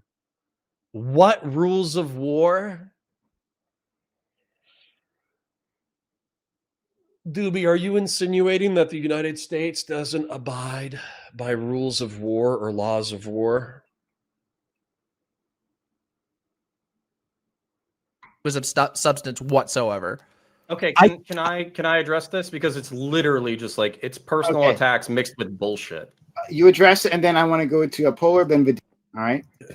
Okay, talking about per capita, like terrorism, it's this nebulous definition. We have no idea what we're talking about. You know why? Why terrorism is kind of a nebulous definition? It's because there's armed fucking militias in different fucking countries that different fucking governments all fucking fund, all at the different time. Like, so for instance, the fucking narcos in South America. What does any of this mean? And all that. What does any of this mean? Yeah, sure. But whenever somebody, why don't you wait a second and I can explain it to you? Why are you interrupting me 2 seconds into the explanation, you dumbass? Walks into a fucking public place and starts executing civilians, and it's not the fucking government. Generally speaking, we all mutually understand this is bad, as not something that we want to replicate, as something that we don't want in our society. So to just this say, is all feels. Oh, well, basically, like, we don't even know what the fuck. Actually, it's incredibly descriptive of a social behavior that we don't want to encourage. Nope. I'm right. You're wrong. You're dumb. Fuck we're talking about. You're the one who's making this conversation difficult for no fucking reason, because most people understand what I mean when I say the fucking word terrorism. So wait, would you consider? Wait, would you consider? Hold on, quick question. Oh, quick question. Hey, it's my turn. No. Hold on. Go ahead, please, Fuller. So, yeah, counterpoints. You made a specific point about like. No, by the civilians themselves, Ali. Okay, so for instance, Ali, I could pull up the Iraq body count project right now, and matter of fact, I will. So the Iraq body count project, you can pull up. These are people who like verified deaths based off of reporting and morgues and this and that and the other. And the documented civilian deaths during the Iraq conflict. By the way, this is something that was started as a criticism of the United States. Is confirmed deaths is 211,046, and then total violent deaths, including combatants, is 300,000. Okay, now this is approximations, right? If we go into the actual statistical stuff and we blend in all of Iraq by U.S.-led coalition, no Iraqi state forces, including state forces. Why not? Any weapons, let's generate. So what you see here is that 80 to 90% of the civilian deaths within, Iraq are between Iraqi militias, between Shia militias and Sunni militias that would be considered extra legal. They would be considered terrorism.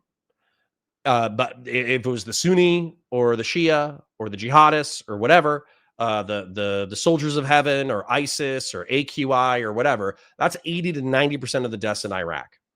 And so when Doobie comes into my chat and he's like, what rules of war?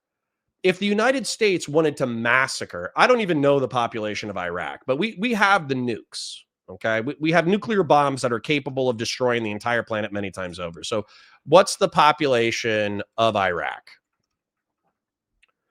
Is 46 million people. Okay, if we wanted to glass Iraq, There's no technological prohibition against us glassing Iraq. We could glass Iraq. We could have killed 46 million people. That clearly wasn't the goal. And then if the job was just to kill as many Iraqis as possible, because we are in a national level conflict, meaning a conflict between the people of Iraq and the people of the United States, then you would expect these stats to be identical, where US-led coalition forces just killed every single person in Iraq. But that's not what you see. What you see is US coalition forces are responsible for 10 to 20% of the deaths within Iraq. And this includes Iraqi police and Iraqi army, who are not exactly known for their competence, by the way. And so I could remove Iraqi state forces and we get to even lower stats. And so when you say no rules of war, I don't think you know what the fuck you're talking about.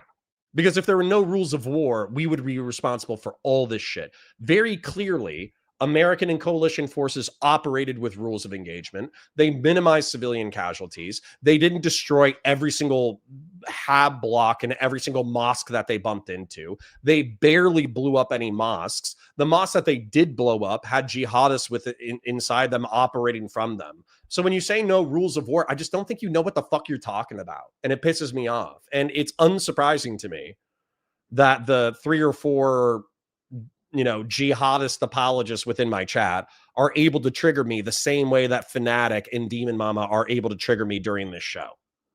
Like, hey, you're like, it's too broad to call out like just right-wing terrorism. Feels. So, for example, if we look at like white extremist terrorism, we also realize, like, looking at like a DHS's like most recent data. I don't know if you've looked at it, but like, I'll link it in chat. They did a clear like data representation of terrorist attacks posing a threat to life in the United States. You may have already seen it. But white supremacist extremism poses the most threat. They've killed the most in the year of like 2018 to 2019. But you're also mentioning. Sure. When a nation state ignores international law and carries out attacks, is that considered terrorism? I don't think so. But I think that you could make that argument because obviously when we were checking out the lay definition of terrorism, it was it's the attacking of civilians for political gain, whatever. Terrorism definition. And it doesn't exclude a state actor. The unlawful use of violence and intimidation, especially against civilians in the pursuit of political aims. Actually, you know what, Doobie? I might say yes. When a nation ignores international law and carries out an attack, that is international terrorism.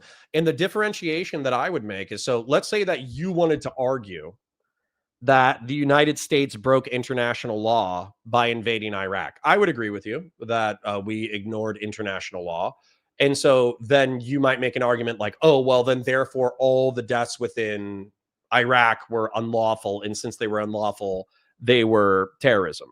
But my argument would be that the nation state the United States thought that it was in its national interest to conduct that. And I honestly do not subscribe to international law. I subscribe to American law. And therefore, the United States, if it tried to eliminate the civilian deaths through its conduct of warfare that was deemed unlawful through the UN General Assembly, I don't give a fuck. I don't give a fuck. If we followed our own laws, if we tried to reduce civilian casualties, if we tried to follow rules of engagement in order to reduce harm, if we tried to follow the principles of just warfare, I don't give a fuck. And I think that your conflation of saying, oh, well, I'm presuming that you're going to conflate that the war on terror was internationally illegal. Therefore, every death during the war on terror was the United States' fault. Which, again, I think is Chomskyan stupidity. So what's the number? What's the number? It looks. From my looking, it's 38. Okay, so let's take 38 and let's seriously, like, I get that we get to draw this arbitrary thing where like 9/11 happened in some fucking long ago. It didn't. It happened when I was a fucking teenager. So saying that terrorism attacks post 9/11 are their own fucking statistic to count, I have no idea why. It's an arbitrary decision on the behalf of fucking people who talk about geopolitics to exclude 9/11. What is he you even talking talking about? 38 fucking homicides related to fucking I'm talking about 9/11, you dumb bitch. terrorism in the United States, and you divided 3,000 by it. How many fucking decades does it take to fucking catch up to 9/11.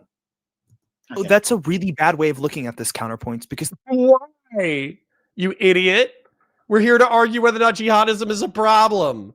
The goal of this is to, and I'll go into it, right? So the goal of this is to understand the future threat, right? Why do we specifically look at why do we look at past data? We try to look at it to Yes, correct, Doobie. When nation states follow the rules of war, then it's not terrorism. That's correct. determine the threat in the future, right? This is a massive. So let me ask you another question. Sure, So, go for it. So let me ask you another question. If we broach this outside of the continental United States and we start talking about international terrorism, what happens then? Nope. That's not. Why not not, Fanatic? Why not? This is the counterpoint from Vosh's channel. Yes, he's a sad.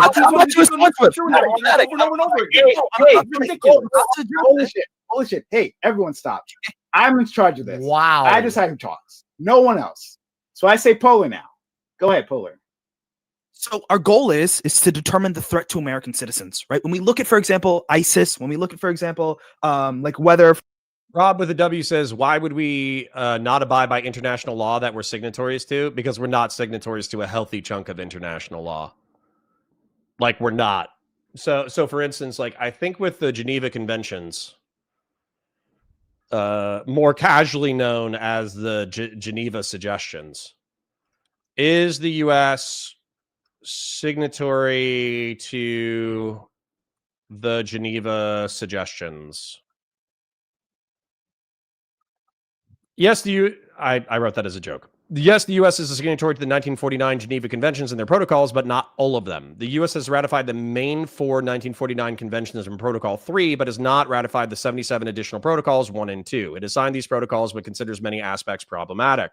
So I would have to go into the separate protocols in order to understand.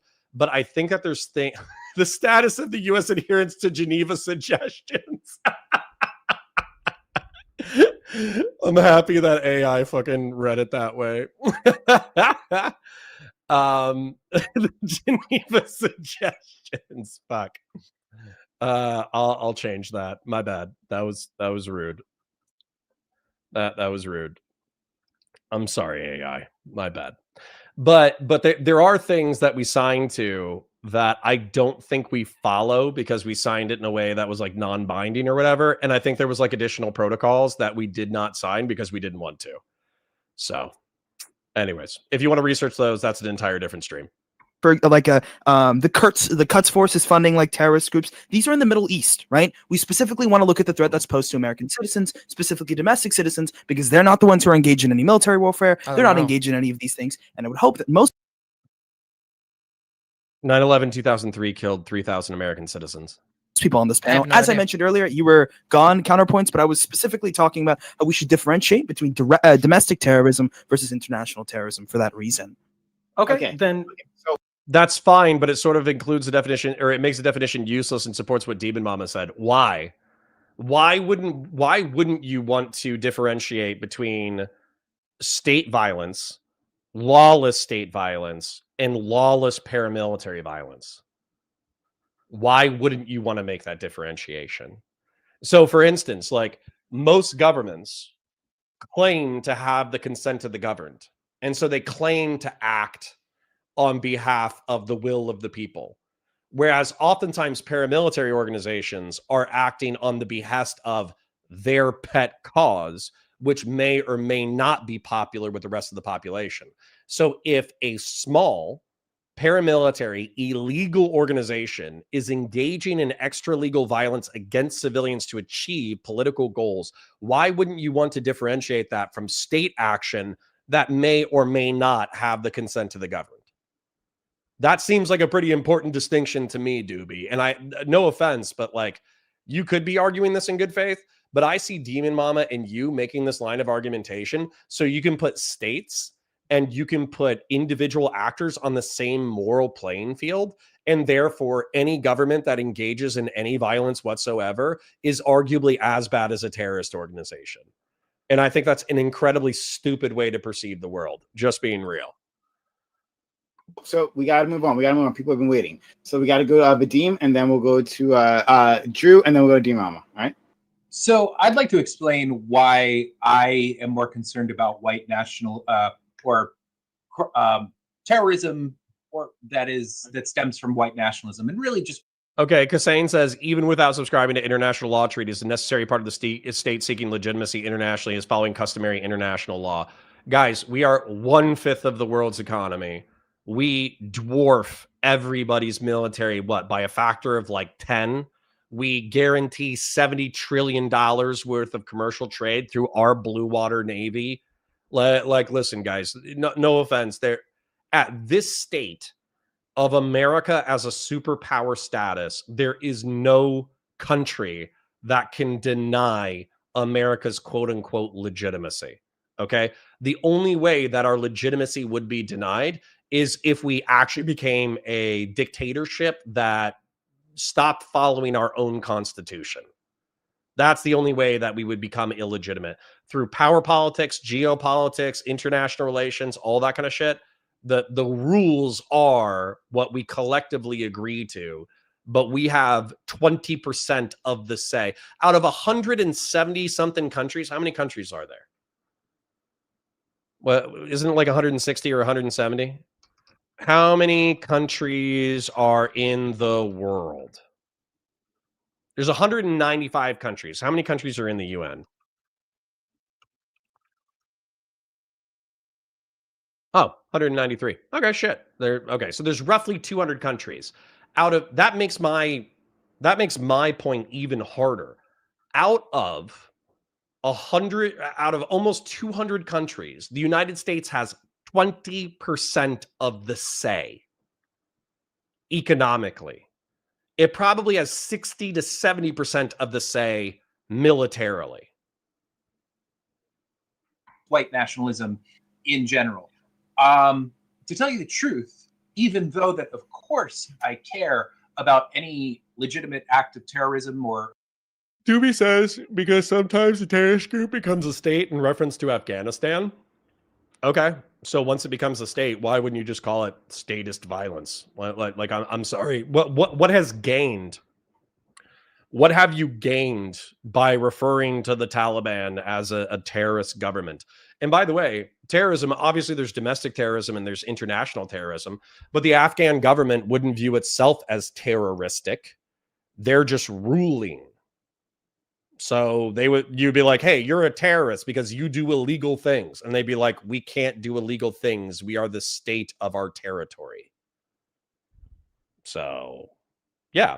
And the PLO, what about the PLO? The PLO engaging in terroristic violence. So yeah, let's take a look at the definition of terrorism again. This is where I think that it's interesting. I would agree that the terrorism definition does not exclude states, but I think then we get into arguments of lawfulness, okay? Because terrorism, the unlawful use of violence and intimidation, especially against civilian populations in the pursuit of political aims, I would view the PLO as terroristic, despite being a government, excuse me, because I think they sponsored suicide bombings within the state of Israel. That is specifically the unlawful use of violence and intimidation against civilians. Same thing with the Lockerbie bombing done by Muammar Gaddafi. Even though he is the leader of the state of Libya, I would probably view the Lockerbie bombing, where he blew up a Scottish airliner that killed 200 civilians, I would view that as terrorism, where I would view the enforcement of his dictatorial regime. I wouldn't view that as terrorism. I would view that as authoritarian governance.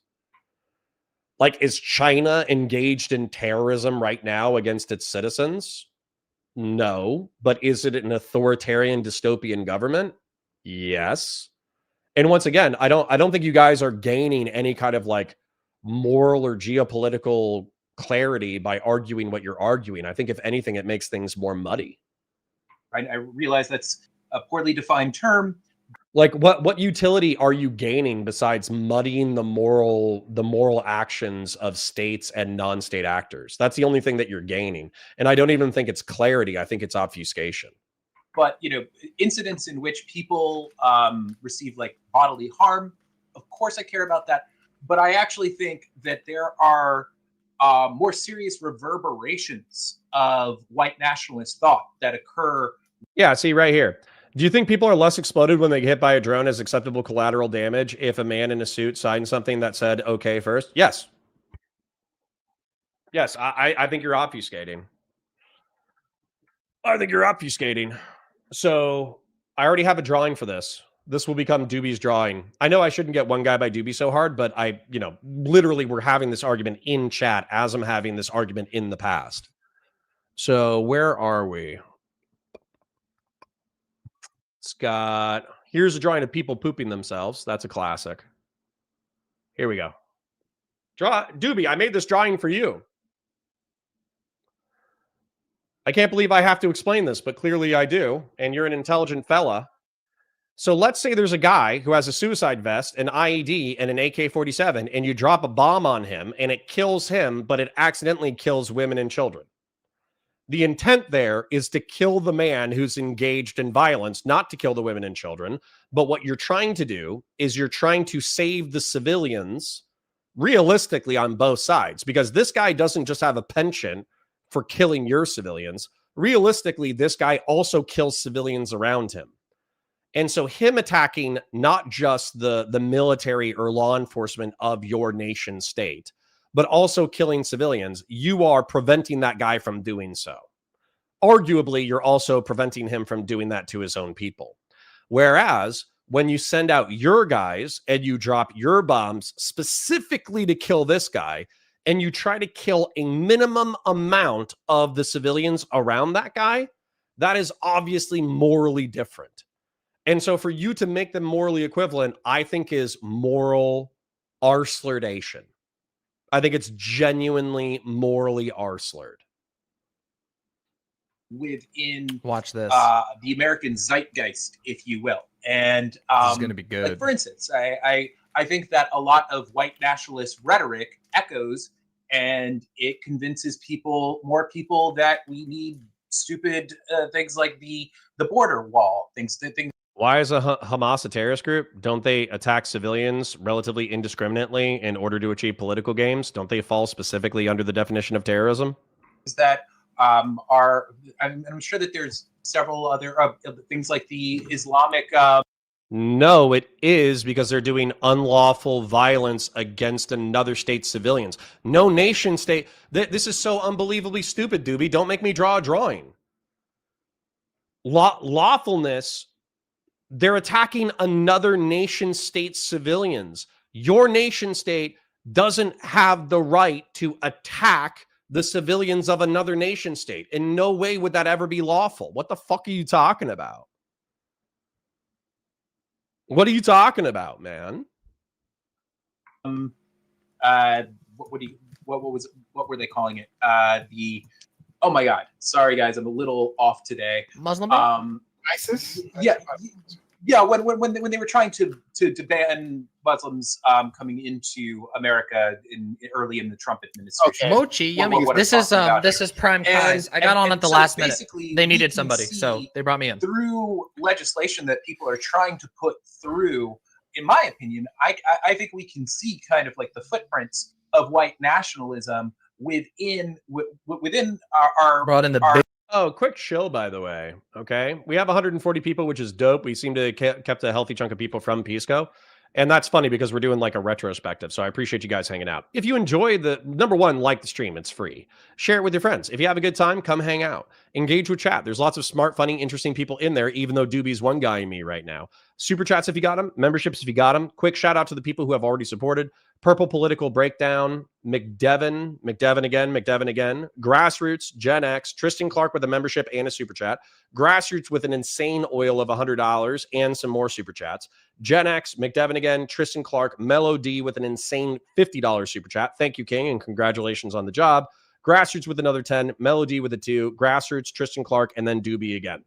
Parasocial love to you and yours. Thank you for watching the content. I hope you're having a good time. Like the stream, share it with your friends, engage with chat, super chats if you got them. Parasocial, love you. Let's go. Big guns. True, America, Chud Logic. Whereas at the same time, Doobie says, I rage against you across time for $10. Indeed you do. Jihadism holds absolutely, it's in terms of the laws that we're going to implement and whatnot, there's absolutely no threat whatsoever. They have no hold within Doobie says, okay, when the U.S. bombs another nation in breach of international law and kills civilians, why isn't it terrorism? It's because of the intent. It's because of the target and the intent. So, for instance, you're arguing the difference between murder and manslaughter. Let's say that, for instance, I shoot a gun in a general direction and it accidentally kills somebody. Obviously, that's manslaughter. I didn't have any intention to like kill someone, but I accidentally did. Or it's like negligent homicide, depending on what state that you're in. Whereas, let's say that I'm engaged in self-defense. Let's say there's a guy with a gun or a knife and he's like, I'm going to fucking kill you. I'm going to kill you, motherfucker. And then I pull a gun and I shoot that guy in the chest multiple times and the bullets go through him and they hit another person. Well, then at that point, I'm engaged in lawful self-defense. I did kill someone else. And depending on the negligence of that action, I could be charged with a crime. However, the intent is obviously different. So you're talking about like discriminating intent in reference to homicide. We obviously do that at the local criminal level. Why wouldn't we do that at the national and paramilitary level? Obviously, there's moral differences and moral distinctions. Our government, I don't know if somebody who's insane could say Elon Omar, I'd say you're a fucking lunatic if you say that. But yeah, so I just my greater point here is that just that there is more than just attacks that white nationalism in itself kind of the threat that it represents to our democracy. And sorry, Vadim's taking a while, so I'm gonna fast forward a little bit. Hopefully somebody else is talking. Nope, he's still talking. Still talking. Damn, being able to fast forward is great. I think, is that Drew Welty? So we'll go to Drew and then we'll go to excellent. So I did fast forward. Sorry, Vadim. I'm long-winded. You're kind of long-winded. Anyways, but that's where I think we differentiate between state sponsor of terrorism, and we also differentiate between participants in terrorism, right? So state sponsor would be, for instance, the Iran, if they pay Hezbollah in order to make their logistics more easy so Hezbollah can conduct terrorist activities, then I would view that as being a state sponsor of terror. Whereas if, let's say, Hamas or let's say the PLO were the de facto governments of their locations, which somebody brought up in chat, and then they murdered the civilians intentionally of a neighboring country, I would view those nation states as participating in terrorism themselves. And I think that's the difference. Demon Mama. Sure. I appreciate Demon Mama actually bringing up the difficulty with defining terrorism. I actually agree it's an important thing. Me too. I would say, number one, I would like Fanatic to link me the data he's referring to. I'm happy to take a look at it. Additionally, I think that one of the things to think about, and once again, I said this is an empirical matter to me. If it turns out white nationalists are the most that I don't like white nationalists. I don't really care if they end up on top. Fuck white nationalists. In terms of, I'm not sure deaths is necessarily the best way to measure which is the most threat. So and just to fuck you, Drew. Fuck you for undermining my point. I'm not sure what I'm talking about. So there was a congressional baseball shooter, not intentionally, Rakasan, years ago, where a guy who was perceived to be left wing by some people went and tried to kill a bunch of Republican congressional baseball players, right? And he didn't actually have a successful attack because luckily there were people there to stop him before he killed a bunch of people. But I don't think that means that he wasn't a serious threat just because the number next to his name is 0. So I think it's important to evaluate how many attacks are happening and the severity with which they approach the situation. Because if it's the case that there's like 50 attackers on the right that have AR-15s or something like that, and then once every decade there's 2 planes that run into buildings, that's a problem. Now, I'm not saying that's going to be the case. I'm just saying the severity. Well, dude, and that's where for me, even within the severity framing that Drew Welty is setting out, I would still argue that jihadist terrorism was the bigger threat. So jihadist terrorism was not only responsible for 9/11 2001, it was also helped launch the War on Terror. The War on Terror had a whole bunch of jihadist cells launched within Afghanistan and within Iraq, who not only massacred U.S. service members, but also massacred their own civilian populations. Not even to mention the fact that they traveled to Europe in order to massacre European civilians. So once again, if we're looking at it as a globe, if we're looking at it on a planetary scale, jihadism just runs away with the numbers. And if we look at it domestically, then obviously I think that Trumpism, MAGAism is an infinitely larger existential threat to the Republic of the United States. Because the truth is, we could have a 9/11 every single year. We could have a 9/11 2001 every single year inside the United States. We would still survive as a country. We would still survive as an economic entity. We would still survive as a military entity. 3,000 dead and $2 billion worth of damage is actually like a pretty small piece of the pie when it comes to America. However, giving up our Republican governance and peaceful transfer of power actually is, like, in my opinion, the end of the state as we currently understand it. And so, yeah, so I actually still think that jihadism is a larger violent threat. I think that right-wing dictatorship is a larger political threat. Security is really important, and the number of attacks is really important, not just how many people they happen to kill in the attack. I think that's really important. See you, Eben. Have a good day. Important to consider when we're talking about how much each type of thing is in terms of a threat for terrorism. Okay. All right. So we'll go to you, Mama, then we'll go to Fanatic after. What does that change, Doobie? They justified going to European to attack civilians by pointing out that Europeans were going to their countries to kill them. Do you differentiate between combatants and non-combatants, Doobie? I don't think you do. Like genuinely speaking, you have not differentiated between combatants and non-combatants once. This guy, the guy with the IED, the AK-47 and the suicide vest, he says that he's going to kill these people, civilians, because this armed security guy went to his country to kill him. You understand that the armed security guy is not going to his country to kill men, women, and children who are civilians and non-combatants, and the statistics bear this out.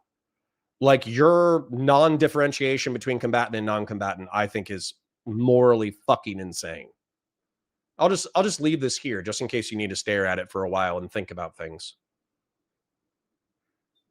Yeah, there's like a lot of, like, again, there's so much that goes into how we determine terrorism, and I'm glad that you brought up, like, that there are terrorist acts that are thwarted in the process.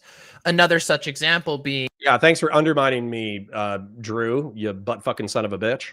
Drew's a great guy, by the way. We still like shoot each other a Twitter DM every now and then. He's a conservative psychologist from Texas who got married and I think has kids now. He's a good guy. The attack, the planned attack on yeah, I voted for the guy who promised to bomb your country, and now your children are dead, but you're not allowed to attack me at home because I didn't pick up the gun. Once again, not differentiating between combatants and non-combatants.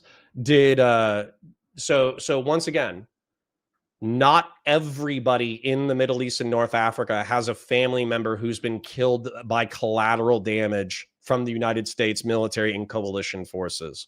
Matter of fact, if you look at the statistics, 90 to 95% of the people who have been killed in the Middle East and North Africa were killed by jihadist paramilitary organizations.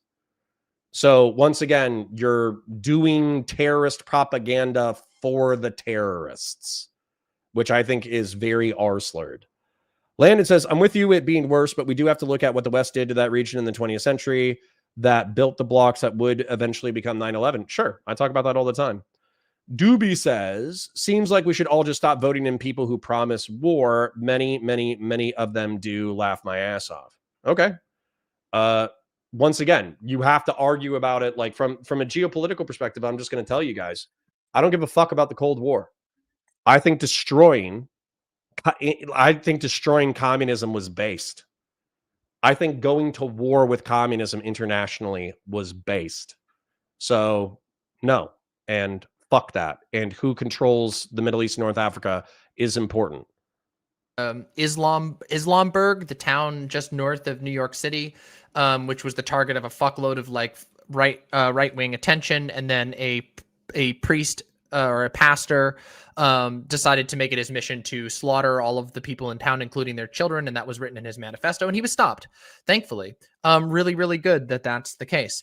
But the fact of the matter is that, again, you know, we have like the definition and how we define terrorism and what we want what we want to talk about is actually really important. And I'll bring up an example for this. And you can feel free to pipe in on this if you want to, Counterpoints. But I think the example you used was like a person goes into public and kills someone in like broad daylight, in like a really horrific death. I would respond to that by saying, wait a minute, that happened a whole bunch, including this year. It happened to George Floyd, and we didn't call that terrorism. We don't call Doobie, do you see what you do to me? Doobie, do you see what you're doing to me? You're tearing me apart, Doobie. So hold up. Y'all know my George Floyd take, which is pretty progressive, I would say. That cop, Derek Chauvin, killed George Floyd via positional asphyxia. But now we have Demon Mama comparing a drug addict allegedly issuing a fake bill, getting detained by law enforcement, being handcuffed and transported to jail, having a medical emergency, and then dying as a result of that medical emergency. I will say Derek Chauvin and the cops on scene exacerbated the medical emergency and probably contributed to George Floyd's death through positional asphyxia. Okay? Derek Chauvin and the people who killed George Floyd or contributed to George Floyd's death, they contributed to his death. But now you have Demon Mama saying that that is the equivalent to walking up behind George Floyd and shooting him in the back of the head in order to achieve a political goal. If you cannot differentiate between these things morally, I think you're an arseler. I'm just going to be real. That is one of the dumbest things I've ever heard in my entire life. It's one of the dumbest things I've heard. Thank you, Weld QC John, for giving me psychic damage all over again. What the fuck? What the fuck? Call it terrorism when the police unload tear gas and flashbangs. Dude, because I don't have performance enhancing drugs, I'm having a stroke right now. I'm having a stroke on stream because I don't have performance enhancing drugs. On peaceful protesters 7 times verified on video across the course of a week, so bad that people are choking on tear gas in their own homes. We don't categorize that as terrorism, and yet nonetheless, because it's not illegal or unlawful and it's conducted by a state. It is absolutely, by the definition, the illegality and unlawfulness in reference to George Floyd was punished by a jury of his peers. You've used an example of terrorism, and it certainly isn't Islam.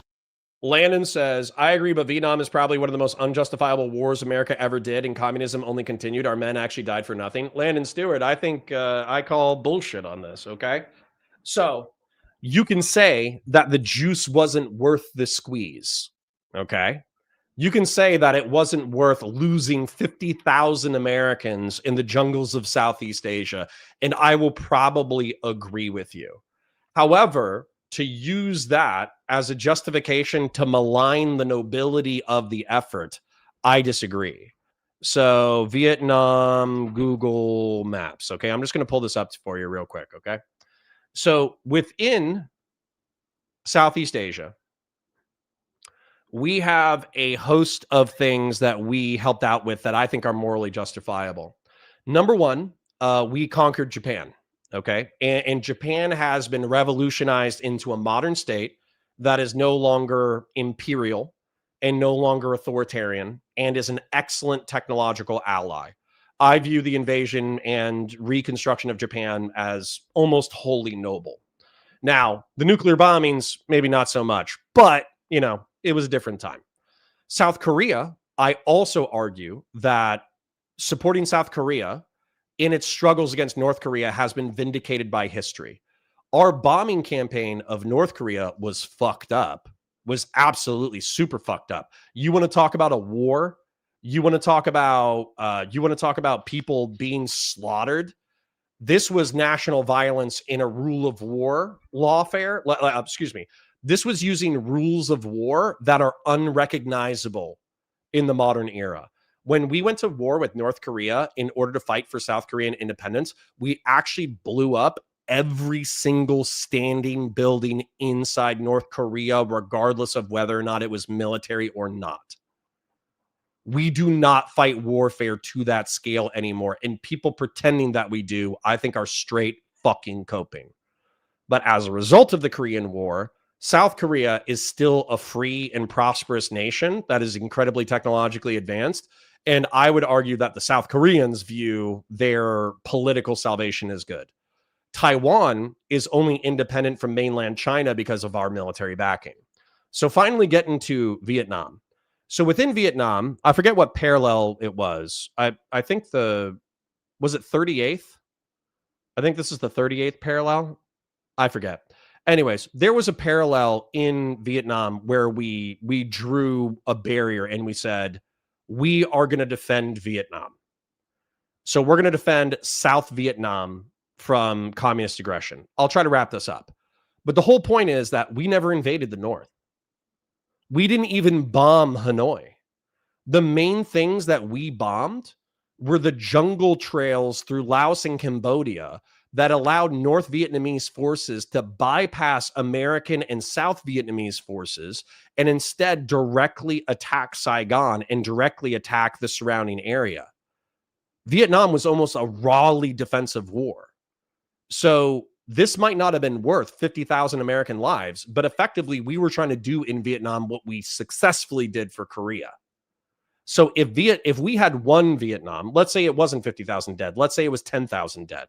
And let's say that the North had collapsed instead of the South, and there was a free and prosperous, capitalistic, non-authoritarian Vietnam. I think this would be viewed the same way that we view Korea or Japan or Taiwan. And so, yeah, I would not cast aside the moral motivation for defeating communism in Southeast Asia. I just wouldn't. Or jihadi or whatever the terms you're going to use here are. It just seems to me like you have a very specific bias and a very specific angle you're trying to get to, and anything that doesn't agree with that angle, you get mad about. And that's something that the U.S. government does that too. It's weird. George Bush used that to start a war. Pretty weird. Okay, dude, I'm like dying right here. Like I'm having a stroke. So. I Yeah, think go it's ahead. really We'll let Connor respond to all of that. Sure. I think it's really insane that Counterpoints is accusing Demon Mama of obfuscating the conversation when in reality it's written inside the freaking question. It says, what was it? What was the question? Are white nationalist Christian extremists or Islamic Islamic extremist attacks all equally a threat to American national security? But instead of focusing on that, you then instead Wait, that just makes my argument stronger. I think Fanatic is legitimately a fucking idiot. The only thing that I will take from Fanatic is his interruptive tactic, where he goes, like, he just repeats the last word over and over again, where basically, like, let's say that you interrupt me and the last word that I said was what, then what I would do is I would just be like, what I said was, what I said was, what I said was, what I said was. And you just keep repeating that until the other person gets exhausted, because they don't want to, after like 10 to 20 seconds of that, it's so fucking annoying that eventually they just relent the microphone and you can keep talking. That is the only good thing Fanatic has ever taught me. Fanatic reading that sentence and not realizing that that reinforces my point proves to me that he's like a midwit. Oh, well, QC John says, Connor, now you get to see what you put us old heads like me and Christian through back then, lol. You took us places Destiny's penis would not have taken him. I've done arguably more psychic damage to my audience through Prime Guy panel than Destiny has through his sex shenanigans. All right, let's see how this goes. I'm gonna watch myself spurg out again, and we'll take it from there. Want to start talking about global terrorism and Islam, the Islamic threat on the rest of Interesting the how that world. works, And right? it has nothing to do with the attacks on the United States. And it's really easy and it's really obvious why you would want to do that, because if you can start focusing on global terrorism, then we no longer have to focus on the threat that's literally. Do you not understand the words national interest? I have to rewind this again. I think these people are genuinely stupid.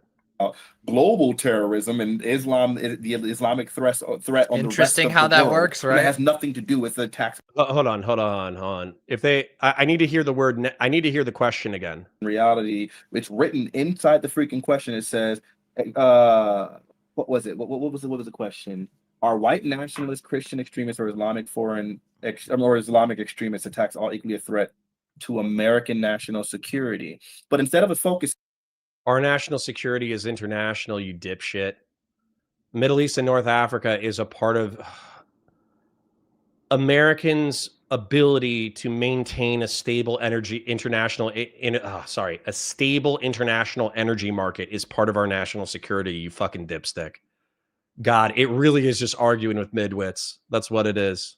on that, you then instead want to start talking about global terrorism and the Islamic threat on the rest of the world. Interesting how that works, right? And it has nothing to do with the attacks on the United States. And it's really easy and it's really obvious why you would want to do that, because if you can start focusing on global terrorism, even if we focus on domestic terrorism, 9/11, 2001 is still a barnstorm compared to white nationalist terrorism statistically. And then we no longer have to focus on the threat that's literally affecting America. There we go. Conservative liberalism is a genius. I have 3,000 IQ giga chats and giga Stacies in my chat. Conservative liberalism says Vietnam was the 17th parallel. Thank you. Americans' national security, which happens to be white neo-nationalist, far-right, extremist conservative people. So that's one of the issues where it sounds like you're really obvious. Would I have supported pre-communist Ho Chi Minh against France? Probably not, because I would have considered France like an ally in World War II, not specifically like Vichy France, but the French partisans and the Gallic government that came after. And correct me if I'm wrong, I'm pretty sure the history of Vietnam, and this is probably what they said at the time, was that France was embarrassed by their participation in World War II on behalf of the Axis. And so in an attempt to reassert themselves as a great power, they reasserted military control in their former colonies, including Algeria and Vietnam. But it was too little too late. And as a result, they got their asses kicked through the decolonization process of both Vietnam and Algeria. And so as a result, correct me if I'm wrong, Ho Chi Minh wrote the United States asking for military support against the French. But if the Gallic government was arguably made up of the French partisans who helped us fight Nazis, I don't think that there would have been any political capital or momentum to support Vietnamese rebels against French allies who had just helped us fight Nazis. I don't think I would have had the appetite if I had lived at the time, and I don't think anybody at the time had the appetite for that. And being really selective for that one right there. Secondly, I do think we have a really simple. Why is Demon Mama saying true? He's wrong. Definition that the FBI uses, which I think really very much applies here, where it says violent criminal acts. Cicero says, where's the Lauren content? We'll have to move it to tomorrow. Committed by individuals and or groups to further ideological goals stemming from domestic influences such as those of a political, religious, I don't know social, much about that prospect. racial, or environmental nature. Those happen to be what it is. So that way we don't end up getting confused from terrorist attacks and random acts of homicide. Yeah, in this moment, gang violence isn't necessarily going to be a terrorist attack. This is actually hilarious. Some guy wanting to carjack a nigga, and all of a sudden that's considered a terrorist attack. We have definitions and they fit for a freaking reason. Unfortunately, you would like to focus on, again, the super hyper minority. And the reason why this is so absurd, let's go ahead and create an analogy of it, right? And let's see how these numbers, why this would make. You really did not need to create an analogy. No sense to do. Say you have a society of 100 people. One of these people happens to fit one, I don't know, fit one class of thing and happens to be a major a part of a problem. Whereas literally one of the rest, one of. All right, I'm going to fast forward, bro. Literally, I can't take it. Is he demonstrating that he does understand per capita? Specifically you now. Jesus. This is insane. All right, never mind. We have to. She's screaming true, so now I have to understand. I was actually taking too much psychic damage. I needed a breather, but let's see. 100% per capita of this individual group is a problem, so we need to deal with that. When I don't know, or if 30% of society is doing another problem, and you're going to try to focus on that 1% as opposed to the 30%. It seems selective and it's so obviously ridiculous. And one more thing that I think is absolutely absurd here is like you're actually a freaking cop, and you can't even hold a freaking conversation where somebody's literally just trying to express their points and you don't have any kind of self-control whatsoever, and then like that's supposed to inspire hope in the rest of people? This is insane. Lord Jesus, you're pulling me over. I literally True. Okay. So this was my face as a cop, by the way. When somebody like Fanatic was getting into my face and fucking chatting shit, this was my face.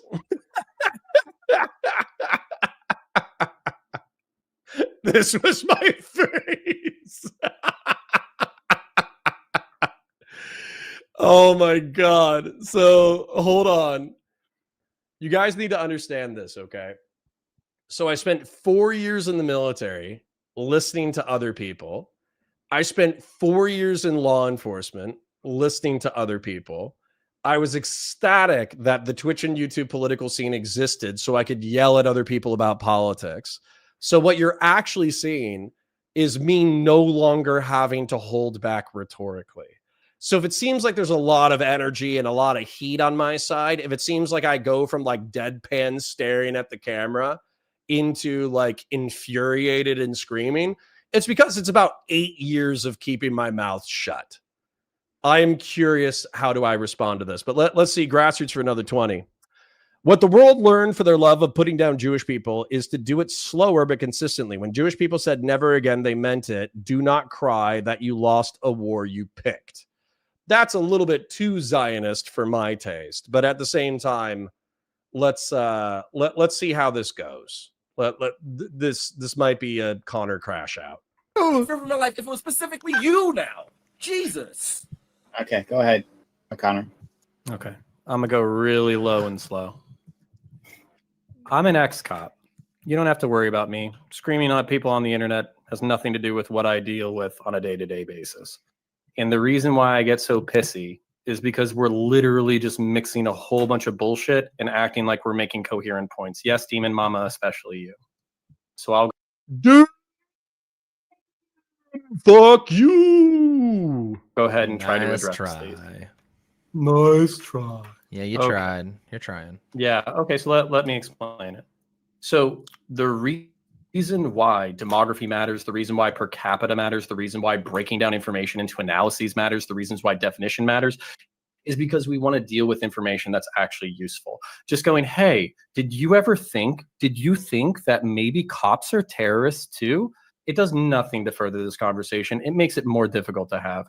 Did you say, oh, did you know that white people do terrorism too? Yeah, I did know white people do terrorism too. I also think it bad. Yeah, they do a lot of it. So I'm following on that.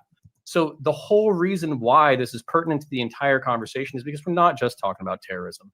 We're talking about religion. We're talking about ideology. We're talking about jihadism, which definitely does have a religious component. And I would like to see anybody's citation that it doesn't, because unlike most of the people We'll get some here, I've actually read the fucking Quran. I would like to. Oh, and the reason why international terrorism. No, I don't give a fuck. It's my turn. You guys talk for 20 fucking minutes and I had to listen to your dumb shit. You can wait for my fucking dumb shit. So the reason why this is pertinent to the fucking conversation is because there are statistical differences. So for instance, you were saying that per capita is ridiculous to bring up because you're only talking about one person. I'm not talking about one person. I'm talking about the entire fucking world. I have put in your chat right now Pew Research polls that analyzes views in the entire Muslim world about suicide bombing. And guess what? It's frankly alarming. I have Muslim friends. I happen to think that based off of a very loose definition of Islam, I'm technically Muslim. I believe in God. Damn, Connor was base back in the day. What happened? The last day and doing good works. So from the loosest fucking definition of what being a Muslim is, I'm a fucking Muslim. But at the same time, we can't pretend that jihadist ideology doesn't have a root in the Quran. We can't pretend that it's not a major problem on the fucking world stage. When Demon Mama talks about a global interventionist war that killed hundreds of thousands or millions of people, do you think the United States of America personally bombed hundreds of thousands of people in Iraq? You're fucking wrong. You're so... Oh, I should have called her a fucking idiot. She's a fucking idiot. She thinks that we killed she thinks that we personally killed hundreds of thousands of people in Iraq. She's a fucking idiot. so wrong that it's triggering, because the vast majority of deaths inside the war in Iraq were inter-militia homicides, you self-righteous dipshit. The fact that you can be so confidently wrong is what's infuriating to me, Demon Mama. You have a face like, oh, he's an idiot. He doesn't know what he's talking about. No, I do know what the fuck I'm talking about, because I've seen the fucking evidence, and you just say shit while being wrong publicly. You're are really wrong. Are you That's why okay? it's frustrating. Like, are you doing Man, okay? right. Honestly, like, I feel like it might be. Wait, counterpoints. Wait, counterpoints. Listen. Do you have one Listen. meme? Listen. Do you have one Hold on a meme second. because you're infuriated? I don't want to listen to her response because fuck her, and we've already hit 4 hours and change anyways. So, well, QC John, I'm going to thank you because you oiled the chat to the point that we brought up a classic. And by the way, I didn't realize how based Old School Connor was. I didn't realize Old School Connor in 2021 had already read the Quran. I didn't realize that Old School Connor already had Muslim friends like Qasim. I didn't realize that Old School Connor was, perfectly differentiating between state violence and extra state violence and terrorism. I thought I was going to flub the nation state. No, I agree with every single thing that I said there. That's sure. One more thing. We'll do the Are You Mad clip real quick. Okay. Before we wrap up, we'll do the Are You Mad? So hold on. This is a classic. Oh, I wish there was an Are You Mad song. I think there was an Are You Mad Demon Mama song. It was so good. But like the stream, share it with your friends, engage with chat, super chats if you got them, memberships if you got them. And I'm going to... Hey, hello? You guys want to watch this real quick? What are you doing? Do you guys want to see the Demon Mama Are You Mad thing? It's only 4 minutes. It's actually not that long. I want to do it. Like the stream, share it with your friends, engage with chat, super chats if you got them, memberships if you got them. Let's watch this because this was a classic, okay?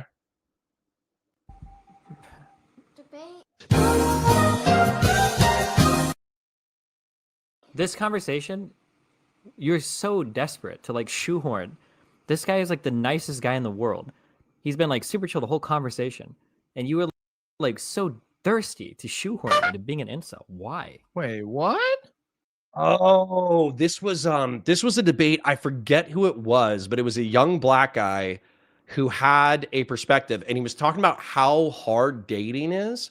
And Demon Mama, because he was like a smaller lefty creator, was dunking on him and calling him an incel the entire time and saying he was like an antisocial R slur.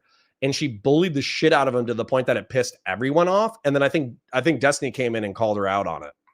Wait, is that your like unironic read of the conversation? That Doobie says by putting a mop in my anus for like when I wanted to have relations with Doobie. And I still want to release merchandise of like Doobie's cleaning supplies, and it's Doobie's frog with like the demon wings and all that stuff, and it's riding like a broom. That's what I want to do, like a mop and bucket. That's what I want. What one T-shirt is going to be Doobie's cleaning supplies. That's like the easiest read of the Dude, world. okay. You should go back. Wait, Wait, let me no, wait, hold on. I have to leave soon, so I don't have time for you to like ramble on to your Oh, dipshit come points. on. Okay? Wait. I just came on to your fucking show. Yeah, that's great. I know, but I'm just telling you. So I'm just telling you. I'm just telling. I didn't sleep on cam. I talked for more than you both did combined for the conversation. Okay. No, you didn't. You're really great at doing like all of the like. Connor, how do I look better? I gained some weight.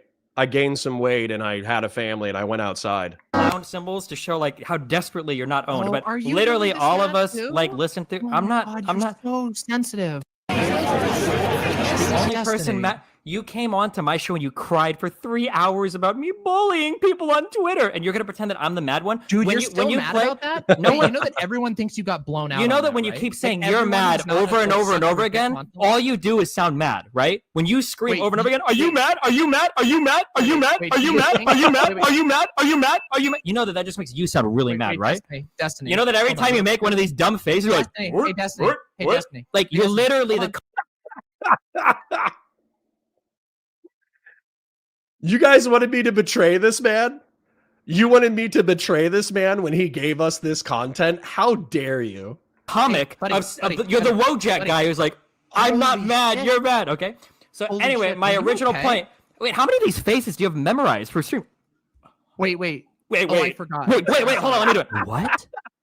What? Are you all right? Wait, Like, are you still holy mad? shit. Doobie, I'll do that tomorrow. I'll do the grill video tomorrow. I want to wrap tonight so it's a coherent VOD. Okay, first Wait, of all, wait. Hold on, wait. What? Dude, What? Hey, listen. Hey, Destiny, this is great memes. I don't actually know what's wrong with you at the moment. Wait. You actually seem unhinged. Okay, so Yeah. this but conversation, the entire time, I didn't even get to say hi, Destiny. Please, I don't want to say hi to you. You're a fucking loser. I don't want to say hi to you. I'm not calling you to say hi to you, okay? I'm just calling you. You're so mad, dude. This is actually hilarious. Wait, are you mad? What?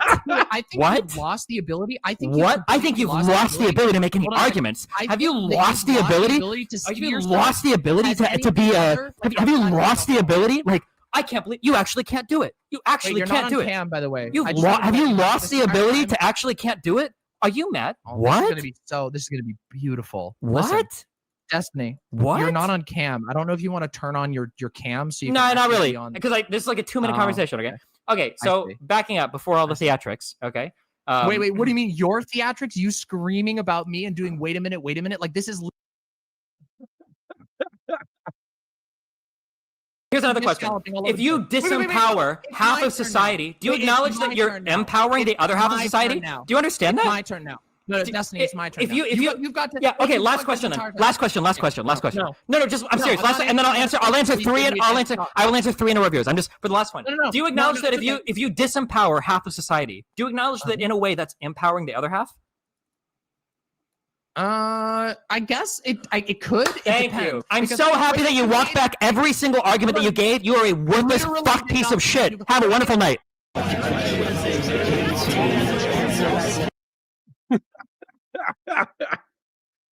You want me to betray this man? You want me to betray him after he gave us that content? God. All right. So hold on. I'm gonna pull up Twitter real quick. I'm gonna see if we can find it. There's a song, and the song is so good because it's like a techno breakdown. Destiny, Demon, Mama, Are You Mad song. God, it was so good. No. If anybody has it, send it to me. It's so good. It's actually maybe that's too specific. Let me do Demon Mama, or hold on, maybe if I just do Destiny. Destiny, Are You Mad song.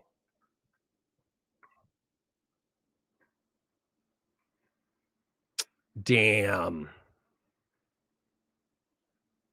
It's just Destiny going like, "Are you mad? Are you mad? Are you mad? Are you mad? Are you mad? Are you mad? Are you mad? Are you mad?" And but then it's like techno in the background. It's so good. Anyways. So no, I'm gonna thank QC John for who is it? For Doobie. I will watch the grill video, but I'm gonna do it tomorrow. So I don't want to do it today. We had a beautiful day. And I'll do it tomorrow. And what I would say is that was really funny. That was a walk down memory lane. I actually appreciate QC John for forcing us to go down memory lane and through his oil. And also, I actually think that I was still correct. Now, are there a couple of like little nitpicks that I have for what I said previously? Could I have been a little bit faster here or there? Could I have used a more accurate definition? Could I have cut through the opponent's arguments a little bit faster? Absolutely. However, as far as like where I was mentally and where I was psychologically, because I was just coming off of 4 years of night shifts. So I got done summer of 2019. But realistically, I had spent like probably 2, maybe 3 years on the road, majority of which was night shift. And so I was pale, I was underweight, I was skinny. I was probably had, let's be real, a healthy chunk of PTSD.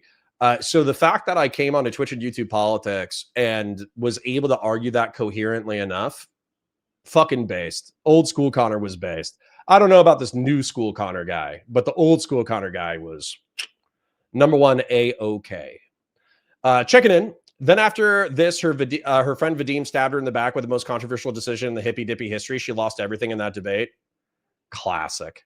Grassroots says the dumbass bullshit was why I can't read without fucking glasses anymore. True. I want you to have him submitted. For what? If that's betrayal, then so be it. True. Frankly, I'm lucky I can walk. F me sideways. True. No shot you finding it on X. Man, somebody needs to find it. Have a good day, Connor, and see you next time. See you, Christian. Have a good day, brother. They're taking the gnome to Isengard. Peace and grill be upon you, and also upon you. Okay. I parasocially love you guys. That was an awesome stream. I hope you had fun hanging out with Pisco earlier. We'll do that whenever Pisco and I have time. I hope you enjoyed the retrospective content. Lord knows I did. We peaked out at 200. We're ending now around 100, but hey, that's fine. Your other favorite liberal streamer is live. I parasocially love you. Like the stream, share it with your friends, engage with chat, super chats if you got them, memberships if you got them. I'll catch you tomorrow at 9:30 a.m. Bye for now.